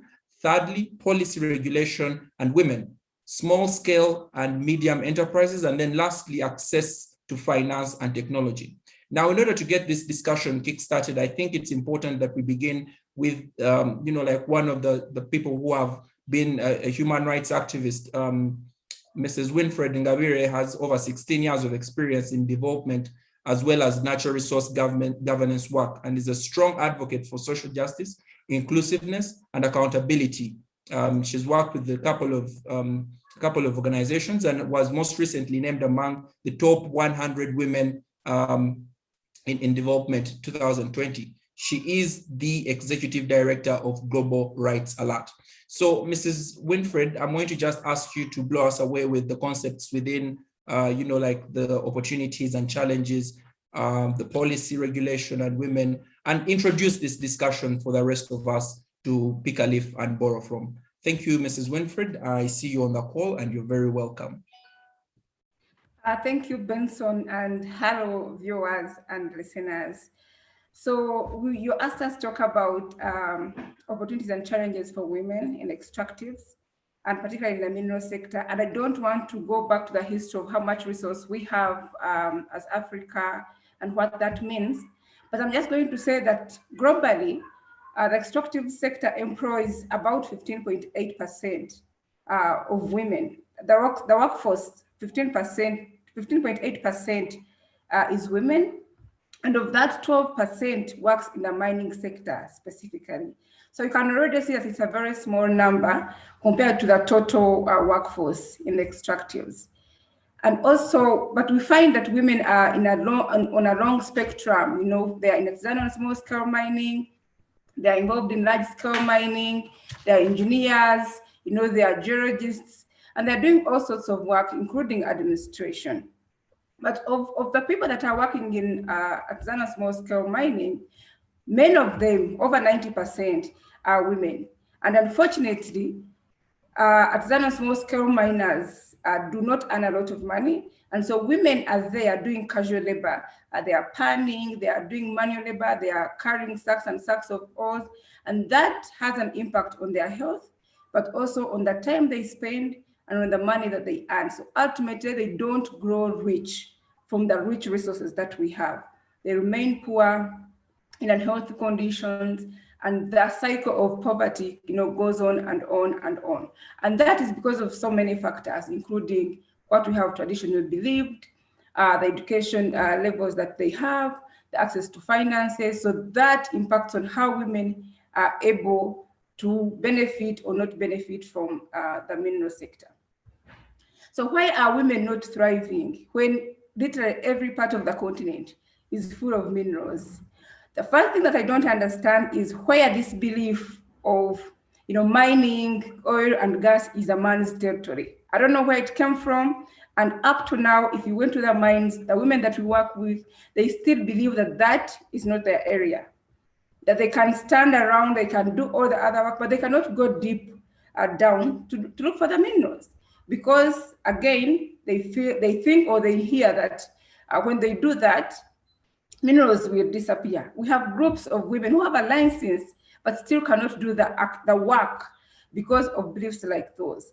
So while we may look at it as a small thing, that determines on how much they are able to dream, to involve themselves in the sector, but also how families invest in girls on whether to pursue careers in mineral sector or not.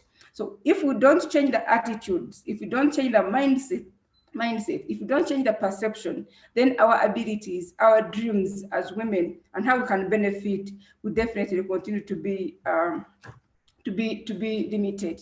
The other part that also have is that, again, majority of women do not have the required skills or educational opportunities to enable them to venture into the sector and tap the opportunities that the sector brings. So again, that's why you find that they're in ASM, and they are, even in the ASM, they are doing the casual labor. So if they had the required skills, if they were exposed to education, if they were getting the relevant information in terms of how they have the data, they have, they know how to apply for licenses, they know how to run a business, that would make a very big difference. And we would see that, women who are doing very well in other sectors like agriculture can as well invest in this sector and succeed. The other challenge, of course, also that we see is that the majority of women are faced by economic challenges that results from access to use and control over land and other productive resources like data, like finances. So if they don't have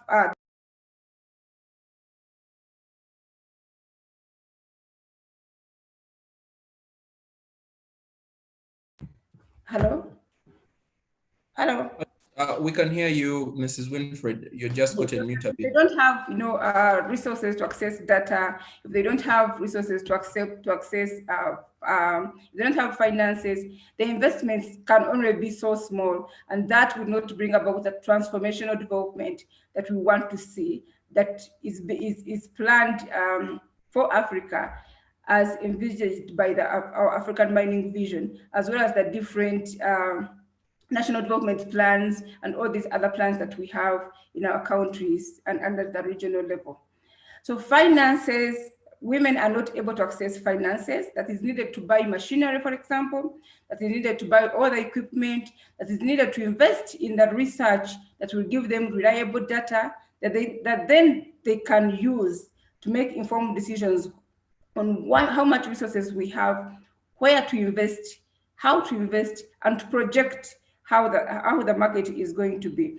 And because of that, of the limited finances, and again, because I talked about they don't have other resources like land that they would have used, for example, as capital, as collateral to get money from banks, then it keeps them at the sidelines. They're just watching what is going on, and still will not be able to benefit. And we all know that whether it's in oil or gas, the sector really requires a lot of money that the majority of women do not have.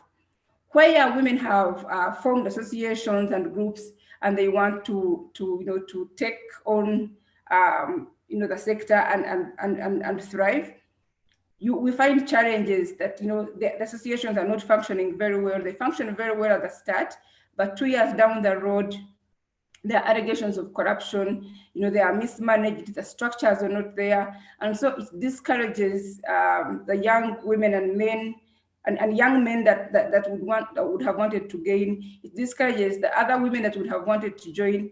And so it locks them out. And I think some of those challenges come about because of unpreparedness. People just go in the mining sector when they are not prepared, especially in countries like Uganda. They just go there because they think they can benefit from there, but they have not prepared, they have not thought through, they don't have the skills to do bookkeeping, they don't have the skills to know to negotiate, they don't have the skills to run coalitions, they don't have skills to run businesses that are profitable. And the environment around which they are working is not supportive. Sometimes legally it's not supportive.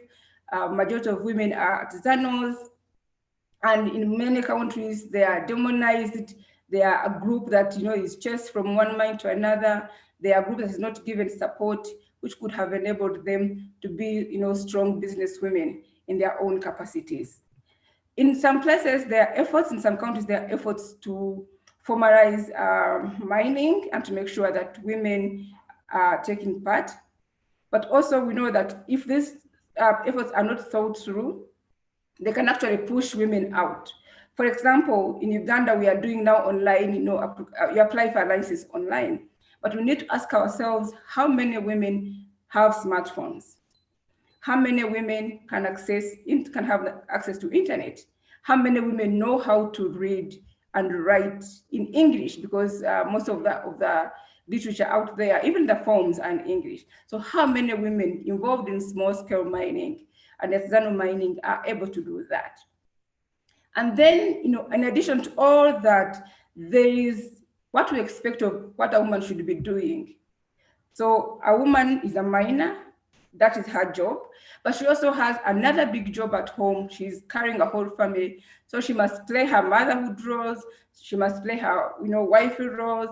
She must play her role as an executive of a gold pit or whichever pit she's working on. And it's too much. It's too much. And even when the little money she gets from mining reaches home, in most cases, it is taken away from her by her spouse, or whoever is in control of her decision making. So if they are taking away the little money that you're earning, you don't have enough to keep investing, and so your business as a woman is not going to grow very fast. But what opportunities exist out there? And I'm going to be very brief because I know that we don't have time. Countries like Uganda, again, as I said, are working to review their legal and policy framework. So we have our minerals and mining bill, which is before cabinet. And I think those are opportunities that we need to use and ask ourselves, does our legal and policy framework enable women to work? What kind of protection does it provide? Does it enable them to access financial help? Does it penalize those that make it unsafe for a woman to work in the mine? Does it give them a competitive advantage to work alongside a large-scale miner? Is there anything that we can do to make sure that the law treats both men and women equally, but also recognizes that a woman has a bigger burden that they are carrying when they are coming to these sectors? So I think that our opportunities like this can be used to cause change. But even beyond just the law at the national level, we also have frameworks like the EITI, which now the latest standard, the 2019 standard, looks at how gender has been included into mining, into petroleum. So we are tracking who is benefiting from the sector. Where are the investments that are being made with the resources that we have? Who is benefiting from these investments? And so once we start auditing who is playing a part in our sector, in our mineral sector, how many women, how many men, do they have the right skills? Are investments being made benefiting both men and women? I think then we start talking about uncomfortable things that we all see, but we never had a platform to talk about. And we have a very good document. Our African Mining Vision is really good. If you look at the goals, as OSDG, they're all fantastic, but we must get them off the paper and start interrogating them. What do they actually mean when we talk about equality and equity as far as natural resources are concerned? The other thing that we also have is that, the change in attitude. I think over time, with access to information and more education, we are seeing, public servants, for example, understanding, I say the law may be saying one thing, but how is the practice?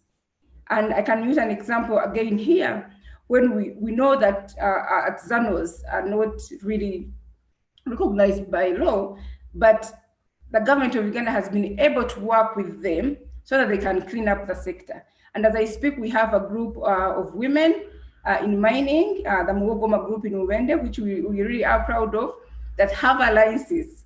And when you begin recognizing groups like that, and you tell them what the alliances is about, the obligations and the benefits that come with that. I think even when the group is not necessarily legal, I think you're saying, yes, I recognize you exist, and you and I can work together so that what you're doing is actually right. And with a review of our laws, I think groups like those are going to be recognized, and are going to be seeing many women coming on board and getting licenses and being recognized as investors. But we also know that in some countries like Ghana, I think Newmont Gold has had initiatives where women work alongside their male counterparts. You know, in mines, they are blasting rocks, they are transporting iron ore, they are transporting, ore, they are driving big vehicles, and they are seeing improvement. Just even from having women engineers working alongside male engineers, they are seeing improvement. And we know that because when men and women are holding each other and seeing how the challenges that men are facing and seeing how women challenges they are facing, ultimately you begin looking at and creating an environment that benefits both of you. When your daughter wants to go to school tomorrow, you won't start telling her this is a man's field. Or when your wife wants to go to the mine, you don't begin telling her that's a man's field. Or a woman does not have to pretend to dress up like a man so that she can access the gold fields and pits and do some work. And the other one that opportunity that I see is that, you know, there is a lot of pushback in terms of promoting human rights and mitigating and dealing with human rights abuses. So what used to happen that women would be abused and they keep quiet in the mines, you know, they don't have protective gears, they don't have where to speak. That is changing, and it's changing not only in mining, but I think the awareness about human rights, the need for social justice is increasing. So people are pushing back, and so women are asking themselves about, you know, what is that is stopping them from enjoying their work. And so they are challenging their male bosses, they are advising their male bosses, and they are repetitively saying this does not work. So you find in some mines, for example, in Busia, in one of the districts here, we have a group that has a gender policy. They made it themselves, they are using it themselves, and they understand that these are the issues that women need for them to be able to work productively.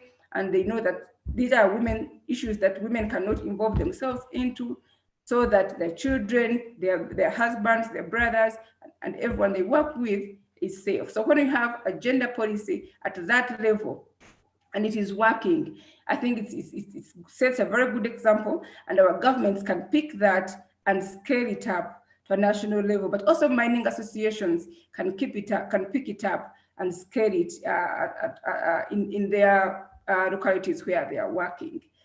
We see that big investors, like banks, for example, are having incubation centers. And these incubation centers are to enable women learn business skills, among other people.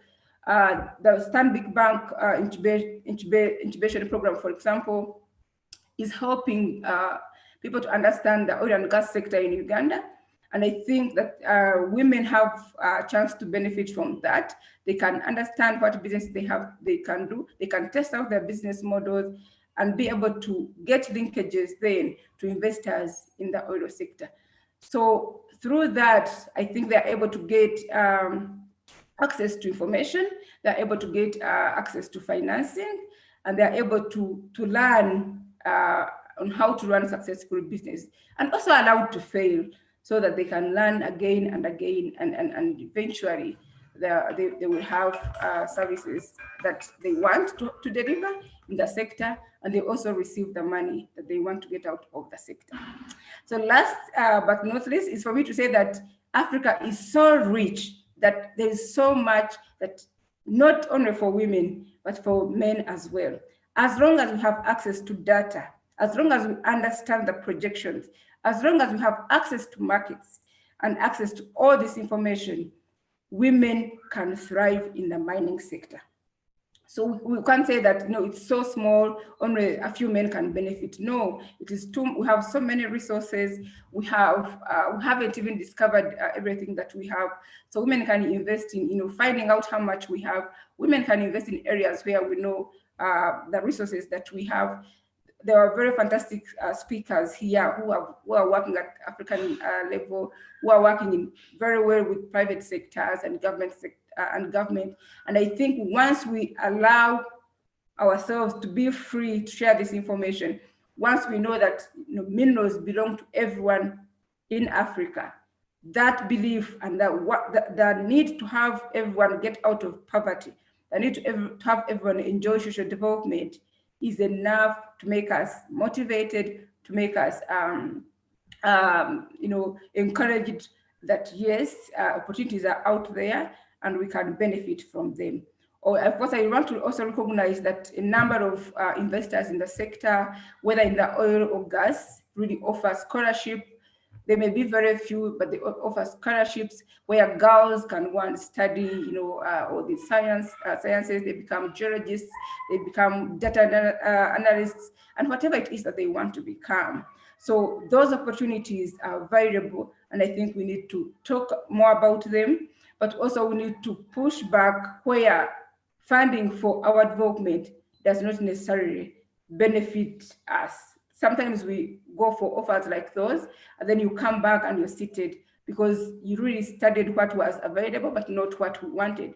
So if we're able to inform whoever is investing in the sector of our realities, where we are able to know that a woman is not at a lower rank when we are making decisions, when we see women as potential, we see them for their potential and not for the victim that they are likely to be. I think that is going to push our countries, it's going to push our continent to be the real rich and happy continent that we are looking forward to. Thank you very much. Because of time, I'm just going to stop here for now. Thank you. Right. Thank you so much, Mrs. Winfred. I think you make very, very interesting, arguments in regard to what the sector provides for us. When we look at the gender question and the aspects of policy. I mean, when you look at the EITI and the ideas that it could actually help in our local content policies, I think that's where we get to have a very robust kind of development towards addressing the gender question in the mining sector. I mean, when you look at countries such as Namibia and Botswana, which have their Minerals Act enforcing that mineral transnational companies or multinational mining companies need to, procure products and services that are processed substantially within the home areas. I think those are some of the things that we can actually look at to increase the opportunities within the mining sector for our female counterparts. And I do agree there's a plethora of traditional belief that relegate women into a certain kind of position, which precludes them from enjoying the utmost benefits that come with the mining sector. But I think for some of the questions that you raise and require answers to when it comes to discussing this question, I think are largely institutional, and we are very glad to have one of the most prominent members when we come to talk about issues of institutional capacity development. With us is someone who formerly worked as the project coordinator in ecosystems management project with World Vision Tanzania.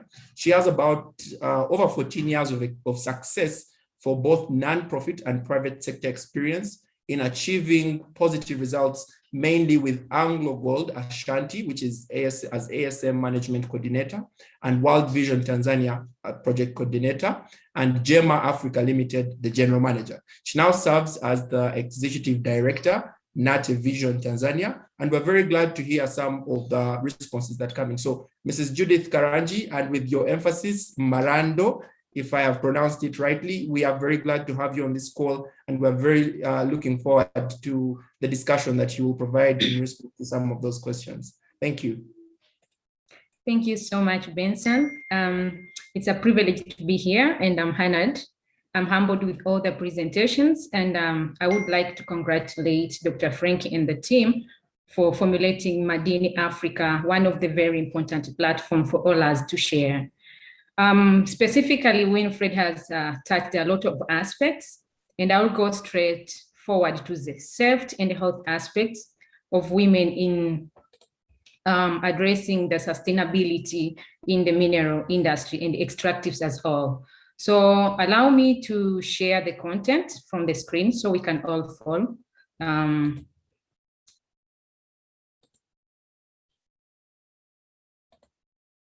Sorry, just a second.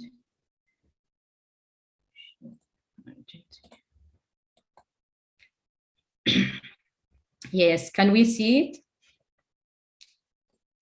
Yes, Mrs. Karanji, we can see it. Okay, thank you so much. So from what I want to present today on the health and safety aspect, myself, I'm going to speak capacity building and institutional strengthening to local organizations and women associations, which are being formed in Africa, specifically for the role of supporting women and youth in small-scale mining segment. Why am I interested with this? It has come to my attention that there are a lot of organizations, international and both local organizations within Africa and in our countries that are trying to address women in all dimensions for the name and for the goodness of gender empowerment. So when we speak of mining, actually I'm a miner myself. I've been doing mining for 1 year now, and I've done a couple of mineral processing. So I'm local, I'm unskilled at the same time. So I can be able to share a little bit of what is happening at the ground, but with all what have been shared with the rest of the team, it's true, and we really need to make a change in the mineral sector. I will start by speaking on what I've been reading from the agencies and international organizations. According to ILO statement and the press release, that there are between 10 and 15 million people working worldwide in artisan and small-scale mining, and estimated 100 million people depending on it for livelihood, which makes it more good for us to actually discuss specifically on artisan and the small-scale mining. But the goodness about it, which drew my attention, was that women provide up to 50% of the small-scale mining workforce. And for me, I would say this is true based on what I've been able to experience from the ground and what I've been able to see what women are doing in the ASM sector. And also there is a good thing about UNDP, who published the mapping of mining to SDGs, where the reports were acknowledging the contribution of ASM to livelihood enhancement. And around 110 million people being depending on ASM rather than large-scale mining operations. As Benson introduced me, I've been able also to work for approximately 5 years with the large-scale mining, and I was depending on it as a woman for a livelihood and everything I can call. But equally now I do ASM, and I depend on it, whether on a semi-skilled or unskilled, sometime I call myself, in order to make sure I survive in the industry. But also another thing which drew my attention was to see the Africa Mining Vision, which is under African Union, developed in February 2009. It touched the aspect of ASM and reinforced the formulation of policies, which generally touched for sustainability of the sector, for fostering transparent, equitable, and optimal exploitation of mineral resources to underpin broad-based sustainable growth and socio-economic development. So all these are things which, if you look at it, and then the rest of these you will see on the resource section, just for the matter of time, you can see on the 2030 agenda and how we are trying to address women inequality or gender, advocating for gender equality. All those are issues trying to touch women in all spheres. So it's agreeable that there can't be sustainable development, whether in mining or wherever, without gender equality, because we all depend on each other. So why did I speak of institutional strengthening and capacity building? As I earlier said, there are various institutions and organizations, as well as multinational organizations concerned much of supporting women. So in here, some are embracing alternative livelihoods to support ASM communities, that sometimes we regard ASM as a very fragile sector or a fragile practice. So in most of the time, these institutions and local organizations and NGOs are trying to formulate other alternative, or I can say social enterprises, or I can say some other alternative livelihood, eager or income generating activities to make sure without mining, they can also be able to survive, which is also something good. But also Winfred has touched on some treatment at workplace, that some of the organizations are concerned about women's rights at workplace. Excuse me. So this is all very good. And we all see that we are on one mission. One thing which caught my mind as well, we have a 10 years African Union strategy for gender equality and women empowerment, which is a 10 years strategy. I call it GEWE. This one also is addressing variety of the biggest dimension of women empowerment. And here I was caught by the second pillar of dignity, security, and resilience, which among all other issues, it touches the health aspect of a woman. But basically what I was reading there, the outcome was to protect sexual and reproductive health. So basically it's the health aspect. What about this safety, which we have all to touch and make sure people become healthier when they have a best safety practice along their workplaces. So with all these dimensions, I had thought, and because of time that we had only 7 minutes, so I made it very short, devising a continental artisanal and small-scale miners management strategy, which advisably among all aspects may include the aspect of health and safety. Here, what I'm touching about is that we have seen a lot. We have seen Africa Mining Vision, and yes, it is really touching on the aspect of ASM from what I was reading. But generally, if we have local investors doing this mining business, do they really know what are the practices on the local basis? I've worked with the Community Affairs Department when I was working with the AGA, Anglo Gold Ashanti here at Geita Gold Mine. And part of the safety practice protocols we were reading were very much suiting for large scale mining, which is very good. And that's what they do and they are supposed to be doing. But now trying to think about the artisans, where I'm now engaged also with doing the small scale mining work. I'm trying to see these protocols may be there formulated by multinational organizations, agencies, wherever the parts who are involved in. But the reality now comes in the picture that if we don't have a certain rule which is practical based on what we practice at the ground, all the practice of health and safety are just becoming part of a myth, I can say. People will feel like these are online tools. These are things which we are not supposed to touch because we see AGA people walking around. We see Bariki people walking around. We see all large-scale miners wearing those. Are we supposed to do because we're just locals? So when we talk about why empowering these local institutions, INGOs and the rest to the aspect of health and safety, they will be bowed to the ASM, continental ASM management strategy, which actually touches the health aspect, the health and safety aspect in a way user-friendly to the locals. So involvement also of this large-scale mining to make sure they can also try how best to digest with women associations. We have women associations which are local. We have women in mining associations which are professional women. So with these two mingling together, we have these local women associations that are mingling just for funding, trying to see how they can make their ends meet. But we have these professionals who really know if we can be able to put our education together to help these local women, then this aspect of health and all the rest of issues which have been touched will eventually be covered. So from local to international organizations, this gap really need to be addressed. Without having a formalized continental artisanal and small-scale mining management strategy, we're gonna fail on the way. And I'm not cursing, I'm not promising that we will fail, but I'm trying to see, there have been a lot of rules somewhere. Why now we need this? Because we need to digest in a way possible that it's practical. For example, I want us all brainstorm. We go to the bank.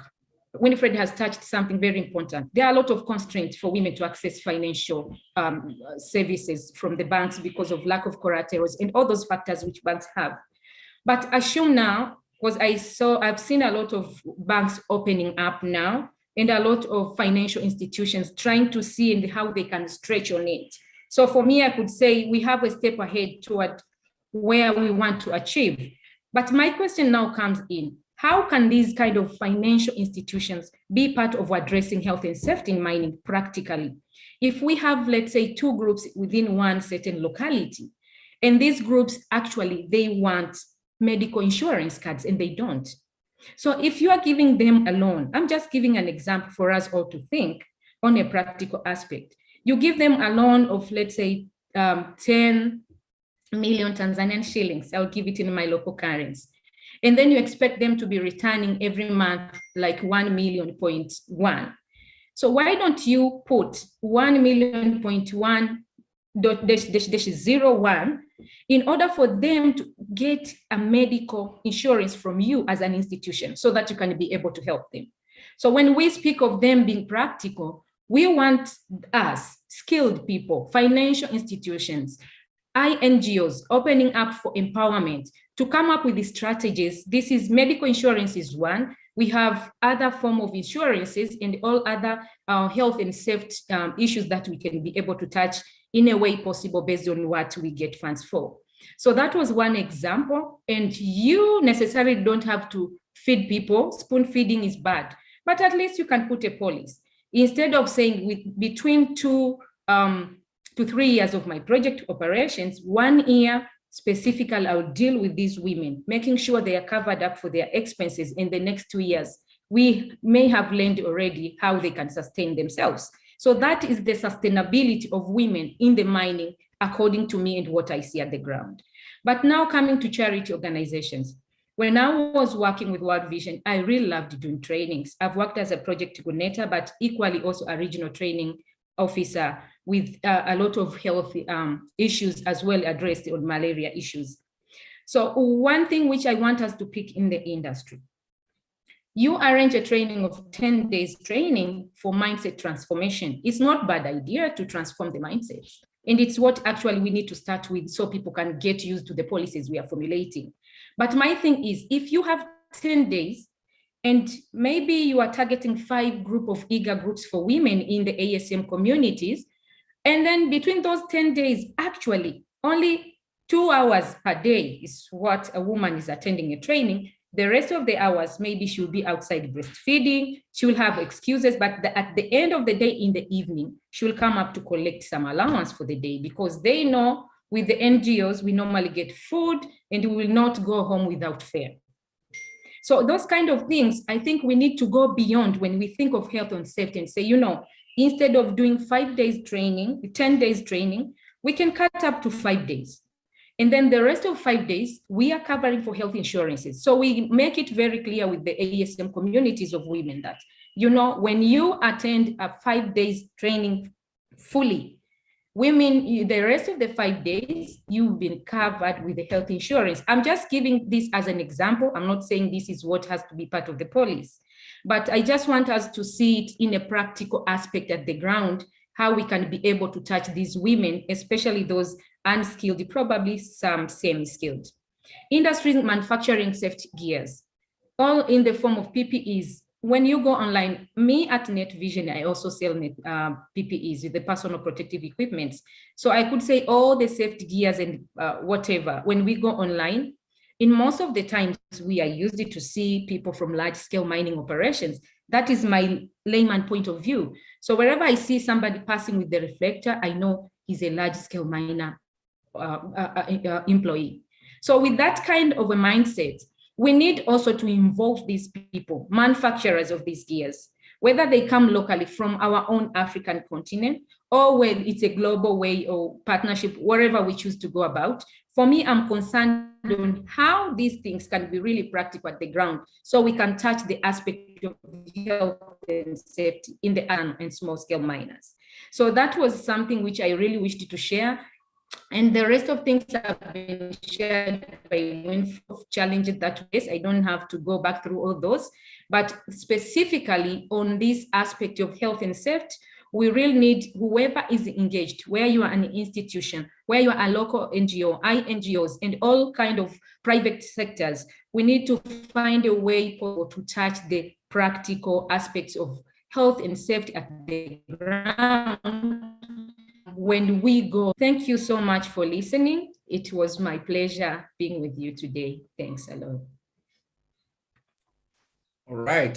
Thank you very much, Mrs. Judith Karanji Marando, for that very inquisitorial kind of discussion. I think the point at which you left really causes us to question quite a number of things.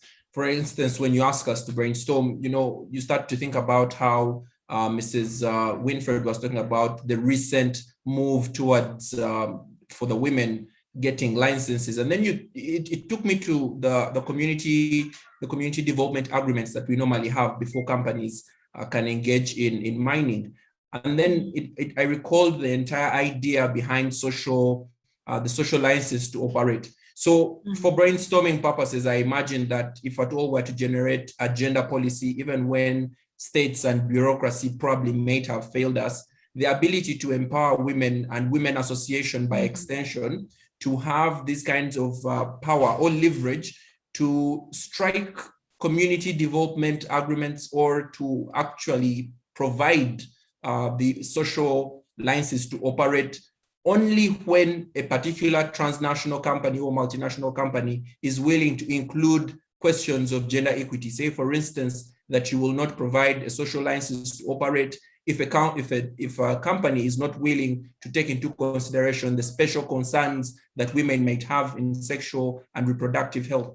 I think perhaps that may be one of the ways how we could probably think around it. But well, you're the technocrats, and you probably understand the ideas that happen behind the closed doors. But I think that's something that we could certainly think about. And you got me on a very interesting point, both Winfred, Ms. Winfred and yourself, when you talk about access to finance. And there's like a whole deal of literature that tells us about the different formats of financing. And I think that maybe that's something that our next presenter is going to talk about, and probably we spare about a minute to share on some of those. But I think that for now, you've really done justice to the question of safety and health. And I would now just like to bring on our last speaker for the day on regard to this matter. Well, he's a gentleman. For those of us who are wondering if there is indeed a gender equity question on the panel, he is a gentleman, and he's the head of the programs of Solidaridad East and Central Africa, which is essentially responsible for the design and management of Solidaridad's portfolio of programs within East and Central Africa.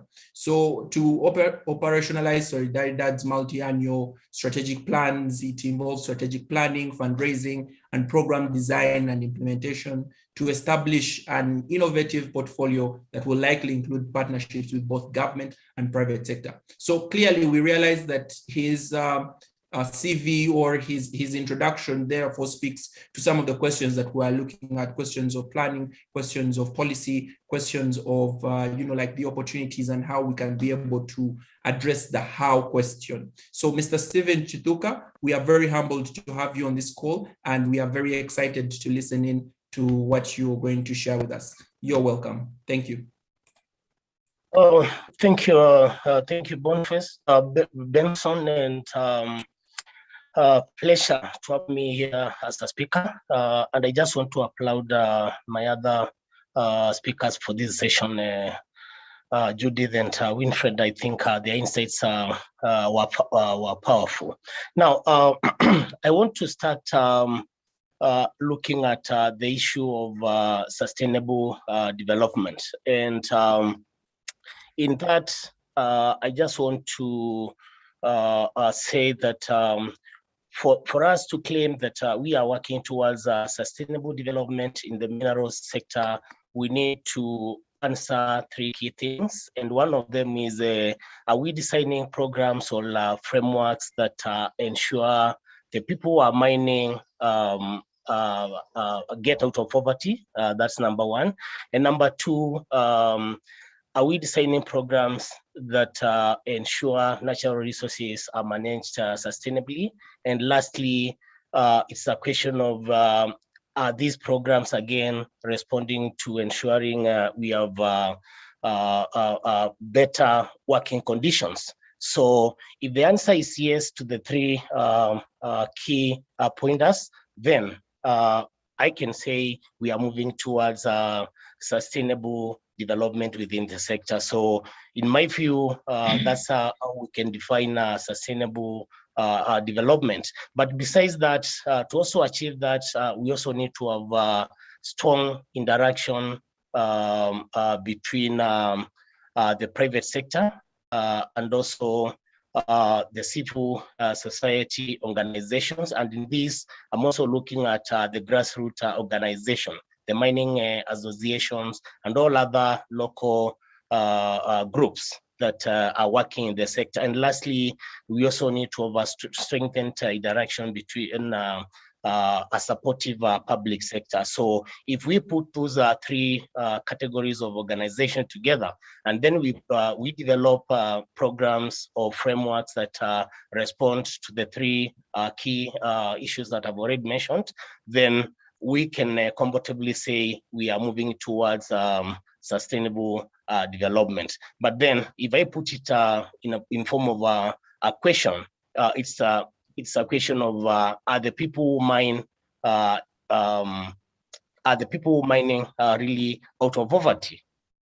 And then are we managing our natural resources sustainably? And lastly, are the working conditions within the mines improving? So those are the three key things that I would want to briefly indicate as pointers to sustainable development. Now, moving away from that to discuss on issues around access to finance. I think these are critical issues that not only affects women, but also men equally.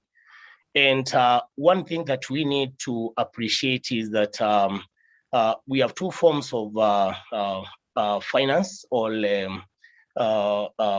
all institutions that can offer finance to this sector. And one of them is the formal financing sector, the banks and microfinance and the others. But we also have the informal sector, whereby we have debt that is coming from traders or other people who are involved in the mining sector. And it's a question of why is the formal sector not coming on board fully? And in my view, we have a few things that we need to consider. And one of them is are the mining associations or are the mines investable? Do they have proper business plans that are bankable? So that's a question that we need to answer before we say we can really access finance from the formal sector. And the other thing that is critical on this issue is access to geological data. Again, for the formal sector to come in and lend money to this sector, they need to be sure that there is enough gold deposits or deposits of these minerals. And it's a question of how many of the people involved in this sector can have full access to geological data. And again, how much will it cost them to have this data in place? Of course, we all agree it's expensive affair that not every mine or miners can go for it. And then so in terms of formal access to finance, I think those are critical points that all the stakeholders within this sector needs to come out and try to respond to. Getting back to the informal sector, again, I would say normally if you go to all these mining sites, you realize that that is the most that's the most favorable avenue where these mines get finance from. However, this is, in most cases, it's exploitative because this credit most times is coming from the traders. And once you as a miner or a mining association accept this form of finance, then you become a slave to the person giving you this credit, because in essence, the minerals that you are mining belongs to them. So at the end of the day, you cannot determine the price at which you want to sell your mineral. And again, you cannot also determine whom you want to sell to, because this trader or broker is there waiting for the minerals to recover his form of finance. So, and that's why at the beginning I said this is a critical area that the sector players need to critically look into. But one thing that I think needs to be done urgently is for these mines or the people supporting the sector to start developing programs that build into the business in a form of how do we move an artisanal small scale mine maybe to small scale, and how do we develop small scale mines to become a medium and medium to become a large scale. So unless we have that plan of continuous growth of these mines, then we will remain at a point where accessing for more finance will be very difficult. So in a nutshell, I think that's what I can say around access to finance.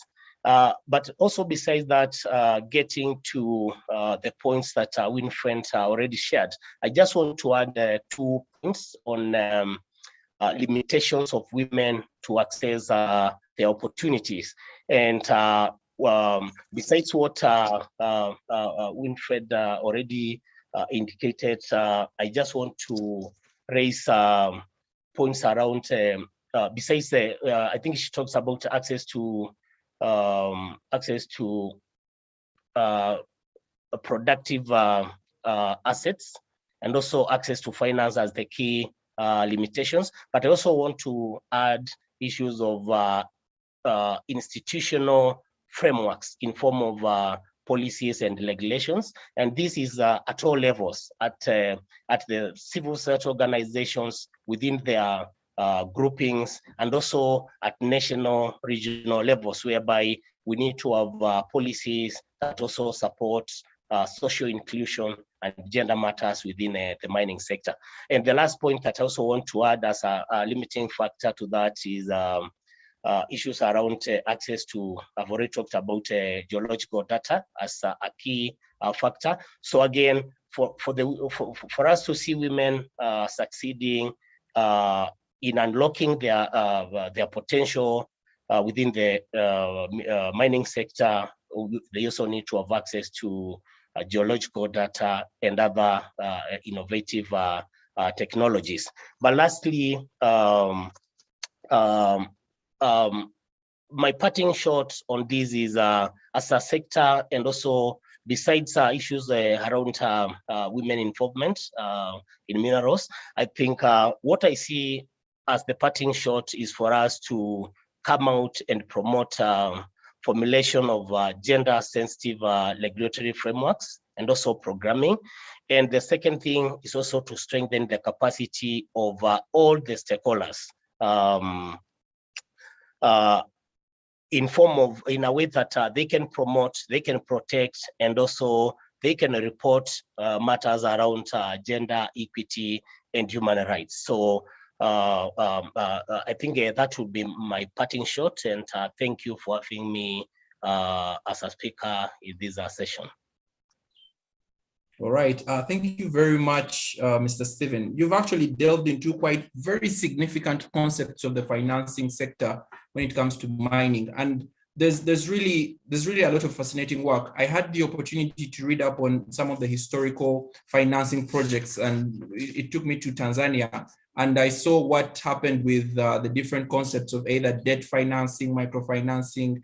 But one of the very many aspects that people have probably ignored is the concept of equity financing, and very many states have done this with different multinational companies, to the extent that they are able to have some sort of profit sharing ventures that enables them to limit the initial amount of capital that they need to engage in mining. And I think this is something that, of course, all the speakers have mentioned, the lack of information. And I imagine that when we look at the scale, very many women are disproportionately placed at the extreme end of the disadvantage. So I think that's a very important concept that you bring on board, because the history definitely speaks for itself, and it speaks multitudes. So if I'm just given about one question each, I would like to just pick your mind very briefly on a number of issues. I don't know if Mrs. Winfred is still around. She had promised that she would leave a bit earlier because she has a few things to deal with. But let me just try to pick up on just a small issue. Let me just confirm if she's still on the call. Just a second. Oh yeah, she left. She unfortunately extended her apologies that she might be leaving because she had a barrier to attend, and we do send our condolences. So let me just pick on from Mrs. Judith Karanji. Of course, these questions are now way off topic, but they still relate to the gender question. And I mean, when we look at, like the issues of GDP in different countries, how they are calculated, they don't necessarily reflect considerations such as someone's quality of life, or maybe say how women are doing in that sector. So when we talk about women and sustainable mineral development, what should we consider? What are those special gender considerations that we need to make when we are determining sustainable development? What can we say from the definition of Mr. Stephen, that women are indeed part of the sustainable development? What would your opinion be in about a minute or so?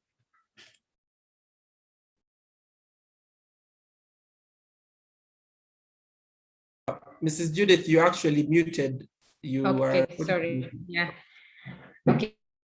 Yeah. Maybe before I answer this on what I think about the women and the sustainability of it in the sector, preferably, I would want to go from the insight which you gave earlier on the social license to operate. I just wanted to put a little bit understanding. When we talk of a social license to operate, is how community accept the multinational organization, whatever kind of involvement that is happening to their community, based on what you give them, based on the rules and the regulations that have been put, whether it's bylaws or it's national regulations or international regulations that you have to abide. And specifically for multinational, we are talking of CSR, that's corporate social responsibility, the area also which I'm covering within Net Vision. Trying to go through with the organizations on preparation for CSR plans and how we can be able to meet and touch the needs, the actual needs of the community, before we just set aside money to say, I've set 1 billion to give back to the community, and I can just construct water wells without identifying and go through the systems thinking approach of what the community really needs. So I just wanted to give you an insight on that. And but it was very good that you brought up.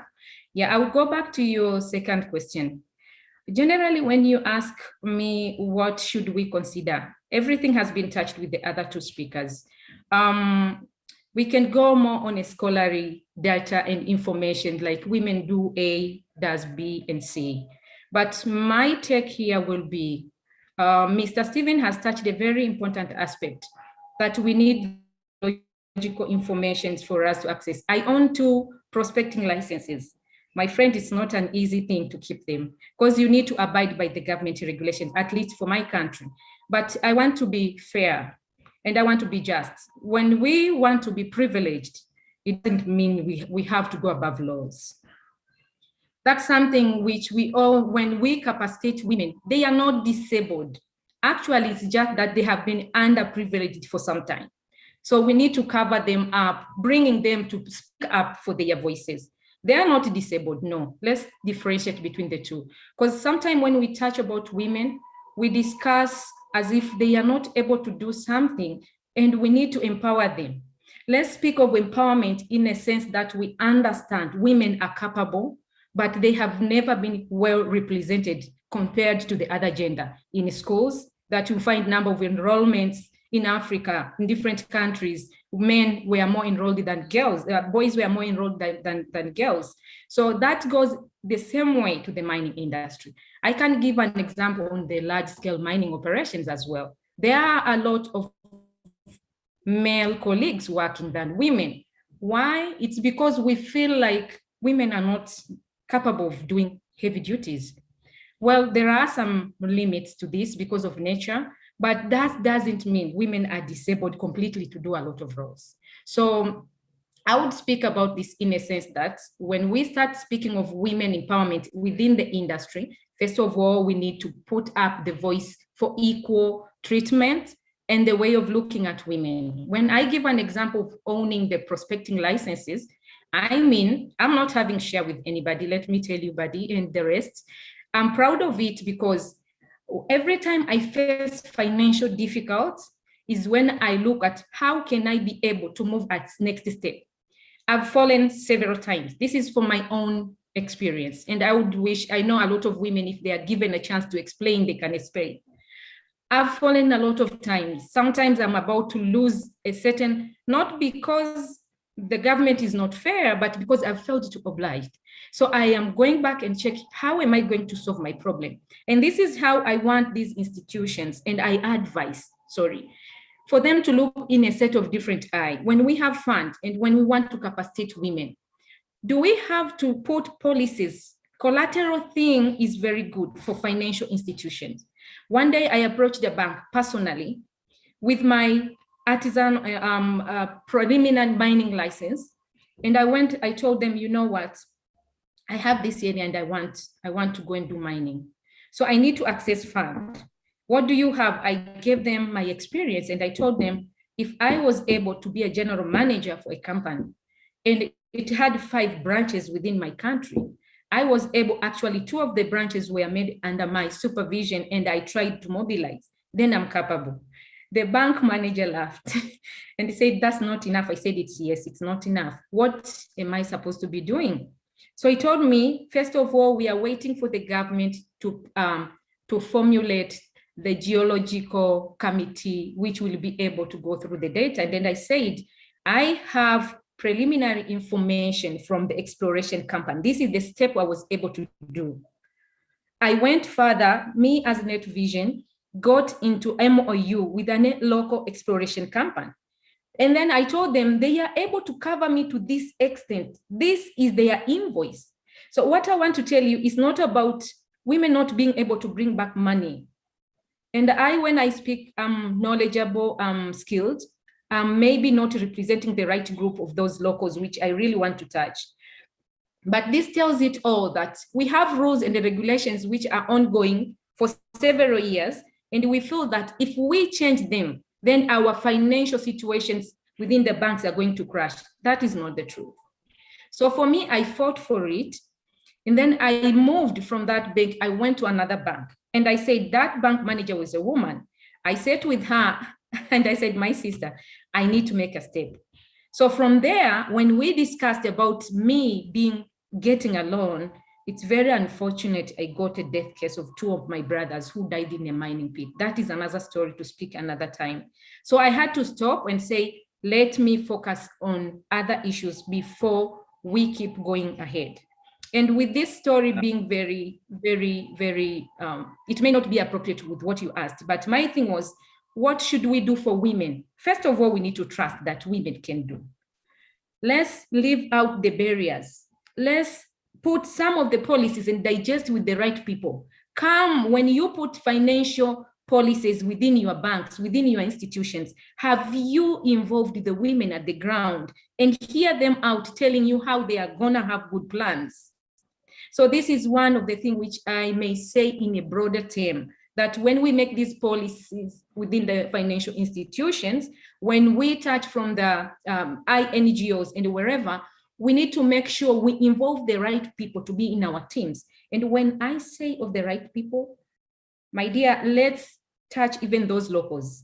Let's translate for them. I tell you, they will give you the right experience and you will be shocked. Let's not undermine. Sorry, I've taken much of your time, but thank you. That's all I had to share. Thanks. Thank you so much, Madam Judith. I most certainly credit your passion for this department and this sector. So really, just because I honestly promised a question each, I will just take about 30 seconds for Mr. Stephen, if you're still on the call.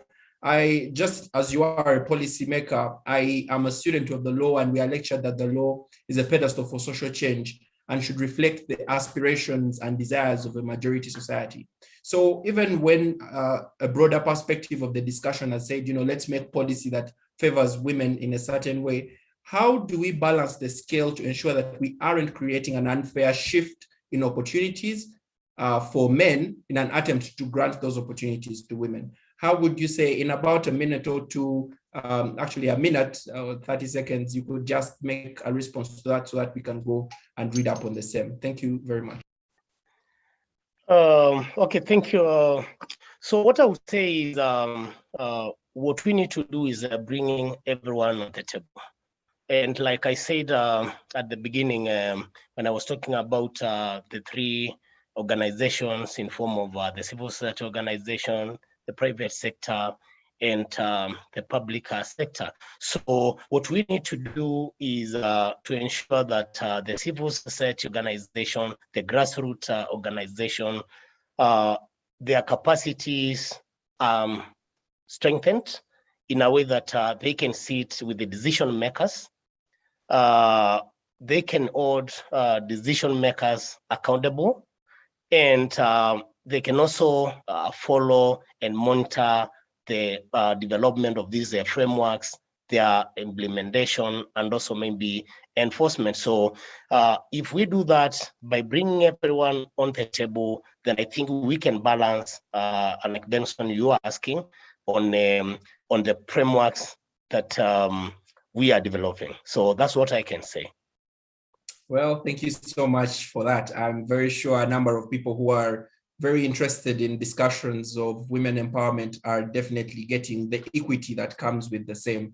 So thank you so much. I've had a very lovely panel. We are very sorry we extended the time, but most certainly I imagine that it was worth it. Thank you for staying on the call. I'd now like to hand over the podium to Okalebo Brown to proceed with the next item on the agenda. And it has been an immense pleasure to be here. Thank you so much, and God bless. God bless Africa. Thank you so much, Benson. Hope everybody can hear me. Thank you for that session. Looking at how, of course, gender plays a very big role, and specifically women. I think, of course, there's no way we are going to leave out that conversation when it comes to men.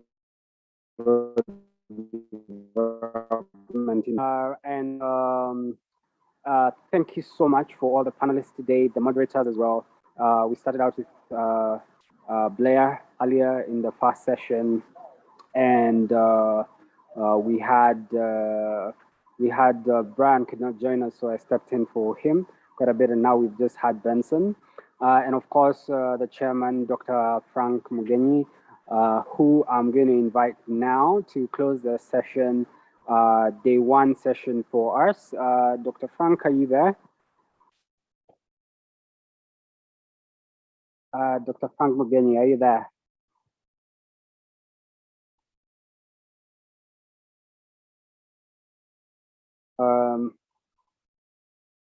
I don't know whether the doctor is there. All right. Ladies and gentlemen, it has been an excellent day. We have come to the end of the sessions for day one, and tomorrow we have the final sessions, and of course we'll be starting up with our first sessions just around midday tomorrow, and we'll be joining you at that time. So thank you so much wherever you are for joining us. Thank you for all those who had joined us as well earlier. My name is Mr. Les Brown Okalebo, and I'm very glad to be part of Madini Convention 2021. And that being said and done, we are going to run a couple of videos for you, for those ones who may have missed them earlier. So thank you very much as we close the session.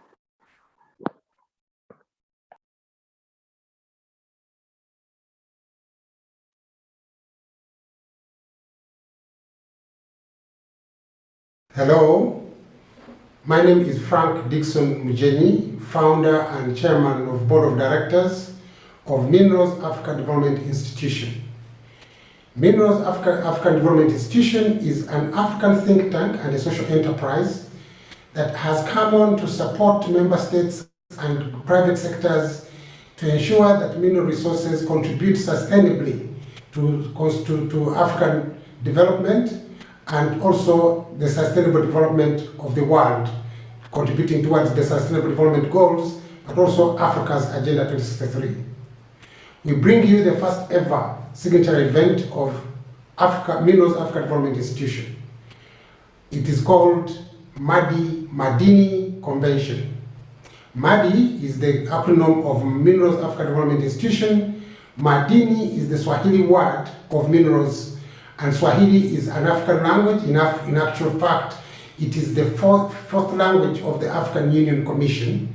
And convention is that we are coming together to showcase what we have in Africa and what we can add value to.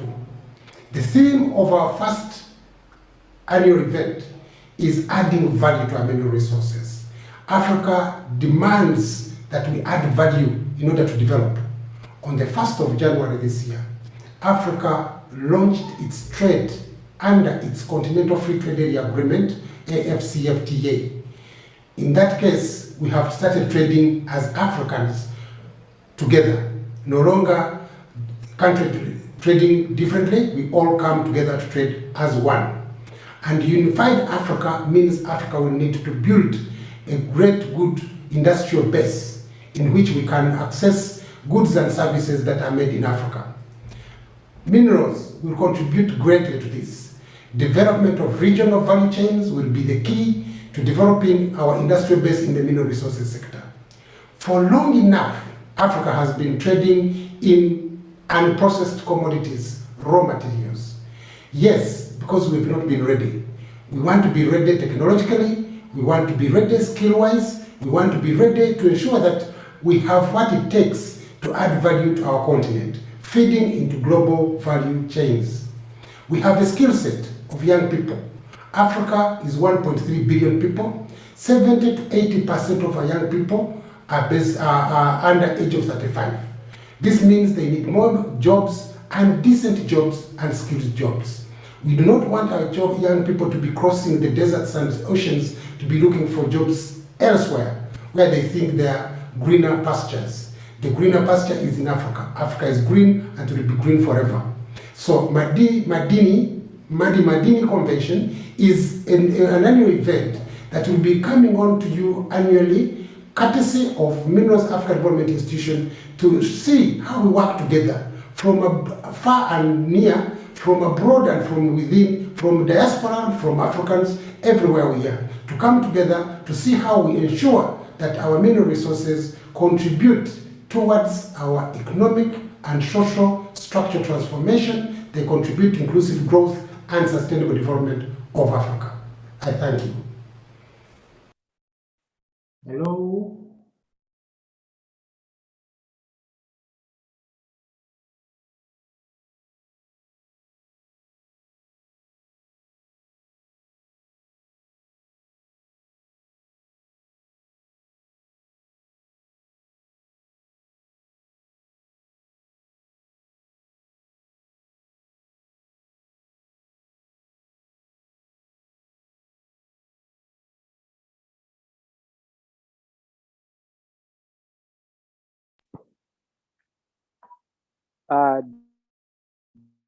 Dr. Pogeni, if you can kindly have your video on and the microphone on. Fantastic, there you are, Doctor. Thank you. You can close for us. Sorry for the few hiccups there, but thank you, Doctor. Welcome back. I could hear you, but there was no way I could wave or there because I was really cut off. I think I went on to another link. Thank you so much. No. For the day. I want to thank you for a good job, well done. And let me take over to wish the panelists and our speakers a very good evening. Dear colleagues, I think I have to still address our guest of honor, Right Honorable Rebecca Kadaga, First Deputy Prime Minister of the Republic of Uganda, for having blessed our day today, coming in as the guest of speaker, guest of honor, and opening our meeting, which is a two-day meeting. I want also to thank Honorable Peter Lokeris, Minister of State in the Ministry of Energy and Minerals in the Republic of Uganda. I want to thank my colleague and friend, Mr. Peter Munanura, who is Acting Director of the Investment Promotion and Business Development Directorate at Uganda Investment Authority. As you heard this morning, we have a partnership with the Uganda Investment Authority as MADI. So we'll be working together in terms of promoting investment.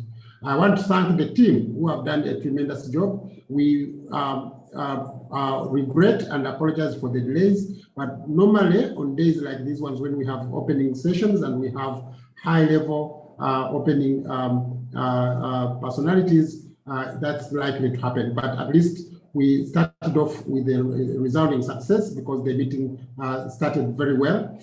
We have concluded very well within the time. We still have another day tomorrow in which we shall have a recap and so forth.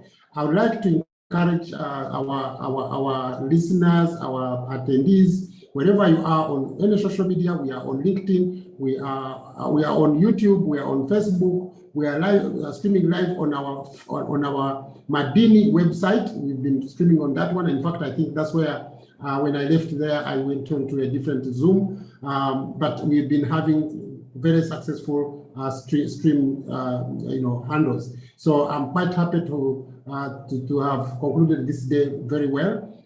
Tomorrow we shall start again at the same time, 12 p.m., 12 noon. That is East African Standard Time. East African Standard Time is +3 to GMT time. So we need you to come back and listen to a group of really other high-level experts on how do we make sure this sector works. You heard right from the opening remarks from Sheila Kama, who told you that the sector cannot be used for political platforms. It has to be serious. But I always say this wherever I am, that value addition in the mineral resource sector is not an affirmative action. You cannot use it as an affirmative action that we are going to add value. It has to have policies, it has to have regulations, it has to have legal framework that supports that. So we have to put together as MADI, we are here to support this process as we go and move forward. But I'm happy to have having been with you. I would like to thank more specifically my board members who supported me today, Dr. Asfo Amani, who is also a board member of MADI, and Mr. Samuel Agbo Tabi, also a board member of MADI representing the central region, and Dr. Asfo Amani representing the northern region. So I want to thank you both. I also want to thank the team who is at the back end, who doing quite a lot of things. We normally forget the cooks in the kitchen, but enjoy the food. This food was quite good, but we can't forget the cook. So I want to thank the team which is behind the technical team and the moderators, and above all of you people. I've had a side comment from my team that today we have seen moderators being men. So if we're talking about women in mineral resources, we need to get more women moderating tomorrow. That was a side comment, so I thought I should bring it here to my team of moderators to see whether if you can't be a lady, dress in a lady's dress. I think then we can have a good balance. But that is on a lighter note. I want to thank each and every one of you, and looking forward to seeing you tomorrow. I cannot say bye-bye because we are not yet finished. I'm looking forward to seeing you tomorrow. Thank you so much. This day is closed, and I'm hoping to see you again tomorrow. Thank you so much.